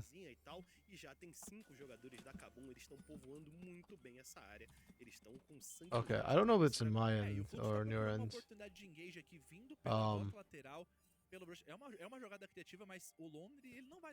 Yeah, okay.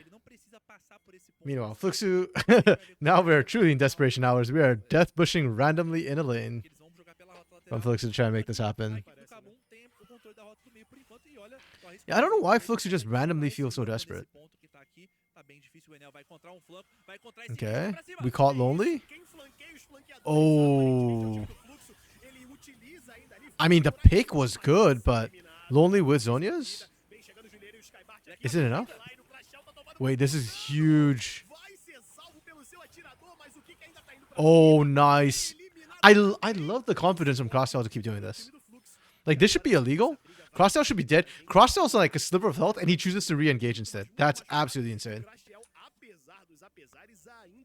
I swear, man, he's better as a support than he's been as a mid laner. He just has that dog in him. Black tava muito forte, conseguiu aplicar todo esse dano, e ele também tem a mandíbula de Malmortes. Okay, that said, the pick coming through from Fluxu was good onto Lonely. They managed to burn Sizing Maelstrom and Flash. Again, Lonely's Kennen has really not been the threat you'd like it to be. The Zonias is huge. It actually almost killed Enel, and it's what allowed Fluxu to re-engage. But yeah, unfortunately, Lonely just not been able to find the flanks that ideally you'd want to have, that you picked this Kennen for. Oh, and here we go again, Fluxu. You already screwed up Baron. Oh, we are trying for Elder. Okay, I mean, if you get Elder, that's a lot more important than the Baron. Does Lonely have Slicing Machine? I don't think they do. Okay, he did. But it's so late. You're still gonna lose this fight. Unless... Are they just not gonna get low? Okay. Yeah, the Elder is just really strong. Oh my goodness. Oh my goodness. That is disgusting. I've got hearts in my eyes, but I am puking inside. Holy. Yeah, Fluxu just can't play a team fight to save their life. I'm kind of not sure how. Like, I know they're gonna win, but I need to go back and take a look at how exactly they lost this. Because they get the Elders so early. Like, Skybart is the only one who gets kind of low, and even then, he still gets the Equalizer off. Yeah, they couldn't kill him fast enough. Okay, they killed Enel as well, but let's be honest, Enel's job is done, and they punched back so much damage here. The Equalizer was kind of bad, though. I guess that's part of the problem. But Juliera and Blackie are both alive. Both of these are sustained damage threats. I guess just the CC chain is enough? Wow. Okay. That's, yeah, that's just disgusting. I cannot believe that Kaboom just gave over Elder like that and still managed to win the fight. Hey, Dark Knight, welcome back. Yeah, that is weird. I don't know, but I'm glad that, hey, it got fixed at the end of the day. That's the important thing. You didn't miss much. You just missed Elder being done and Kaboom kind of effectively just winning the game despite giving over Elder. Yeah, this game is just one weird game from start to finish. I look at gold, it looks so close. You look at kills, and like Kaboom's just so far ahead. I look at what Fluxu keeps trying to do. Like, they are forcing objectives, and they're getting them. They shouldn't be successfully in getting these objectives, but they are. And then they lose the fight right after, both times. It's just so odd. They were very late to contest. Like, Kaboom was just really slow. Elder was basically gone by the time it came out, because, well, Lonely got picked before that. He didn't die. Did he die? Lonely, I can't remember if he died on that pick, but he had to reset, basically. And then now here, dude, like, Fluxu, we are forcing this angle when we just lost the last fight. Like, Fluxu lost the fight with Elder, and then they're trying to force their angle in again. It's like, why are we doing this? It's not like you don't have skilling. You outscale them. Fluxu just need to play it safe and slow. And you get Hawkshot too with Ashe. Like, you don't have to face check these things when you've got an Ashe on your side. It's like a Maokai. You just throw saplings, throw hawks, and then you can see whether or not you can walk in. I'm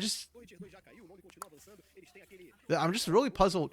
And with Fluxu, like, the map movements are not bad too. They're actually at the right place at the right time.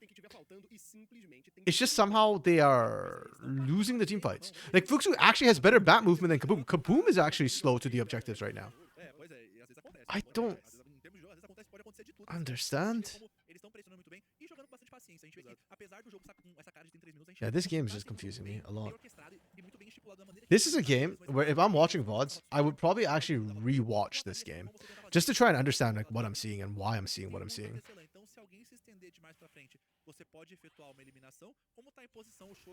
Because is it just mechanically that Fluxu are bad? Their laning's not bad. So it doesn't. So it's kind of odd to me that, like, their team fighting would struggle so much. Okay, we cut them off. Enel's actually in a good flank position right now. He'll get spotted as soon as he comes this way, but I mean, the idea is good. Yeah. He hesitated a bit too long, unfortunately.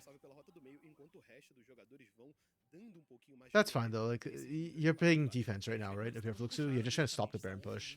If you can get kills or if you can completely like stifle it, that's a win. But Por enquanto, o Londres pressionando, podem fazer essa ameaça de dive, mas a gente tá Yeah. vendo esse canhão aqui, o canhão guerreiro atacando de longe, e aí depois que eles garantirem essa torre, eles podem okay, fazer we're just essa protecting that podem last fazer siege esse minion, mas é bem complicado pro Fluxo nesse who is ponto. solo taking this turret. This turret's gone. Não tem muito o que fazer, né?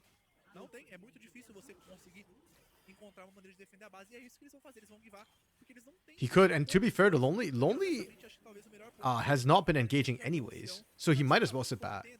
Eles não precisam iniciar esse objetivo de maneira desesperada.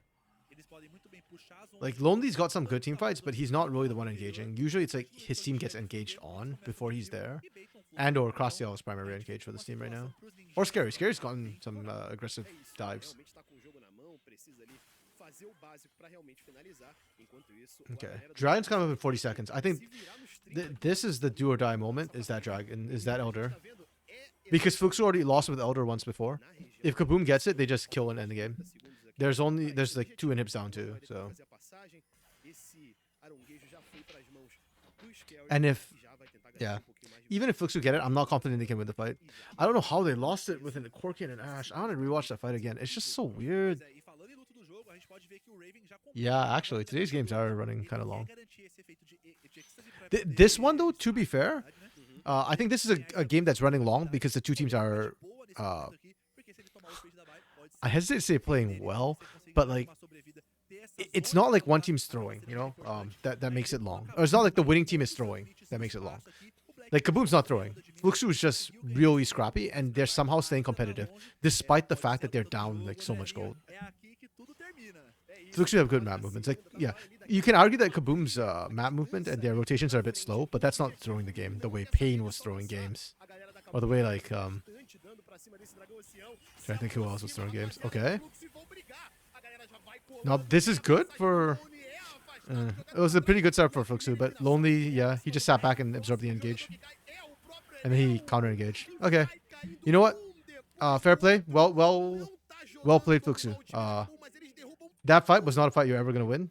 So I just want to go back and watch the Elder fight again. I just do not understand the Elder fight. Tudo bem, foi por mas olha como tava a situação do jogo, olha como tava a situação. So this was the Elder fight that you missed while you're resetting. Até o Fluxo encontrar engage, Andrezinho. Então, é isso. While you're fixing your browser. But you can see like Fluxu are here first. They're here early. Kaboom's late, and yeah, like Kaboom just did not contest for the longest time. So Fluxu get it pretty low. And then even while they're here, they're still taking their time. And I want to highlight too. Hello? Uh-oh. Okay. Yeah. I want to highlight too that while Kaboom was taking a really long time to do this, they were waiting for something. They were not just like waiting for no reason. They were waiting for Lonely to actually get in a flank position. But Lonely was really slow to get here. So like by the time they do this, you can see how low. Like Elder's base get 3k. Yeah, and then Eno just wins the smite fight. But it's how the like with Elder, I don't see how like you're pretty much even. Like at 30 minutes, 2k gold is not that big a difference. And Skybart actually ends up soaking a lot, surviving and getting the equalizer. He screws his equalizer, but he soaked a lot already. Yeah, his equalizer you can see didn't really hit anybody, unfortunately. Yeah, and then you've got Corki and Ash both up right now. Like you should be able to just win by autoing. It's like the target selection wasn't bad. Oh no, it's weird to think they lost this fight. It's really weird. Yeah.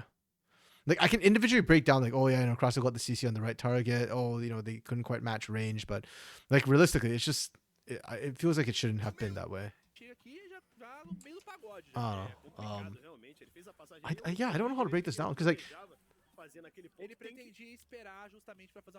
yeah, exactly. They only killed one person. That's the weird part too. Like with Elder running basically the entire fight, they got Elder down before Lonely really got the engage off. So it's just like, how did you only kill one person? I don't understand.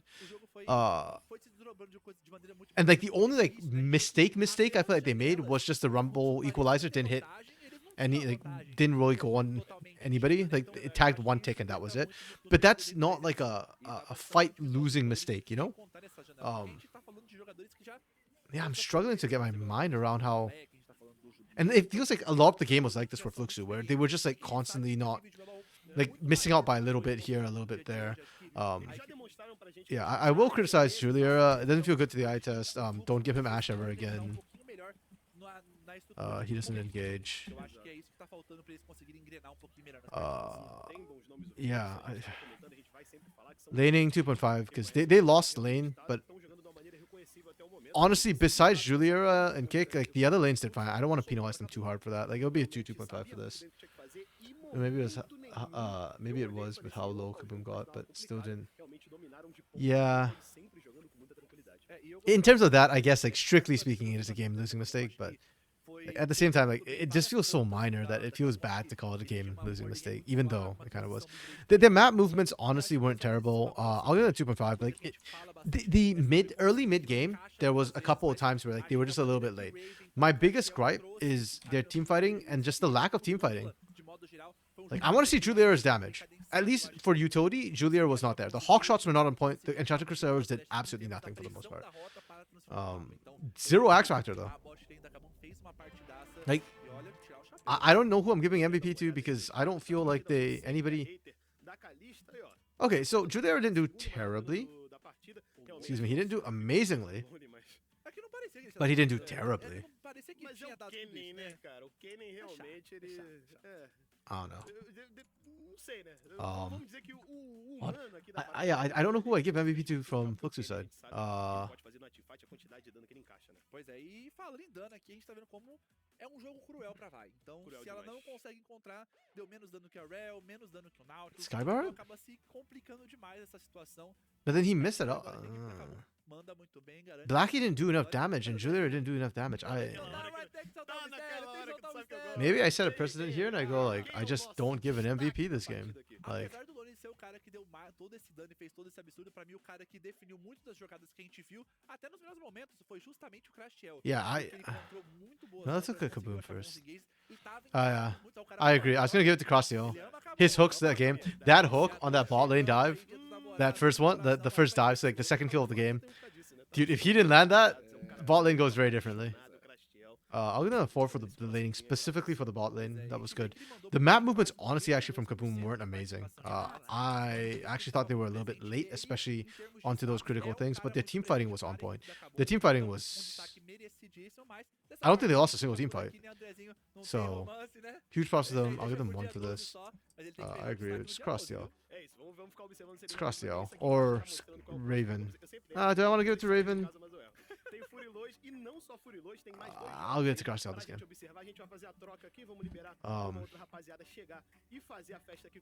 No, I don't want to not give an MVP. I think about this more.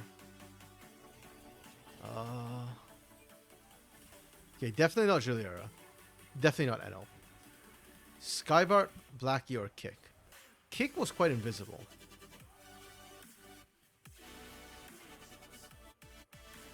But Blackie didn't do enough damage either. Sabe como podemos mudar o jogo que a gente tanto ama, incluindo todos que também amam jogar. Fazer a diferença. I'll just give it to Blackie.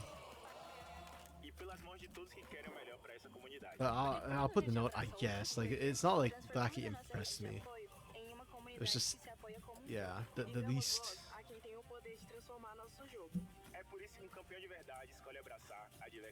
The least, you know, like, whatever.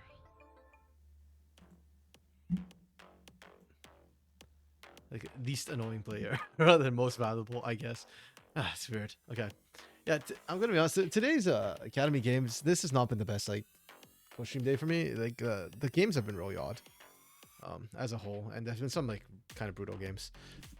Fury versus Los Grandes, so let's see how this one goes. Fury has been okay. I think they're currently 1-1 against Los Academy, who's also 1-1. I like this team. I think Akawa's been doing really, really well. Shino and Steiner have had their moments. This split, less so, but last split after they came back from CBLOL looked really, really good. And then for Los Grandes, yeah, I've actually been quite happy with Los Grandes. Nero's been looking good, honestly. He's been helping mitigate my my feelings of loss over seeing Randall gone. But he's been doing well. Dudu's okay. So yeah, Jota MS is another like Skybart-esque player for me. So I think this one should be good. You know what? Maybe it's Cope, but I'm hoping this one should be good. I think this should be a pretty close matchup. Dark Knight, this MVP choice is just a pick your poison game. Yeah, that's a great way to put it. Yeah. I'm drinking off the poisoned well of Blackie for now, I guess. 'Cause, yeah, that is indeed that was indeed a game. But did I remember to do that? Yeah. Okay. Sejam bem-vindos de volta, rapaziada. Chegamos aqui pra Yeah. caos. Dois últimos joguinhos, vamos, meu querido. Dois últimos joguinhos aí pra gente terminar com Let's go. Our last cost pair for the day. Vichet. na ordem errada agora. Vichet. Deixar você mais irritado. And Skeet. Legal. Muito bom. Yeah, I'm looking forward to this one. My wait, wrong one. There we go. Los Grandes has been pretty solid overall. And what I really like about this Los Grandes roster more is that it's not just Jota Mise or Bust. Like there's actually other carries. Ooh, and we get some spicy picks, so this should be fun. The fact that we have to ban Renekton in first phase is kind of insane, and that just goes to speak like how this team used to play. It was top or bust. So there's 2 top lane bans to get from the get-go. Just meta bans from Los Grandes for the most part. Viset? Okay, thank you. Viset. Okay. And then we've got LeBlanc ban into Tavares. That's interesting. I don't remember Tavares as a big LeBlanc player. I wonder if like LeBlanc is doing something in scrims that everybody keeps banning it all of a sudden. Like there's some players who I think of when I think of LeBlanc. Tavares is not one of them. And we first pick Jax. Wow, we are really trying to pinch Jota Amise's pool. Very meta bans coming through. Meta, that's good, that's fine. Yeah, and then we go for a Nocturne Ori. So we are literally tipping our hand that this is a top lane Jax right from the get-go. This is not even a flex pick. Oh, it's Tavares AD LeBlanc? Ew. Wait, okay. I don't remember that, weirdly enough, but I'm glad that... Wait, AD LeBlanc is not still a thing, is it? Like, they nerfed it, no? Okay, you know what? Either way, I'm just glad. If this is the guy who plays AD LeBlanc, I'm just glad we got rid of this. I hate AD LeBlanc. Last bit. Okay. Oh, yeah. Okay. That's fair. I still blame Tinons for that. He started it. Lucian ban. We do Chase and Corki bans. Okay, so we are saying that we think this could be a jungle. That's true. Academy, CBLOL, for some weird reason, has not flexed the Talia into jungle. I don't know why. But Academy has been willing to do it, and I respect that. I do think this is a good flex pick, and I hate the fact that CBLOL has not flexed it. Okay, so then we ban out bot lanes. Aikawa, I think has played Draven, but didn't want to do it. So we go Cassante into Jax, which is actually probably one of the better late game matchups for Cassante. You don't win it, but you can take the Jax out the fight pretty effectively compared to like something like Camille who can get right back in there. And then we pick Sivir Leona, and we pick Akali to try and punish. Okay. Okay. My thoughts. I kind of like this comp actually. Again, no real tank, but I think between Jax and Nocturne with effectively double bruiser, plus a tank bot lane, I think you have actually enough beef that it's okay. Like you don't need like a full tank if you're not going like squishy side top laners. So I don't hate this. I think this is okay. I actually quite like this for team fight. Nocturne Ori is really strong combo. Sivir can carry fights. Los Grandes' draft was okay, but okay. So first of all, I like this draft. I think it's a 4.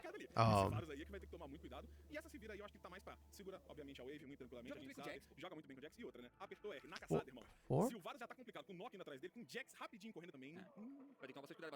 Actually, the more I look at this draft, the more I like it. I don't, yeah, because Varus can't really punish the Sivir either. And then, this might be the first 4.5 draft we see today. Okay, I really like this drop. So the reason I was hesitating was because Sivir also negates Varus poke, and Leona beats Nautilus. So like genuinely, this bot lane should get to scale. Nocturne Ori is strong. There's no real counter here. You've got Raveled Earth, maybe. And then Jax will outscale Cassandra as well. Like literally, this is a straight winning draft. And you actually countered their bot lane. I really like this draft. I might even give this a 5, depending on how this game goes. Los Grandes in the hand, it's meta, but meta isn't always good. This super meta draft, right up to the last pick, they were getting screwed actually. Akali is good because they don't have a true tank, and you can, if you survive the laning phase, you have kill threat onto Ori, you have kill threat onto everybody. So this Akali just saved this draft. If not, this would probably be like a 2 or like a 1.5. But with the Akali, I'm willing to give them a 3, maybe a 2.5 if the Akali isn't enough. So, yeah. I think Furia had a really good draft. One of the best we've seen today. Actually, the best we've seen today. Let's go on this. It's a 3. This might go down, that might go up. Let's kind of see how this goes. Yeah. We're on to the Rift. Hands check wise too, I think the teams should be kind of competitive. I think I favor Furia's lanes a little bit more based on what we saw from them last split, but this split, especially the top side, the laning has been a little bit weaker. But considering the highs we saw from them last split in playoffs, I'm willing to, give them another week chance to kind of pop off. Jungle is just saying hi to each other, just poking around a little bit, nothing too crazy. And again, jungle flex to the, I like it. Depends on how Tavares plays it, because at the same time he could be a team savior. Yeah, that's true actually. That's generally true. and Akali does struggle a little bit in lane early because she is a melee champion with limited energy early on. That's why I said like I'm willing to downgrade this yet, but without the Akali, this draft has like very limited ways to play on paper. So yeah, we shall see if Tavares can do it. Okay. Nice. Good turnaround from Los Grandes though. They really punished Mano for trying to do that. The problem with Leona is level 1 with Zenith's Blade, she's weaker because she doesn't have the stun to follow up. I think it was a little bit overzealous of Mano to go for that, but because Nautilus is also not super strong level 1, it actually ends up being okay. It's just kind of like an equal trade. It's not the end of the world. Yeah, they're just going to pop as many of their pots as they can, heal back up, and then level 2 engage will be a lot more telling. Fun thing you can do as well, I think level 3 is where this lane becomes unplayable, because usually that's where we start seeing the spell shield picked up by Sivers. Or she will definitely have it by level 3. She might have it before then. But by level 3, you've got the bouncing blades and you've got the boomerang blade. So you start being able to match poke with Varus. Your auto reset lets you kind of trade. And then you can try and bait out the engage as well with your spell shield. Good play from Konseki. Just Spider-Manning out of there. Recognizing that, hey, if they're engaging on me, it's probably because the jungler's nearby. Oh, nice. Unfortunately, they couldn't get the kill on Tavares, though, for Los Grandes. Both junglers pick up kills instead.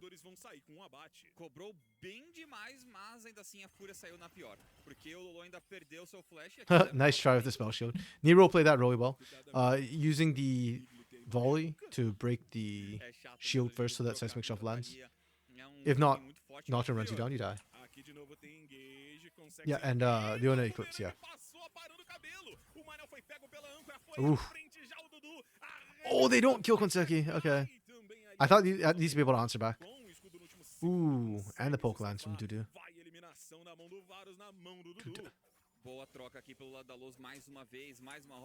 Okay. Well played from Dudu and Konseki down there. Things got kind of dicey. I'm actually curious how Aikawa was low to start the fight, whether it was just poke from Varus landing. Because the spell shield cooldown is very... No, they were full health. Okay. So... Wait, this should be a guaranteed kill. E The aí frick? a Fúria decidiu, achou uma boa ideia tentar brigar, mas Okay. pelo visto não foi a melhor ideia do mundo. Interesting. Agora a Leona sem flash, tem que tomar muito mais cuidado da onde vai Yeah, pisar. usually when like the Nautilus screws up the engage, you'd expect it to be a guaranteed kill. Unfortunately, I guess Sivir just didn't have enough damage early to actually do it. Yeah, he came out, he didn't. Yeah, Ignite came up for both of them after, because they traded at the same time at that level 1 fight. But, yeah. That was pretty close. That's huge for Los Grandes' bot lane, though. And that's okay for Furia. You just now just play really passive, basically. And just go for the Sivir scaling. I mean, you pick Sivir in the first place to scale for team fights. So, it's just really boring for Mono. And it's going to feel really bad for him because he gets no agency anymore in this bot lane. Once you fall behind Leona, that's kind of it. Or maybe wait till 6 and then go for Nocturne ganks, right? Because, yeah. Paranoia is a thing. Então a Los... Exato, então a Los sabe disso e já vai forçar esse barão agora. Ainda mais que eles estão com vantagem do Varus, pô. Dá pra ir pra cima. Dá pra brigar. Yeah, trying to take this dragon early for Los, again, kind of risky. They're not at a big enough advantage. That's one thing I've kind of noticed with CBLOL today, is we're seeing a lot of these like dragons being started, either without perfect information, so they don't know where the enemy jungler is, or like they just shouldn't be looking at it right now, right? Like usually what we're used to seeing is, you know where the enemy jungler is, they're not there, so we go for dragon. And that's why we see like Void Grub dragon trades. But today especially, teams have just been willing to kind of go for it without that certainty, and or without finding a pick to start things off. Pode dar aquela zedada, Stinner e Lolo dão aquela recuada, e o Stinner tava subindo por aqui, porque se ele pega uma Vastilarva, ele tá 6. A realidade é essa. Se ele pega uma Vastilarva, ele tá 6. Yeah, and at the end of the day, because the setup wasn't there, both teams are just walking away.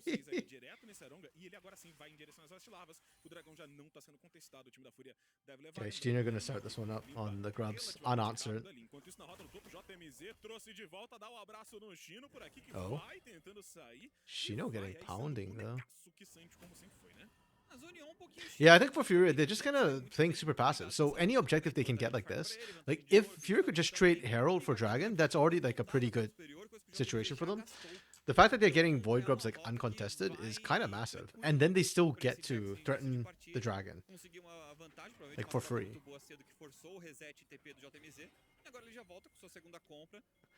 You talked about Nautilus not having it. They don't have, oh, okay. Oh, so Mano actually did have Ignite that fight. Oh. Okay, that's wild. I don't know what's going on in that ball lane anymore. Still very, very, very close. And the edge, that's what we expected from this matchup, right? From Los and Fury. At least that's what I was hoping from this matchup. That'd be very, very close and kind of down to the wire. And so far it has been. 200 gold, 300 gold separates the two teams right now. That's like first blood gold, effectively.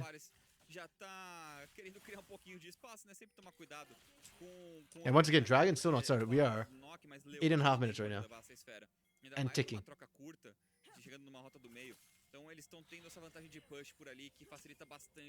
Like if I'm Los Grandes, again, like this sort of situation where it might be a 4v4, I am not comfortable. With Solar Flare being picked up, with Shockwave being available. Yes, the Shockwave doesn't hit that hard at level 6. You need items because it's a skilling ult. But yeah, and yes, Sivir is a skilling champion, but still really scary to try and do this when you're taking dragon damage the entire time. Exactly, yeah. If Talia starts it, everything gets gonna be free.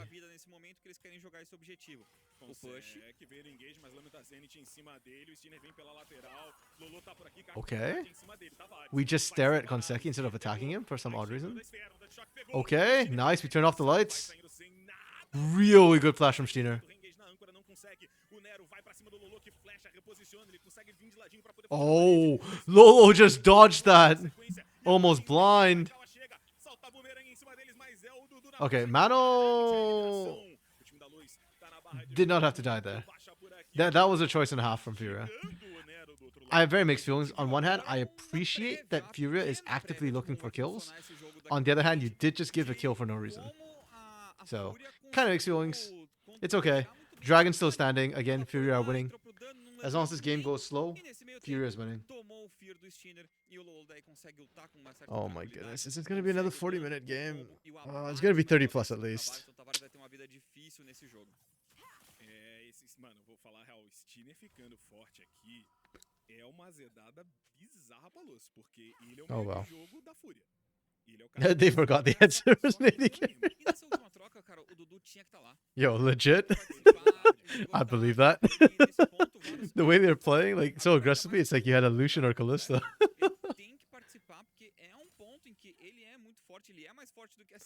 But again, like as long as they're keeping things close and competitive, as long as they're slowing down the game, they're winning. So that's fine. Shockwave is coming back up. Paranoia is still down. Perfect execution is down. Okay, this is contestable. They have vision from this ward onto Dragon. They're able to see that. They're just choosing not to engage on it. I mean, they slowed it down to like 11 plus minutes in first Dragon take. That's okay. I guess they just don't want to risk it anymore. That's fine.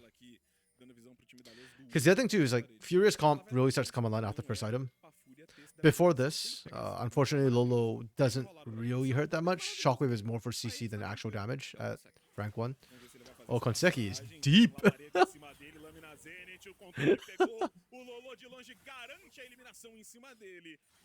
He was on the wrong side of town. Linda leitura da Fúria, que sabia que o Nautilus queria alguma coisa por lá. O Manel já estava bem posicionado, bom ultimate, consegue a resposta. E com isso já abrem mais espaço à rota do meio. Does this mean? No. Their timers are pretty short. Ooh. I think the Shockwave was a little bit early. Because Nero's flash was kind of late. But didn't get hit. Yeah, the Ori Nocturne combo is a little finicky. Oh. That's kind of rough for Lolo. Had no flash, so Lolo did the best he could. He actually dodged out the seismic shove, but it doesn't matter when Nautilus Hook will do the same thing to you anyways. 6 jumps for Furia. That message, I know, came out before that mid lane play happened. They might still get 6 though. I don't know if they will.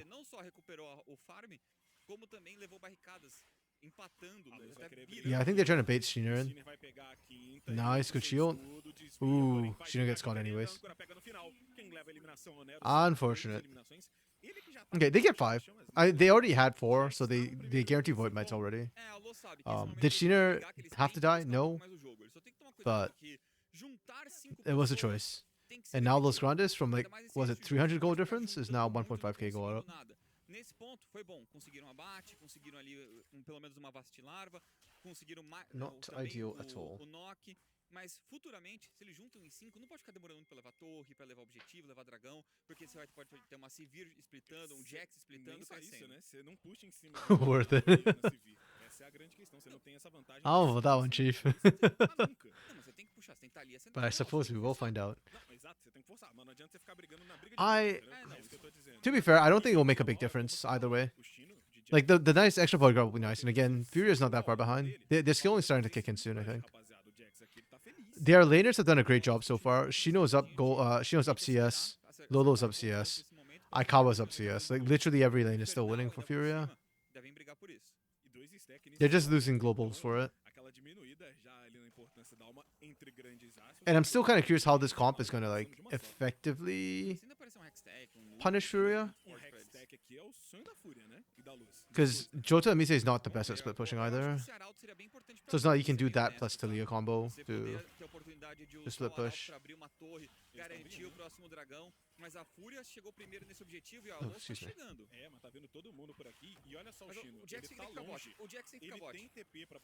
This math is wrong. We got 1 plate bot and 0 gold. Or I guess nobody was there when the plate dropped.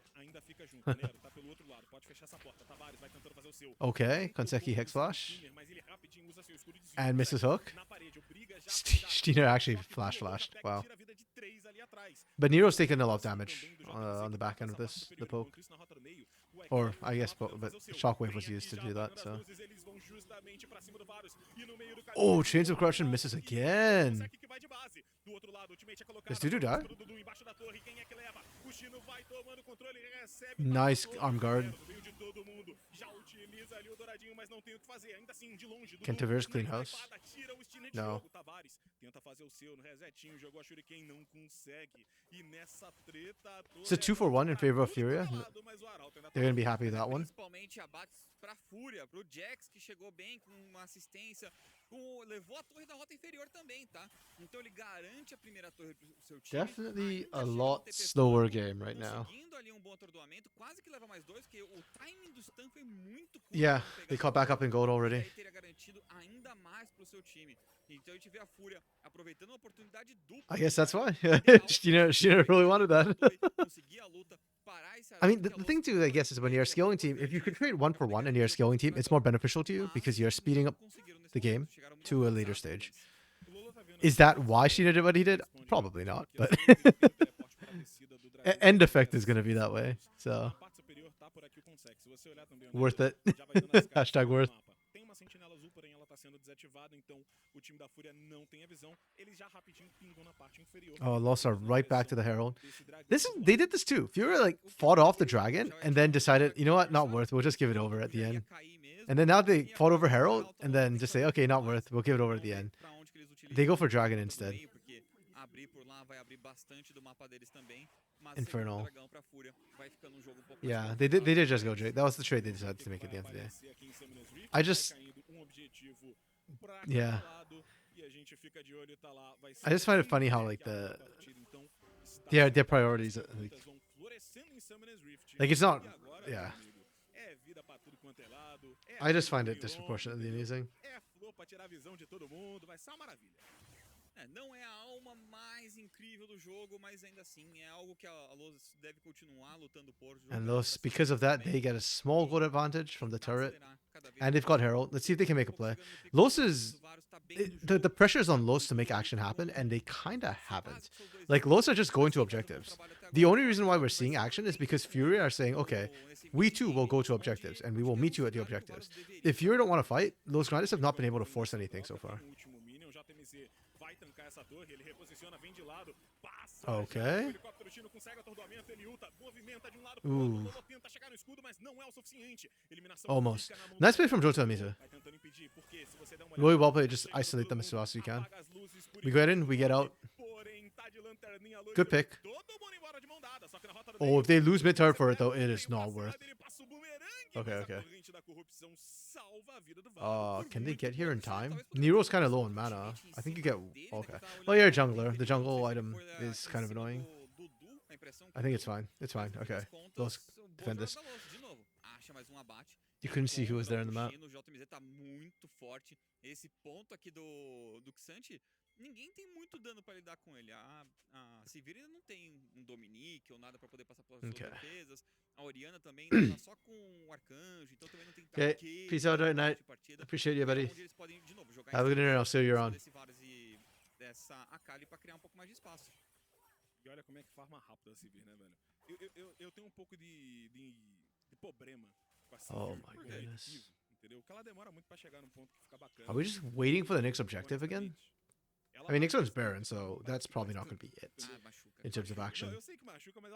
Yeah, Los Grandes are sitting back way too much. Exato, esse é o problema. Todo mundo tá ali lutando, Boomerang quicando todo mundo, aí quando você... Okay, Herald into mid. That's just the move.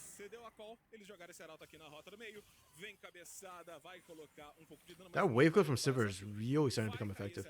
Literally just one charge, that was it. The minions barely even got to walk up and hit the turret. É duro, cara. Se a Sivir estiver pronta pra responder, cerco contra ela é muito difícil. Até com Barão é difícil às vezes, porque é mais tempo do... Ela ainda limpa. Não, e do Boomerang. Are we just waiting for second item power Não spikes? só quicar nos minions. É muito chato, quanto mais itens ela tem, mais difícil vai ficando. Então é um jogo... I'm waiting for Furia for Shino specifically, to just start winning the 1v1 against Jota Misa. When that happens, that's just game over for Los Grandes at the point. Because the skilling already favors Furia as stands. And Shino's split push is a very real win con, as well as his ability to team fight. Yeah, Kawa is É um jogo que ainda tá muito Getting aberto up there. pros dois lados, Actually, what né? is this item? I don't recognize this. 33 mil pra um lado, 34 Oh. mil pro outro. É um jogo que tá bem ali. Okay, frente a fine. frente. Don't let me Agora circle o the China green tá ali item. atrás, ele Go for the entrando dive no instead. Cansec, vem carga de profundidade em cima dele, arremessou pro alto. No meio de tudo, We have ali chega o gone Tavares. deep for this Chega one. na torre, chega o Chino no meio do pagode. Vem JMZ e Nero colocando esse dano no fim das contas. Yeah, no paranoia shockwave combo. E essa torre Stina da used it defensively already. Aqui a Lowe's de novo acelera bem. They lose the turret. So okay, Los are Poderia o Nero they are fechar still essa pushing in and getting, you forçar o know, flash dela, small forçar things left and recursos right. pra daí eles conseguirem criar. Mas o Chino aqui não é pra tá Oh, ajudando, that cara. scout slingshot Esse AT1 that vai builds into cair, rapid beleza, fire. Okay, okay. gastaram alguns I did not três recognize that segundos, icon. nesse ponto, in Aikawa's ele tá inventory. top lane levando aquela T1. It's not the newer Tá items. splitando. Ele tem Yeah, I que haven't seen too criar much of essa them. vantagem, criar esse espaço. Tavares deu de cara com ele ali. Eu acho que ele viu. Mas não viu nada. Passou ali, já tomou atordoamento. Oh, Vem we used dele, out voltando already. pro Chino, dentro da poeira aqui. Vai ter a chegada de uma galera They em really want Tavares. They don't find Tavares. longe, meu Deus do céu, mãe, vem todo Tavares gets out. Tavares. É uma calha aqui. That's né? disgusting. Difícil pegar, gasta flash, gasta ultimate, gasta tudo pra poder fugir. Tá aí agora. Yeah, love to see it. Vai cair aqui da rota superior.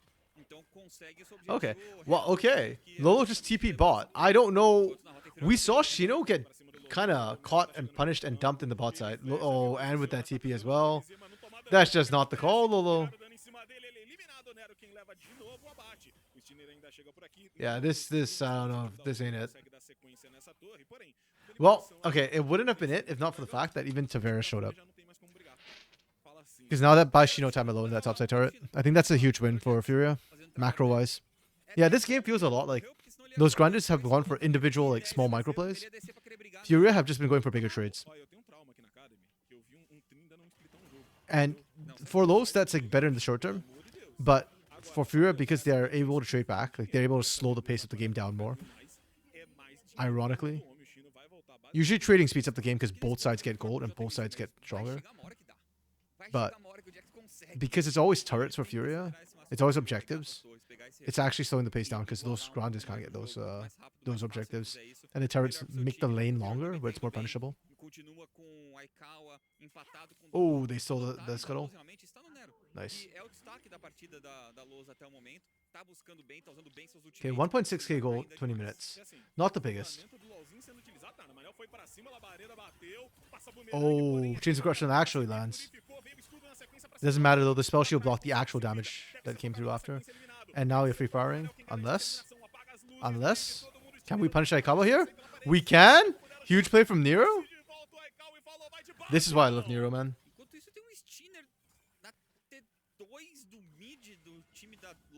Yeah, Nero has been huge this game, consistently. To be fair to Tavares, Akali did not sprint it down. And I suspect this will be ultimately the big win con for the team. But for now, it's Nero who's getting them there. And later on, it might still be Nero who sets up for Tavares. Oh, Dudu's dead.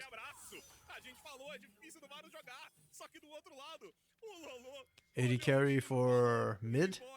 But Shino's becoming a problem.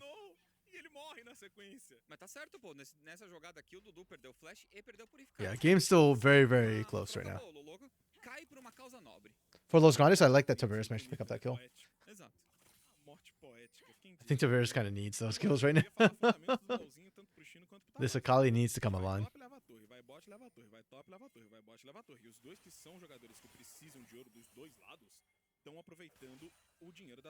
Yeah, map's opening up again. Já tem céu dividido além da Trindade. Então, os dois jogadores que são responsáveis, eu diria aí, né, por uma boa parte do dano, tanto da Fúria quanto da Luz, estão usando o básico do LoLzinho ali. Dragon's not up for 3 minutes, or just under 3 minutes. Baron's existing, it's chilling. Interestingly enough, notice there's an absolute lack of vision from either of these teams. These teams do not care about Baron right now. And for Los Grandes, they're not the ones who are threatening it. They literally have no Baron shred items. They don't even have a Liantries for Nero. Which is fine, because there's no true tank on Furia. Good call. But it also means that their Baron take is going to be very slow. Furia have Kraken and Liandries. So if Furia doesn't threaten Baron, Los Grandes don't care. Like, Los Grandes don't even bother trying to fake the threat of it. Yeah, that shockwave came in early again. Same thing that happened the first shockwave. It doesn't even matter, I guess. But yeah, so far Lolo shockwaves have not been it.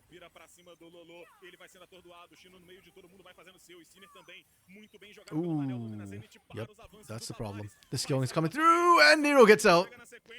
Nero. Oh, nice. And drops the ball in time. Okay. Okay. Nero is trying his damnedest. Nero MVP for Los Grandes for sure.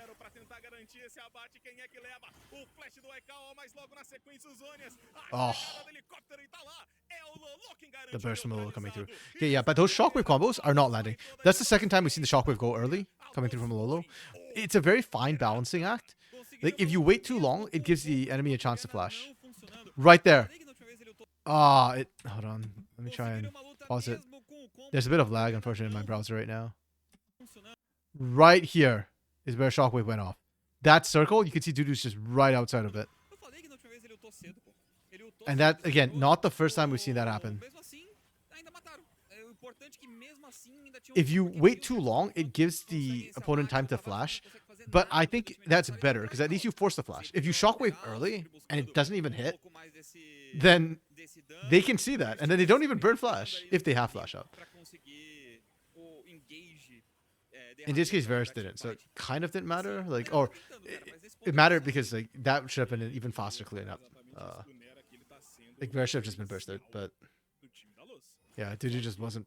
Yeah, got to see the shockwave kind of miss. I was like, okay, well, I get to live a couple more seconds, I guess. Oof. Yeah, Shino, as we mentioned, is a problem.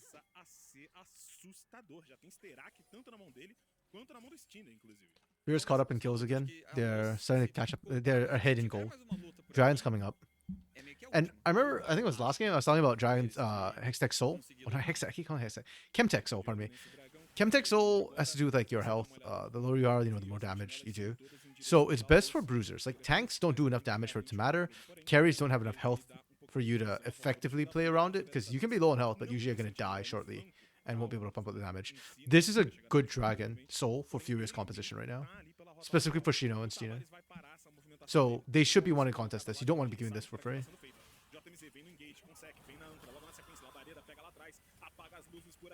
Okay. We don't see the R2. Okay. I mean, they don't need it, but it'd be nice to actually see it being used. Just for damage, maybe. Oh, really nice dash from Jota Mise. They baited Shino in perfectly. I know like Nero's MVP, but Jota Mise has consistently impressed me. Through last split and this split. I think Jota Mise was like the main carry of Los Grandes last split. And this split too, to a large extent, Dudu still has not really like impressed me. It's just new days yet.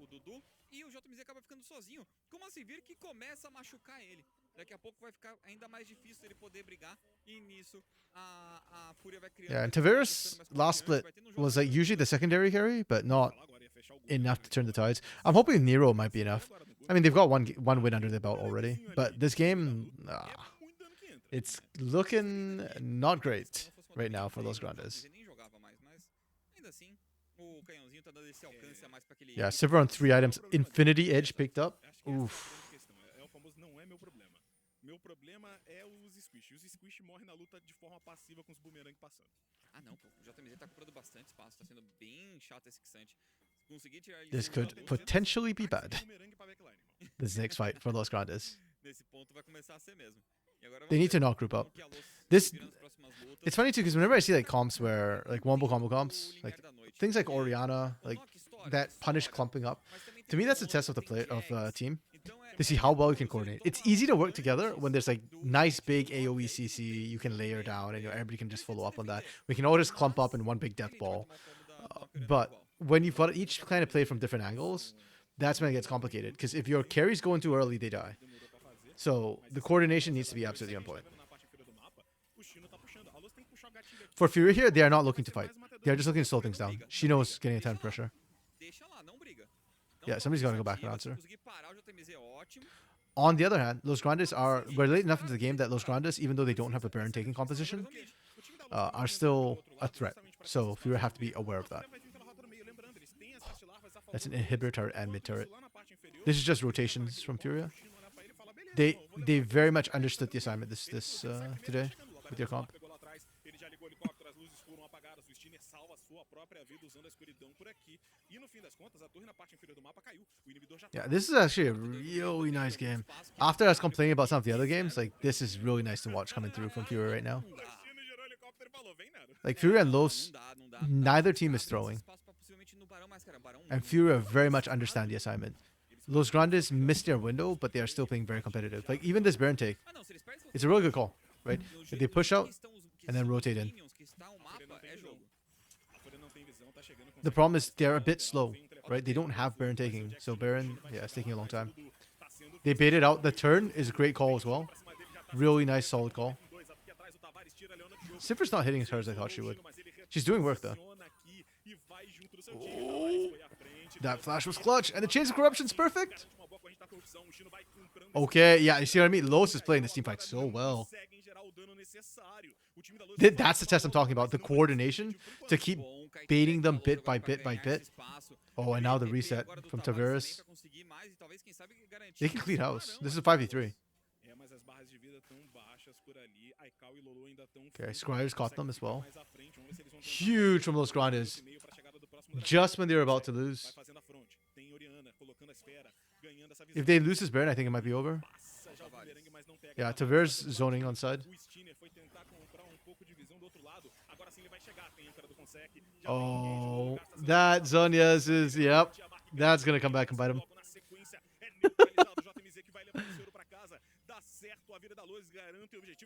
Yo, Lunar Day. How you doing, buddy? How you been? Little bit of a range diff. To be fair, I think just Los Grandes played around that wall specifically really well. Like this wall right here. Unfortunately, Furia don't have vision in the river, so when they are behind this wall, they can't see what's happening on this side.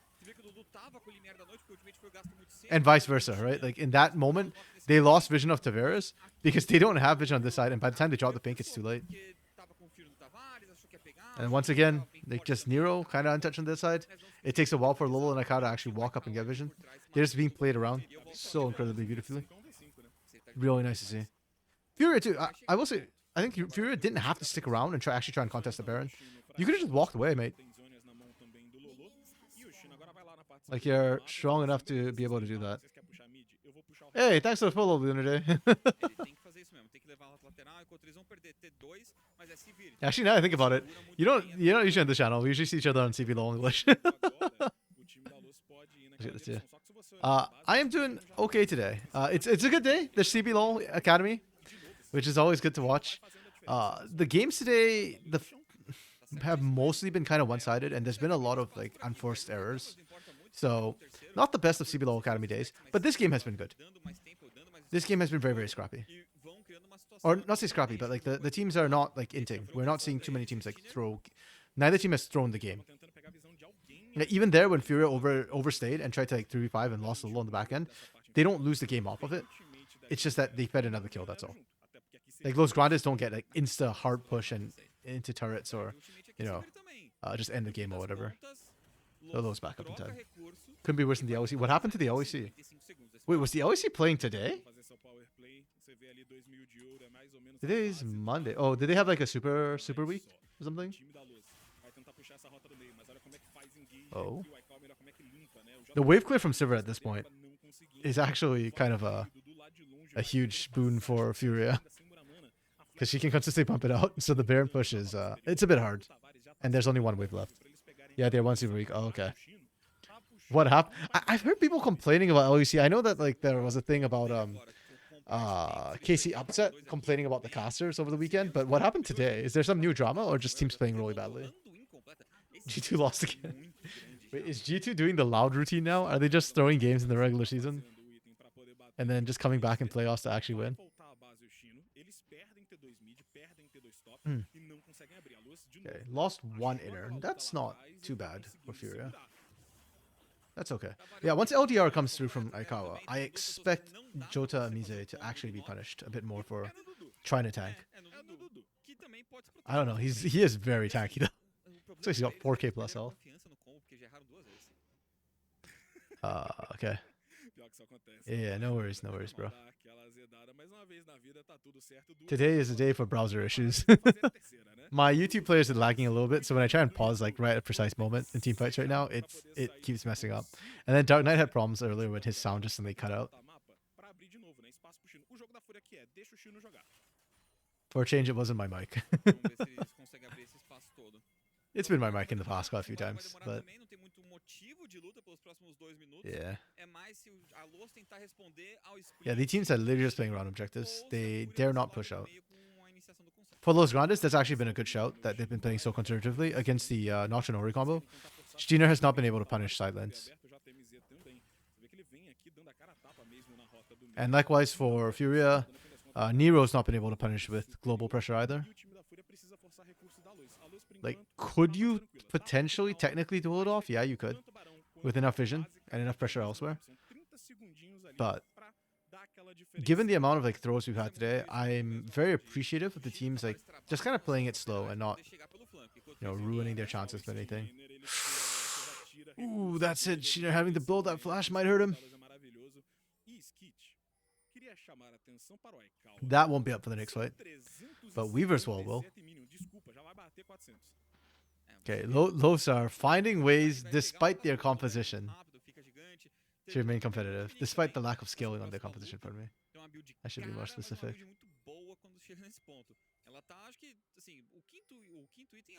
Yeah, this is not bad from Shino to split push right now because you already know Weaver's Wall is still down. And you've got TP, so you can still join the fight without worrying about that global gank pressure. Yeah, and the wards, yeah, there you go. Those wards are effective. The reason why like those wards won't help before is because Nero can come from such long distances with Weaver's Wall that the warding gets complicated. Okay, Lunade.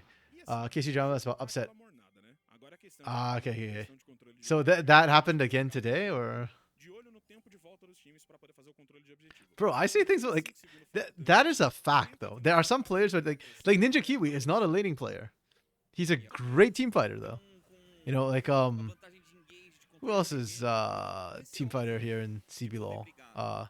Trigo, arguably, except on Jin, is more of a team fighter than he is a laning player. Mikao last split could not lane to save his life, and I think you know that. He literally could not save his life in lane. Like, he was what the highest death counts of all players. What the hell, Steiner? What are we doing? You're so deep in, there's no shockwave. What is Steiner doing? Oh my goodness. Oh, I'm crying. This has been the story of today, Lunar Day. I'm so sad. Oh my goodness. Like, oh, this game was doing so well until that happened. Like, what on earth possessed Steiner to just throw like this? Like, this is so weird. Usually Academy is not like this. Usually Academy actually has like, yeah, sometimes it's a little bit stompy, but hey, all games always sometimes are. But usually they actually play pretty well. And they like, try out new comps and stuff like that.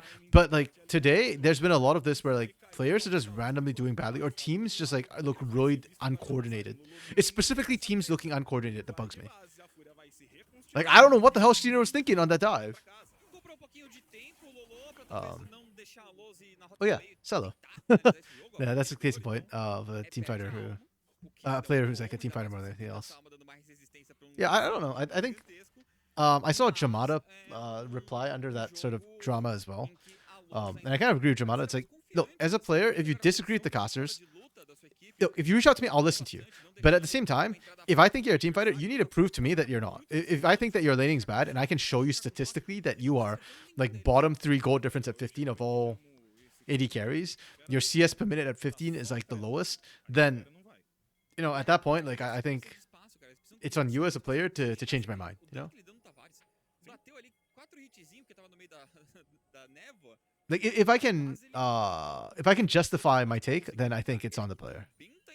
If I can't justify my take, like as an example, and I'm not saying this, like, and this is not a fact, but if I were to say, for example, that, oh, you know, like, you know, Titan's a guy who throws games, but his KDA is really, really good. He doesn't die very much, and it's like, Okay, then if you call me out, yeah, I think I'm wrong. You know, like I don't think Costa be saying stuff like that with no proof. Okay, Seniors turn off the light. He goes in. No shockwave. Okay, it doesn't matter though. Aikawa is still safe and outputting damage. Oh, Tavares. Really good patient play from Tavares. Is it enough? Oh, it almost was.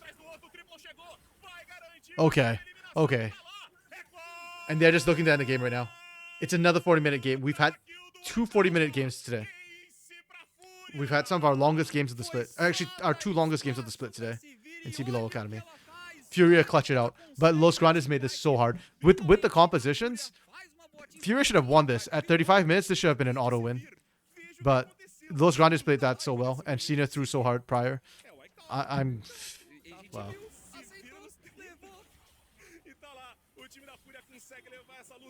Okay, this was a close game. Closer than it should have been. But yeah, at least the game didn't end because of somebody's like huge mistake. Holy crap! Yeah, Furia was caught slacking a little bit towards the end there. They were skipping steps a lot. Like that fight around the first Baron, also no vision. How did this fight start?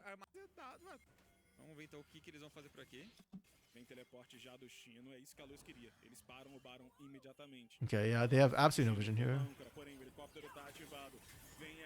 So I'm just trying to track what the ball is. Ball's on Steiner. Ball's on Steiner. Steiner goes in. No shockwave. Okay, so that was Zolo holding the shockwave. I can appreciate that.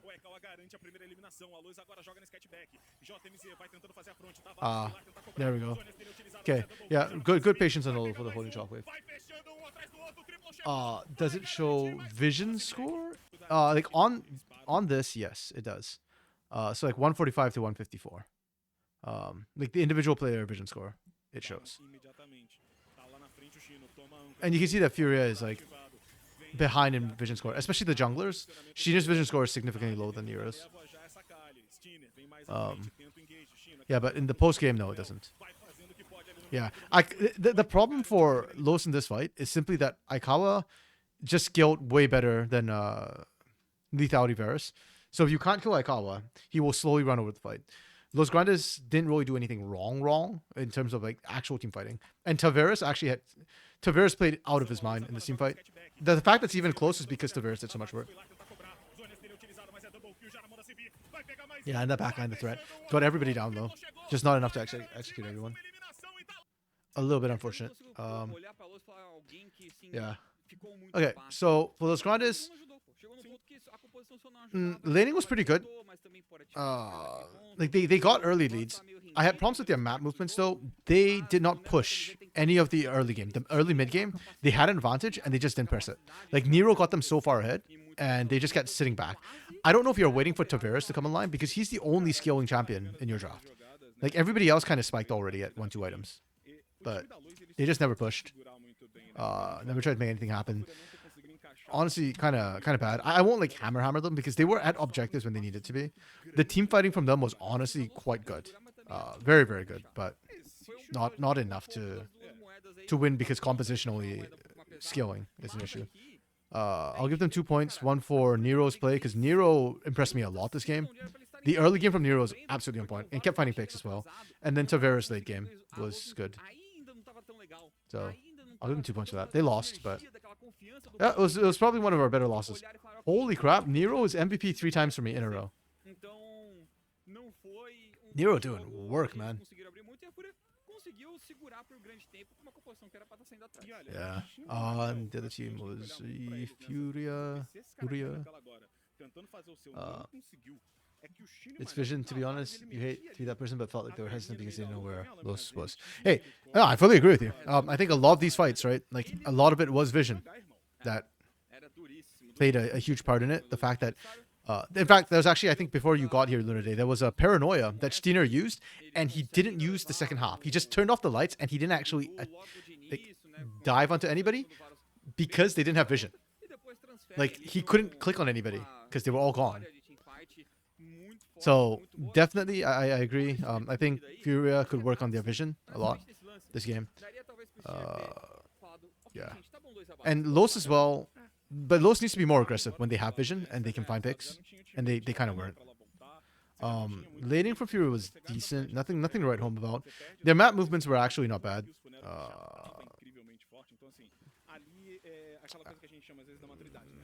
De você olhar a jogada e falar, não, já deu, rapaziada, tá tudo tranquilo. Trying to think, like, were they better for their map movements? Were they where they needed to be when they needed to be? They were okay with their map movements. Nothing to write home about. Their team fight honestly was not that good. And I'm gonna put vision under team fight because if you want a team fight, you need to have vision for it. And they kind of didn't. But their draft, their composition just outscaled, and that's why they won. X Factor for them was 0. I'm not giving them X Factor even though they won. Like, they don't deserve any extra points necessarily. And there's nobody who really like, crazily stood out to me. The Nocturne Ori combo honestly was a little bit disappointing. Actually, no, I'll give them 1 for Shino. I think Shino did really well. Shino my MVP. But Lolo could not coordinate the Shockwave Paranoia combo. Kept going early.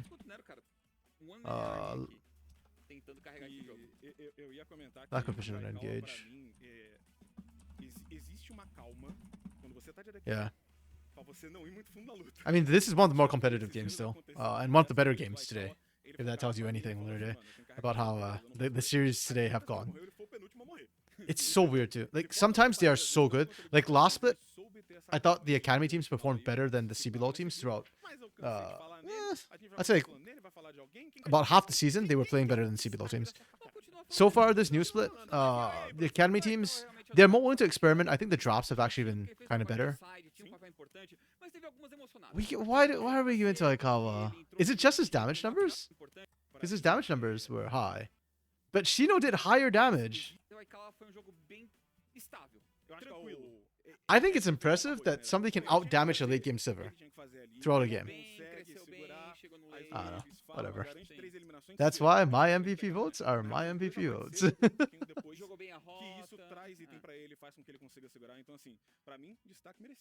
Being super top laner, fear to never press advantage side lane.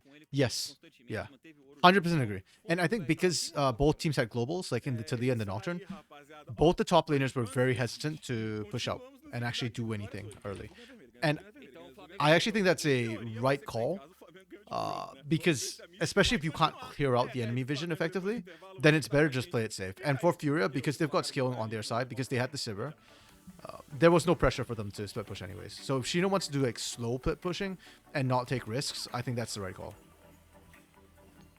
My bigger gripe for their vision was like what you're saying earlier, was more the team fighting. Because if you want a team fight, you have to have vision on that, 100%. Like, if you want to split push and you want to take it slow, like, it's annoying for me as a viewer, but as an analyst, I'm okay with it. Okay, the last set for today. Last game. Red versus Flamengo. This is going to be interesting because Red Academy has not looked amazing this split. I think they're 1-1. Yeah.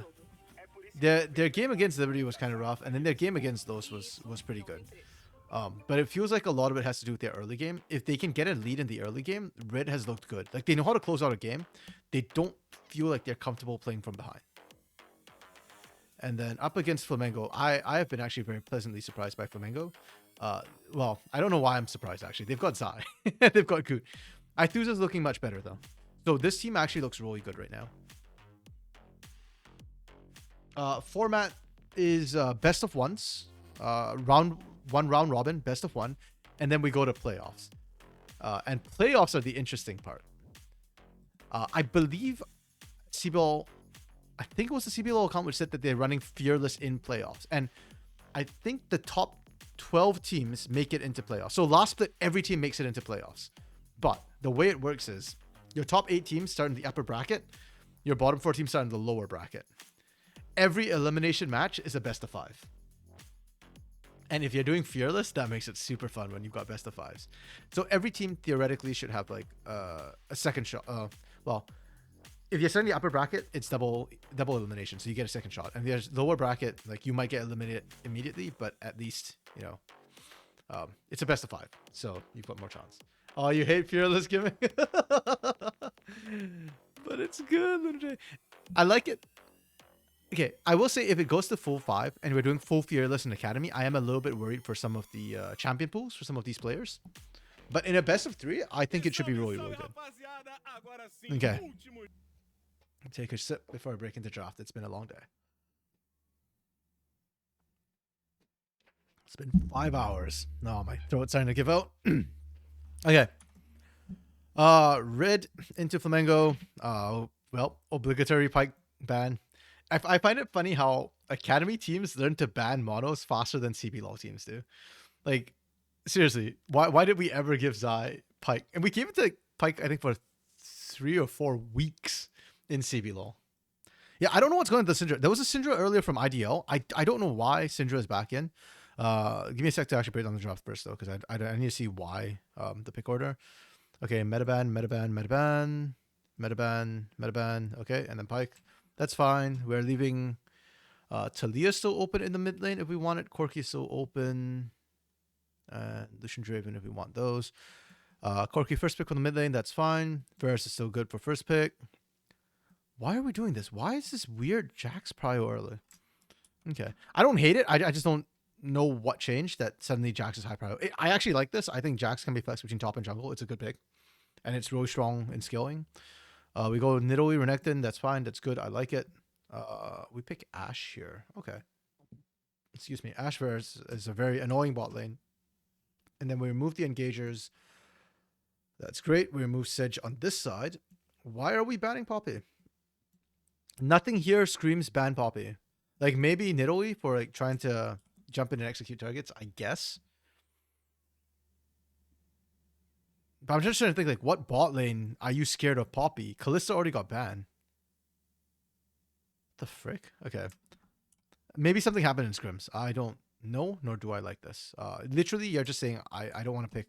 I don't want to play Poppy with Nidalee or Renekton. I don't think it's worth it.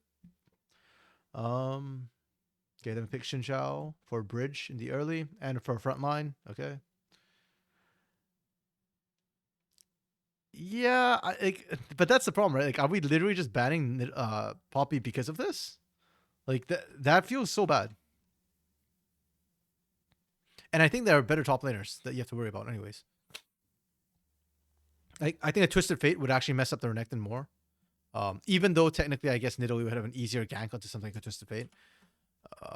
You could Cassante Handshake if you want. Gnar, again, would be, I think, a bigger problem in this matchup. And especially if you're going to pick something like a Jhin, if this is what you're thinking of picking for your AD carry, then I really don't like it, like banning the Poppy, because I think Jhin is more than happy to play into a Poppy.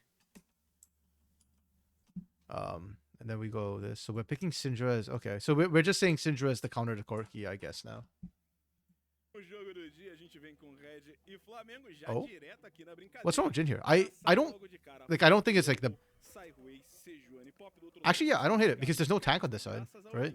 Like, you now know that bot lane has no tank, top lane has no tank, jungle has no tank, and mid lane, there's no tank options in the mid lane. The tankiest you get is like a Galio, right? Or I guess Aurelion Sol could be kind of tanky. Like, do you just hate Jhin Lunatic here, or do you think that there's a better AD carry you could have picked instead in this situation? Because I agree, I think there might be better AD carries here, but I don't like hate this. This draft in general is okay. I don't hate this draft. It's pretty solid. I'd give it like a 3. He's basically a support damage. He can't play the game going backward or hard carry. Okay, that's fair. I guess to me the reason... Actually, wait. Let me score this side first. That's fine. That's fine. You don't really have an answer to that. Your skilling is better on this side. Or is it better? Skilling is okay. I think I prefer this draft a little bit more. I'll give it a 3.5. I might downgrade this to a 3. We'll see how it goes. But for now, I'll give it a 3.5. Flamengo is 3.5 and red is 3. Okay. Yeah, okay. So I agree that there are, I think, other AD carries I might have preferred to see in this situation. But Well, this can't hard carry. I agree with the point you make. Yeah, he can't really hard carry a game unless the enemy team has no tanks. And it's all squishies. They're not like all squishies. They have no tank, but not all squishies. But the way I look at it is you have a hard carry AD carry in Corki who can do true damage, and is also auto attack champion. So having the Jhin here into a team with no tanks, I think is actually okay. Oof. Ah, and we got first blood into Rebello. That's gonna come back and bite Flamengo. That's a bad start for Steps and Zai. They should be fine though. You can play just range and poke. Yeah, so like I don't hate the Jhin because this is like one of the few positions I think you can play the Jhin pretty decently. So yeah, like I don't hate it. If anything, I kind of don't like the Rel. I'd have preferred engage support, but I think they banned it. So like, there's no Nautilus, no Leona. I don't know what happened to Rakan. Like we've seen one Rakan game, all split on Sunday. Who was it? It was one of the last 2 games of the day we saw Rakan. I don't know why we don't see Rakan anymore. Like it's just odd. And into this bot lane too, I fear that Rel can't find the engage. I think they're just gonna get poked out by Verisash. Yeah, I trust that Zai and Steps are experienced enough that they'll be able to come back from this. I've seen them come back from worse. I've seen Zai put them in worse.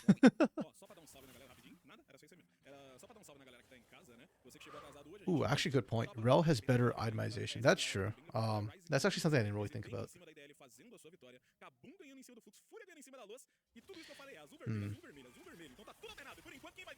Ooh, that was clean, that combo. Okay, Zai is just playing a little bit disrespectfully right now. That Nidalee combo.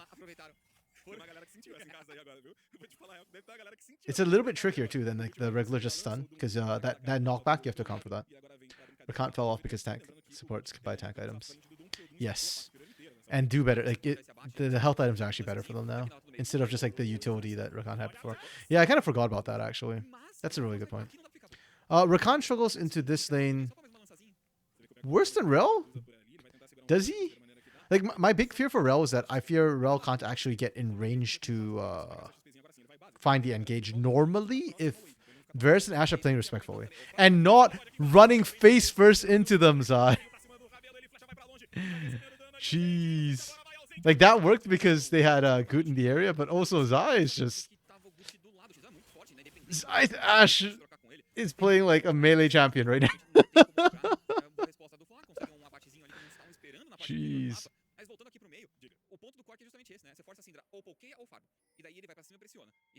Yeah, I feel like Rakan could just engage easier onto this, and I value engage into marksman bot lanes more than anything else.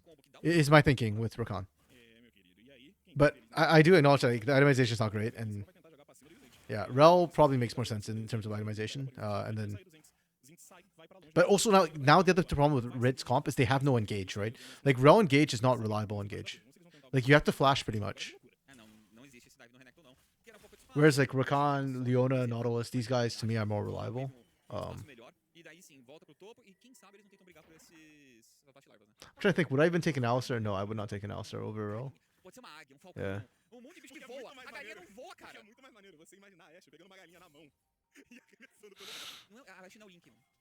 Okay, Red are actually off to the races. Their laning has been spot on except for the bot lane. Xin's massive CS advantage, which yes, Renekton is the winning side of this matchup, but this is still pretty huge. This top side. And mid lane too, we just saw Pickle push out Aethusa. That was nice to see. Hear you out on this. Braum would work. Okay, not gonna lie, literally, I thought about the Braum for a second. I did think about the Braum, but I want to hear you out because I didn't think the Braum would be better, and I did give it some thought. So I'm curious to hear your thinking. Maybe it's something I missed here.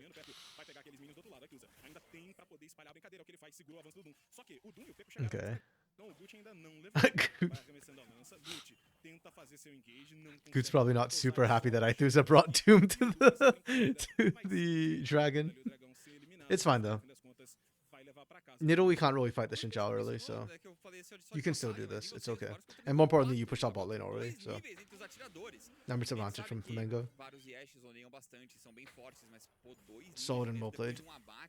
O Zete não poderia ter morrido naquele ponto, pô. Ali o Jhin perde muito de ter que recuar, de perder uma Yeah, I'm curious at what point this Syndra Então acaba sendo muito zoneado. actually starts to beat the Corki. Like, I understand conceptually you're picking it for the insta-burst, press R, Corki dies, but yeah, I don't know how long that takes, to be honest. Syndra has felt a little bit weak for the last little while. Her skillings are too dependent on her passive, and yeah, she's more of a late game champ now. Corki, auto. Oh, okay, yeah. For team fight, yes. No, I fully agree with that, yes. Yeah, Braum would be very good for, and Flamengo is a team that ultimately does need to engage too. They're not really a poke team. Like, ooh. Really good read from Flamengo. To be fair, I suspect that was partially luck that Gut was there at the right time, but yeah, really nice. He played. Oh! Wait, did Doom jump into a wall? Oh no. Wait, it's like shooting fish in a barrel. They have like 20 seconds before Yuzen gets back to lane. Steps needs to push harder, faster. Yuzen's almost here. Yeah, Yuzen's here. Ah, I love that from Gut.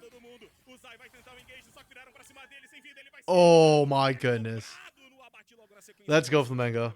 Peko clean house? Nope, I threw the blocks. Oh, yeah, I see. There's not enough damage on Syndra. Okay, it doesn't matter. It's a 4 for 2 at the end of the day, I think. Well played from Flamengo. They stuck around. Steps is so fed right now. Holy crap. We started 1-0 too, and now we are 3-0. It's really good. Yeah. Yeah, they definitely have vision from the... Wait, no, did they? Actually, let me double check. Sorry, I just realized you're talking about like the start of that fight. Yeah, the river bush spotted Doom, I think. No, but I mean, like, when I talk about it's lucky that Good was in here, like, I don't think they were predicting that Doom would gank this lane. I think Good was looking for the gank, and it just happens to line up with when Doom showed up. And so it became, like, the worst case scenario for Rid in that situation.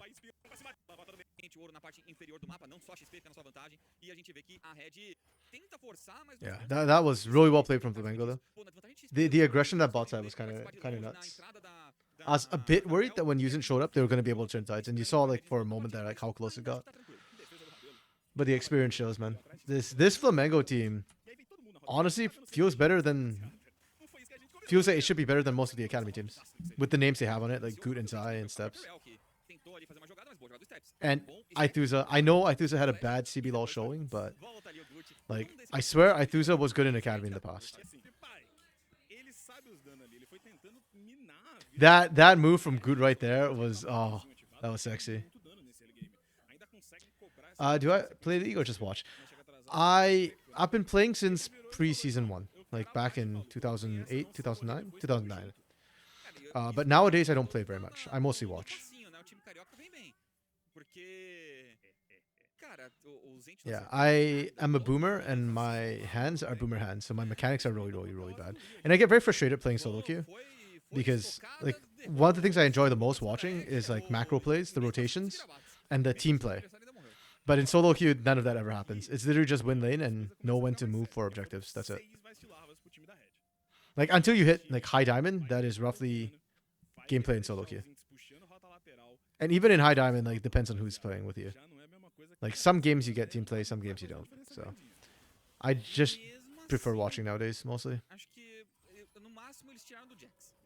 Actually, for the last like, I don't think I've played much solo queue for like the last 2 years. Yeah, 3 years. I think that because the last year I played a lot was like COVID year. So it's like 2020. Then I started like casting like more seriously, and then just didn't have time. fala assim, e which is se fine. I don't só particularly demora? enjoy playing it Então unless I'm fica with mais friends. complicado pro Peco também acompanhar algumas jogadas. Você vê que o próprio Ituza é quem sai primeiro naquela rota. Tá tendo que tentar acompanhar o Peco nesse momento. Peco que vamos ver como ele vai Okay, participar Red da- managed to pick das up all the lutas. void grubs Tá indo while all pro this was happening. jogador aqui de primeiro If I go ano. first drag, they're probably gonna want to Conversar try and com get quem second algo, já vai drag. voltar aí pra talvez vamos ver como que acaba fechando por aqui. You had to quit. You still enjoy the game, but nerf damage. O Fla tá Ooh. bem pra brigar nesse ponto. I'm Do sorry to outro hear lado, that. vocês muito forte. O Zai pode iniciar com ultimate também. Eles têm um combo Yeah. de controle muito alto. O Gucci vai recebendo tapa do dragão do outro lado. Tem um frutomel ali. I mean, I guess you could still, like- na vida dele. A gente acompanha Yeah, but then it's at a decent skill level is the catch out. Ele Ooh, agora tem ultimate. arrow comes across Essa in line. flecha de cristal, mas I was gonna say, I guess you could still just like play with friends and whatnot at lower level. I mean, em cima desse Shinzal, ele tem but um yeah, próximo do it's different. I guess once you've like played higher levels, it's kind of hard to deixa a skill conectada. go back. Like when your brain knows what it should be Visão like. e paciência aqui pro Zai. When like your hands can't keep up your brain, I Como eu guess. falei, combo muito fácil. Poderia ser uma flecha de corpo a corpo. Só precisa parar o cara por um momento pro Steps combar junto com o Varus.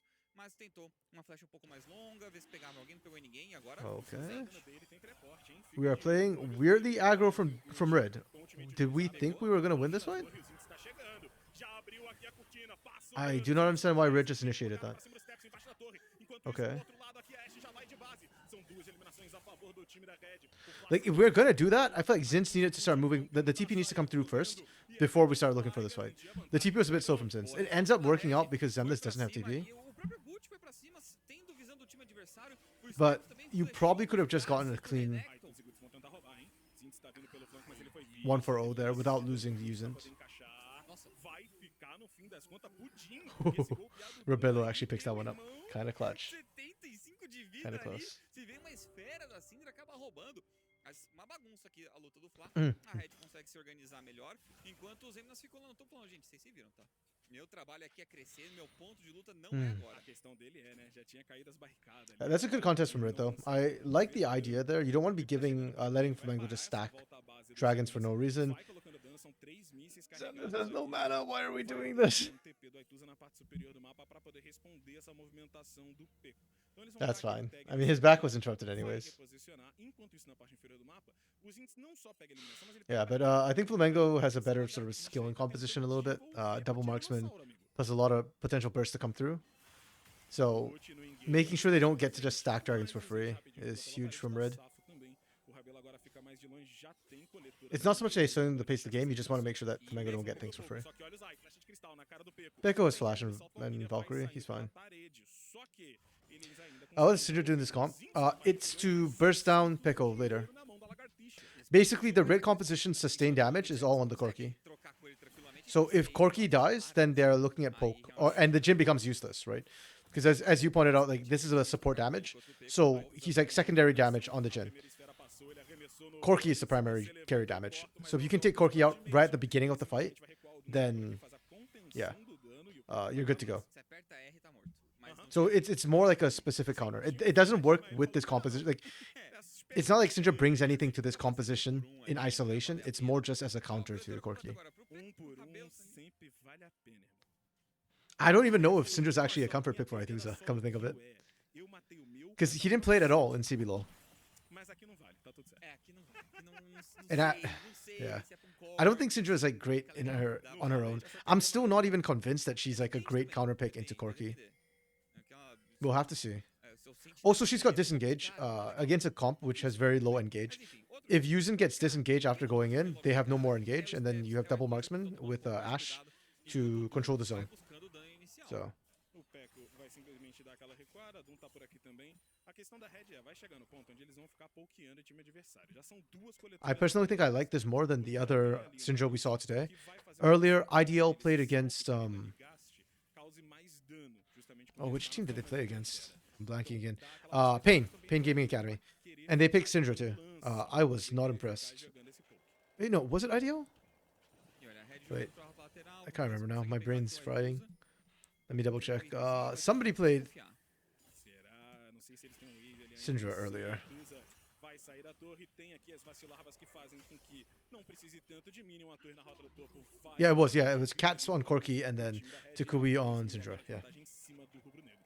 E cara, tá muito forte os índices nesse ponto do jogo. Yep, Então tá agreed. Muito grande.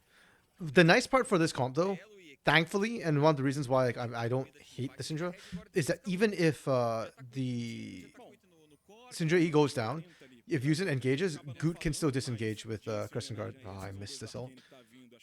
Bro, I can't even circle properly, much less land a skill shot right now. Crescent Guard is still up. And can still disengage from the rel. So there's still options for Flamengo. If you're relying on Syndra and you're picking her for disengage, then I agree.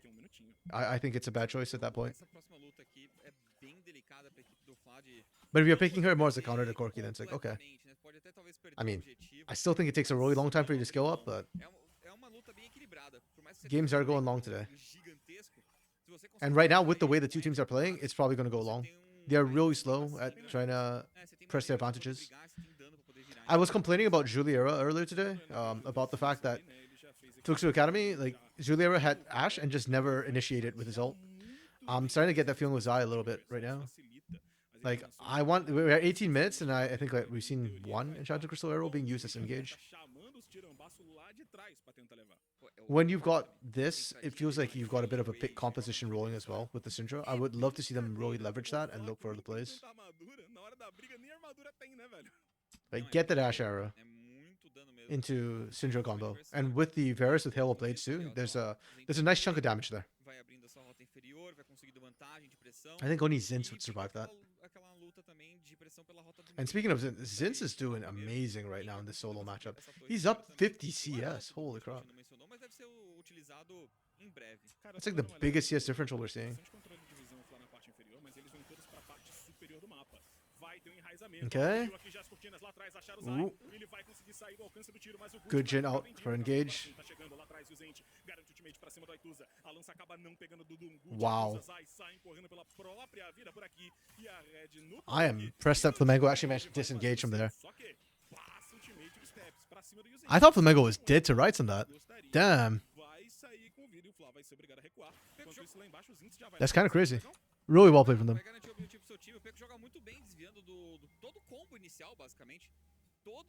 Yeah, Good actually managed to use the Crescent Guard to like stop the engage from coming through. Bought enough time for the team to get out. I will say, I don't think the Chains of Corruption was necessary at the tail end of that. And they might regret it, because they don't have that now for Dragon.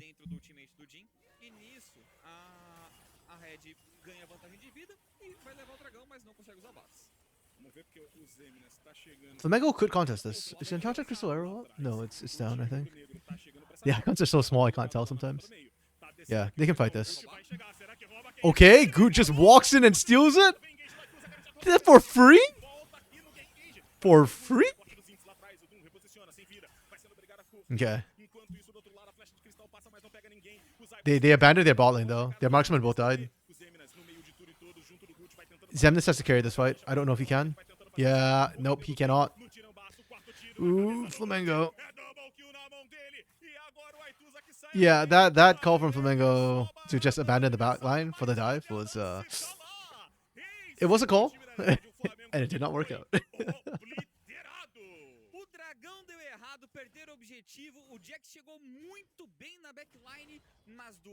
Unfortunate.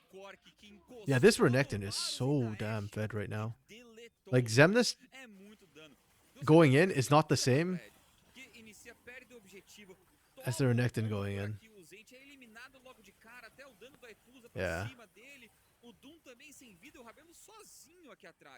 Like, Zinz is just so... Zinz didn't even have Dominus this fight. So this isn't even... I thought he had Dominus. No, he's just tanky enough. Oh, he came out the last. Okay, so he did have it this last. I thought I saw it pop off the fight. Okay. Yeah, he managed to bait them all in. Okay. This is an overstep by Red. But you burn the TP at least from Xemnas. So kind of worth it for Red. Red is being proactive. Love to see it. It's what I needed to see a bit more from them. After the GP?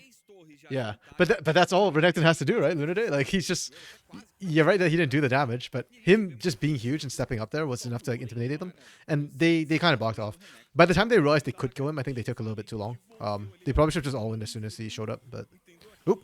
Arrow misses. But at least they threw it. He is very, very, very fed, though. Like, the big problem I feel like for Flamengo right now is ideally, at 20 minutes in the game, your Jack should be split pushing. But Zemnis can't split push against Zinz. Zinz is beating him in the 1v1 really hard. So it's like, So Flamengo are like on the back foot. And Red are doing a good job kind of bullying them out with that. These team fights too have not been in favor of Flamengo. Flamengo, yeah, they were just flat out late for that one. Yep. That's unfortunate. I did really like the Jax pickup. And normally what we see in like most competitive games is the Jax falls behind by about like minus 20 CS, you know, coming out of lane. And or your jungler ganks for that lane. And then he kind of goes even. And then by about like 1.5 items, usually Jax starts to be able to match the Renekton 1v1. But this game, Zemnis got no help from Goot. And then he's down like, what is that? 40, 70 CS? Jeez. He might get Flame Horizon at the rate they're going.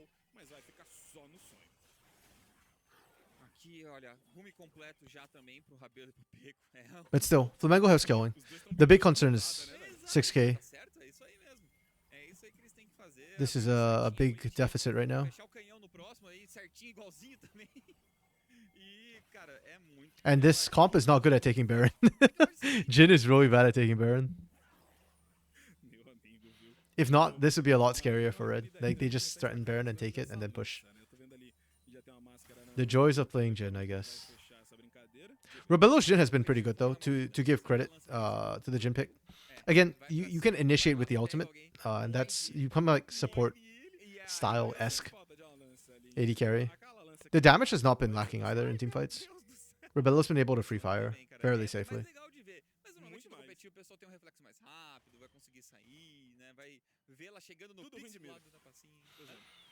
Yeah, I need to see Flamengo find some engages on their side, like on their terms, rather than always responding to Red. If you have an Ashe, you need to be playing proactive, not reactive. Like, you can play reactive, it's just not as good at all.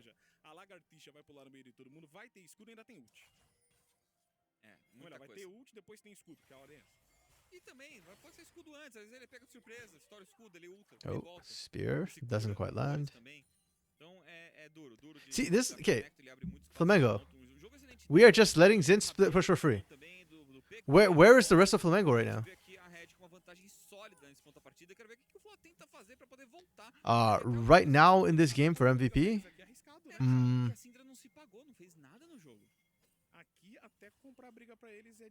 good question. I kind of want to give it to Yusins, actually. Yeah, I think right now for me, I feel like it's Yusins. Yusins been finding some really good engages for Red. But there's cases to be made for Zins and Doom as well, I feel like. Like, Doom's been doing a really good job of setting up for objectives and had really strong early game pressure. Zins is just dominating right now in the 1v1, like to the point where he might get a Flame Horizon.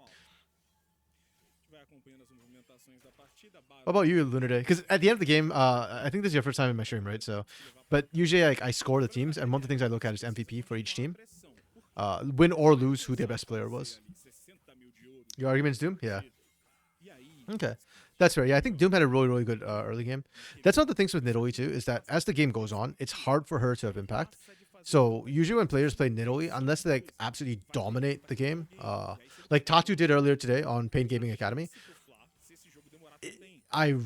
it's usually not going to be the Nidalee player for MVP for me, unless they dominate the early game. But so far, Doom has done a great job. If Doom can do something big again, excuse me, before the game closes out, then it might still be Doom. I chose Yusins because I think Yusins engages have been, oh, excuse me, hiccups, has been very much on point.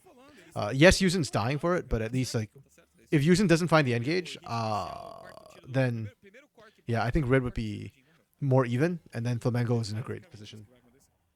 Took a low priority bot lane, turned upside down, creating. Yeah, that's fair.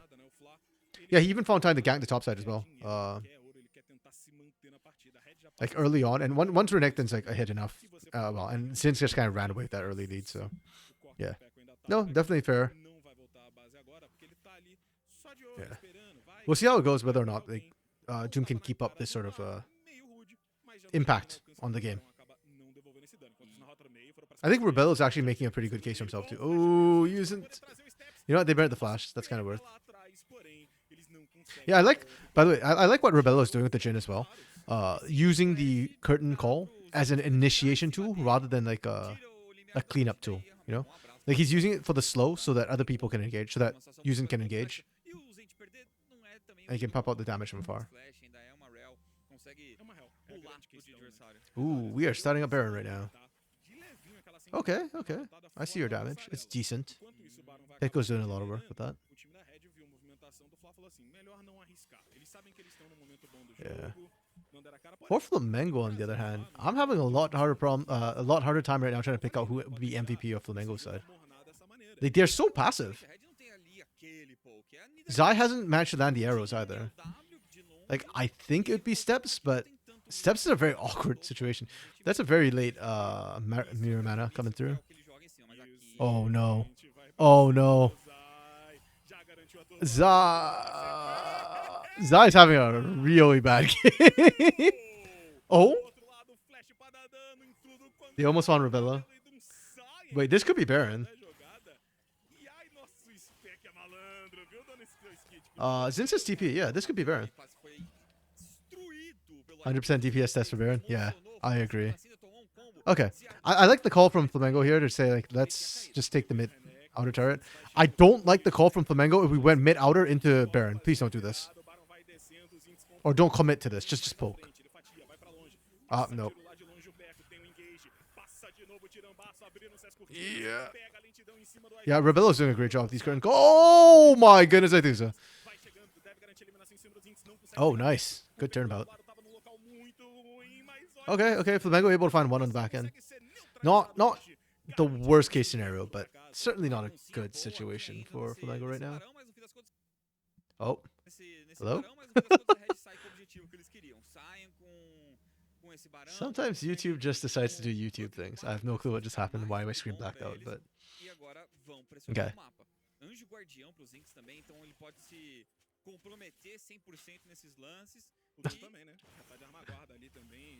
I love how Zai just got picked here, recalling, and Steps recalls in the middle of a lane right after. It's like they don't learn their lesson.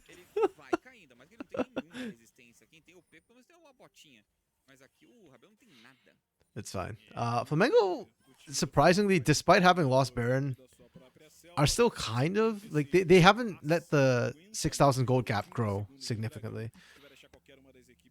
Now the question is whether they can do that now that Red have actually reset and should be looking for the push. Oh, the bait.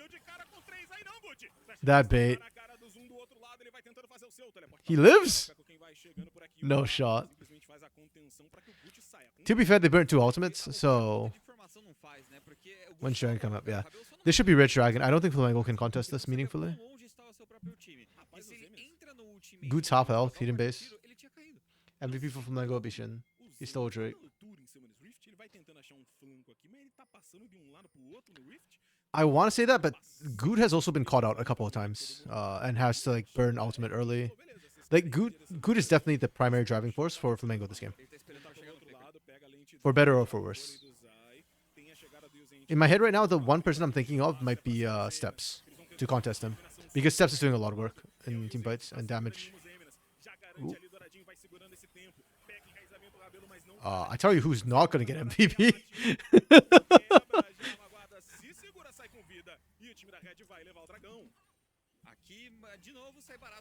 Okay. Yeah, Red still get this. That's fine. Honestly, for Flamengo, this is actually okay. You burnt out the Baron buff. Red don't get any turrets with this Baron buff at all. Yeah, they go for the reset. So, Red get... And Baron is worth 1,500 gold. So, technically, this is a negative 800 gold play for Red. You traded that for Dragon, which it's worth it, but in terms of gold, like this Baron was not a gold Baron, you know? It's an oil Baron. Or a Dragon Baron. But not a gold Baron. Okay, arrow lands and nothing happens. The team is not there.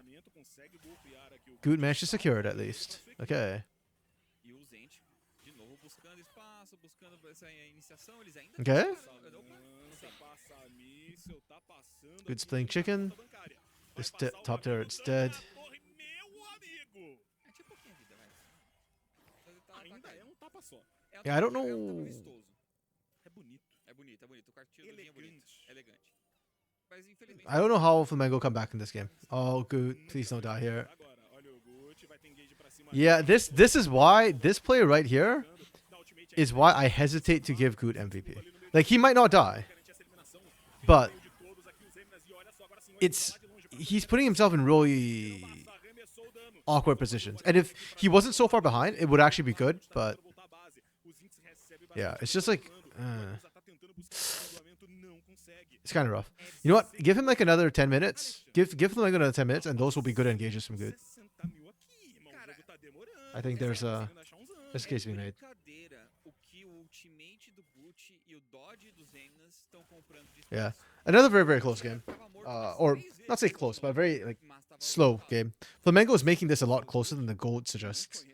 This should be so heavily red favored, but Flamengo are just not letting red have any easy wins right now. Tinha item que era counter de dodge. Tinha item And they're very good at wave clearing and rotating faster on the lanes. tá lembrando só de uma parte do negócio. You know, people say that Baron gets 1,000 foot, you didn't have power. It's not negative because of the general map pressure.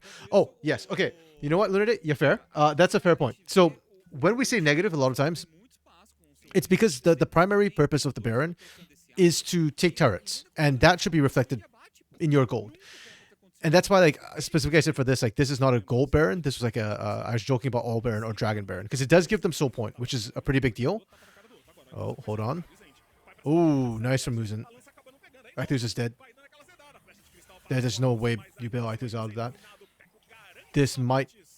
This could potentially cost them game. Where are the minions? Minions are back here. Aí esse não tem. Okay, no, they're fine. They're fine. It won't cost them the game. The minions are too far away. Yeah, but so yes, you can get map pressure from a Baron, but the question is, do you actually get a map pressure from Baron? Because if you don't shove the Baron all the way in, if you don't take a turret with the Baron, the waves will eventually bounce back. And if you're just shoving minions in, and the other team can catch the minions, that's actually free gold for the defending team. That's why a lot of times with Baron plays, you'll see that if they don't take a turret, it actually ends up being a negative value. So the negative value is more of an indicator of how effectively a team utilizes the Baron. Now, if you can get a soul from the Baron, like Elder Drake from the Baron, then it's worth it. I don't care if that stays negative.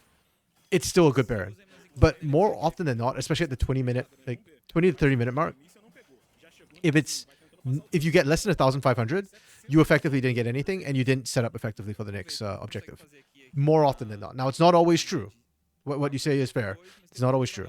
But more often than not, that's why the negative Baron power plays are kind of called that way, right? Yeah. So in this case, you get soul point for red. You could argue whether or not that's worth it. Whether it would have made more sense for you to push in with Baron. I think it's okay. I think it's worth it because this is Hex XO. And I think Hex XO is worth more than... It's worth more than a Baron. It's worth more than an inhibitor turret if you can get Hex XO. Oh, Zinz is deep undercover.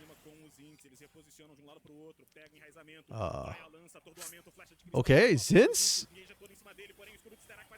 Damn, GA and Sterix. But Zinz melted. He doesn't have... Yeah, I guess the damage starting to come through from this Flamengo team. Even Aithusa might be starting to come online. They burn GA, but they still end up losing one for that. And it's Goot, so no smite steal.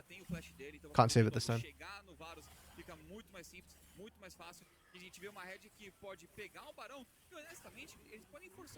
Yeah.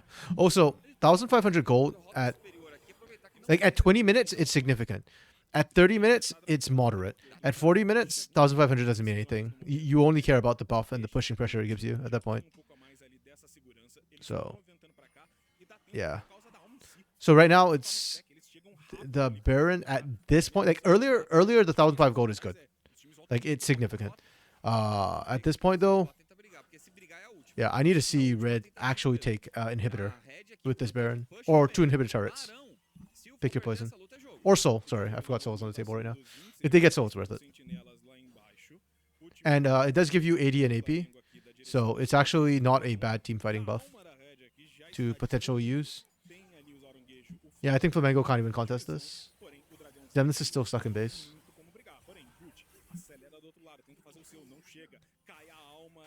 Yep, there we go.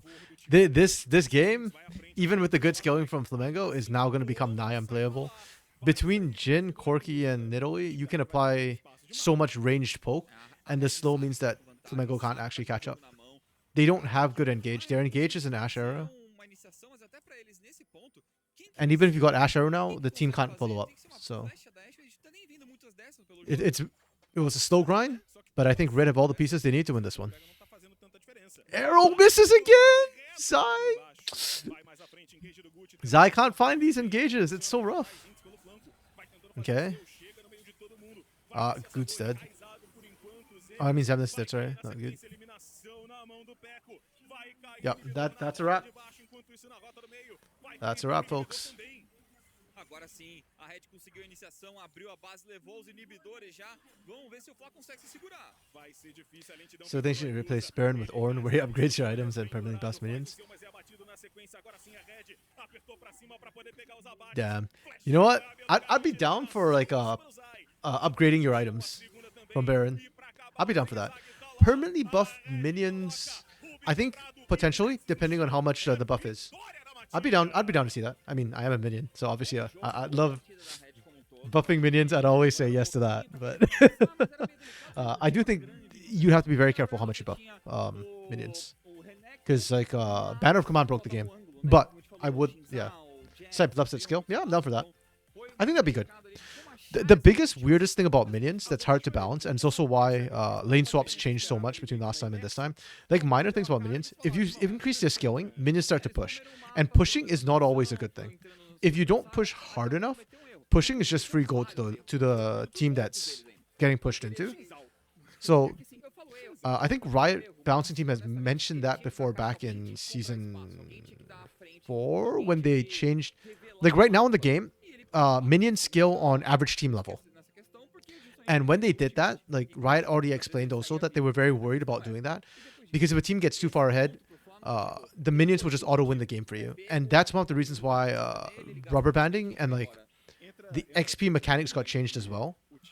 Was because if you get too far ahead when the minions were made to like scale to your average level, the minions would just win the game. So yeah, they put it in a lot more rubber banding to make sure teams like wouldn't get shut out. But I do like the idea of it. I still think rubber banding in League is a bit too strong in general. What the hell happened here? Okay. Let's talk about the teams a little bit. Red, their laning. Their laning was good. I think Rabello and Yusin did a great job in lane. And did we get a Flame Horizon? I actually forgot to check. Did Zinz get a Flame Horizon? Oh my goodness, 4 CS. He Flame Horizon. Zinz actually Flame Horizon this game. That's crazy. That's crazy. Who is that? Zemnis. Yeah, you know what? I'll give these guys like a 4.5 for laning. And I think Doom did a really good job in the early game. The map movements from Red were okay. I felt they were a little bit slow, but they also didn't give any opportunities for Flamengo to really come back in. So that's fine. That's good. The team fighting from them was spot on. They were winning fights I didn't think they should have won. But yeah, they were really solid at all times. The X Factor, I'll give them a 2. Yeah, I'm going to give this to Usant. Do I want to give this to Usant? Yeah, I'll give this to Usant. Partially because Doom obviously has been like such a huge MVP for this team. I gave Usant MVP for day 1 and day 2. Today, I agree. I think Doom makes a really strong case for MVP this game. But I think so did Usant. And considering that I've put Doom as my personal MVP twice already, I want to give this one to Usant because it's close. But I agree. I think Doom deserves it. And it's kind of crazy too because last split, Peko was like the big carry for this team. And this split, Usant has been stepping up. Like, Peko is really good. He has not slid off whatsoever, but Doom did. Oh, sorry, I forgot I had to pause. You think Renekton will get it? Yeah, Zinz will get it? Oh, you called it right, Lunaday. Oh. Okay, you know what? Fine. He did Flame Horizon his opponent. I'll give Zinz that. But I don't think that was the biggest reason. Like, even though he flamed Horizon, look at his damage was not that high. He got damage. Like, look at this damage from a Nidalee. Can you imagine a Nidalee doing this? Oh my goodness. Yeah. Man, I'm kind of with you a little bit today. Like, yeah. Not where I would have given MVP, that's for sure. But it is what it is. I'm just gonna finish off my notes, and that's it for the day. Flamengo. There we go. Flamengo's laning was not terrible, but not great either. Other than 2.5, the map movements were slow. And I think that's the biggest problem. Was they didn't did anything, which was really weird. Like when they team fought, the team fighting was not good either. Like they screwed their marksman twice. Like they just kept leaving Zai and Steps on their own. I don't know. The Great Leona looked bad on Nash. I wonder if Zai is just like an engaged player now. Like all he can do is play engaged champions. Because his Pyke's always great. His Leona was good. But his Ashe is just looking sus right now. You're watching Renekton did nothing but stare. I mean, Zins did try and get into the fight, but I agree. He just wasn't as impactful. Like a lot of his impact in the fights was just being like a deterrence or scaring people away from the fight. He didn't actually get to fight very much.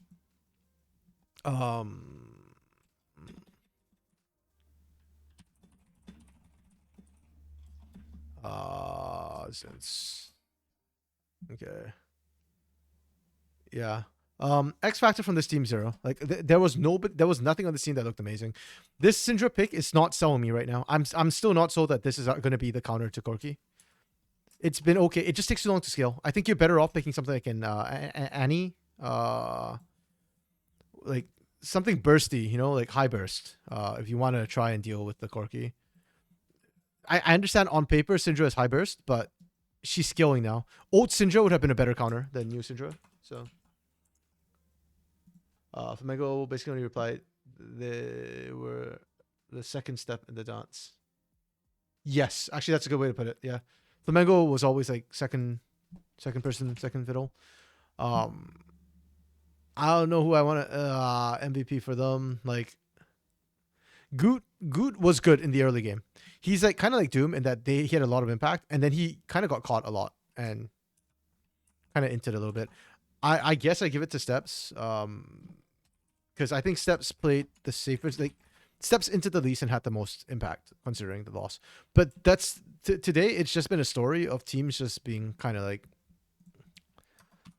I'm not happy today. Ooh, whoops, sorry. Felt like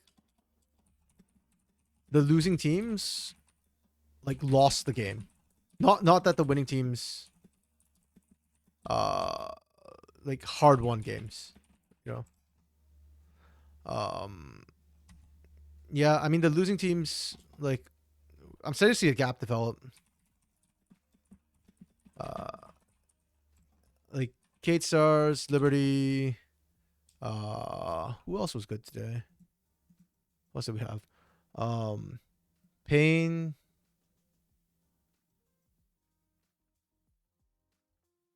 Pain Kaboom, yeah. We're really good. Red kinda as well. I'll keep in view. Not sold on Syndra better than Corki. I'm being countered to Corki. Callista is bait. Can I give the mid lane Minion MVP? Minions MVP. No man, only for Pain. Did you know the minions only work for Pain Gaming? I remember last year or last split when Pain and CBLOL, like they had, what was it? The minions won them the game twice. Those were games where I really wanted to give MVP to minions. Those were absolutely crazy.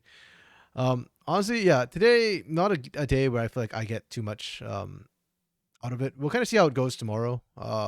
I'm hoping tomorrow's better. I don't know. Maybe this week was just like a rough start. It's the first patch on 14.11, so I didn't think 14.11 had that many changes or that significant changes. They had a lot of like minor tweaks, but I didn't think it was like that big a deal. So I don't know what to kind of attribute today's performance to, but I'm not sold on how the teams were playing today. Yeah, it is kind of what it is, I guess. But you know what? It's Super Week, and that's the good thing about Super Week. Oh yeah, we only had one Kaisa today. I don't remember if it won or it lost, actually. I think it lost. It wasn't what it needed to be. Let's put it that way. Yeah. But hey, you know, the nice thing about Super Week is we have 3 days. So teams have a bit more time to kind of fix problems in between games, have more games to play this week. So hopefully tomorrow is better. I believe that tomorrow will be better. Academy, honestly, CBLOL Academy is very enjoyable for me because they do actually improve a lot between days. And their drafts fix really fast. The players are willing to do stuff. So, yeah. That said, I have a meeting I need to hop onto. So, that's going to be it for me for the Academy stream today. We are back tomorrow for more core stream. And thanks for all of you guys who dropped by. As always, you know, people like Wokes, Dark Knight, Spoots who kind of dropped in, Orbital who dropped by. Thanks for joining by as well, Lunar Day today. Thanks for the follow as well. Hopefully I see you tomorrow for more games. But yeah, for now, peace. Bye.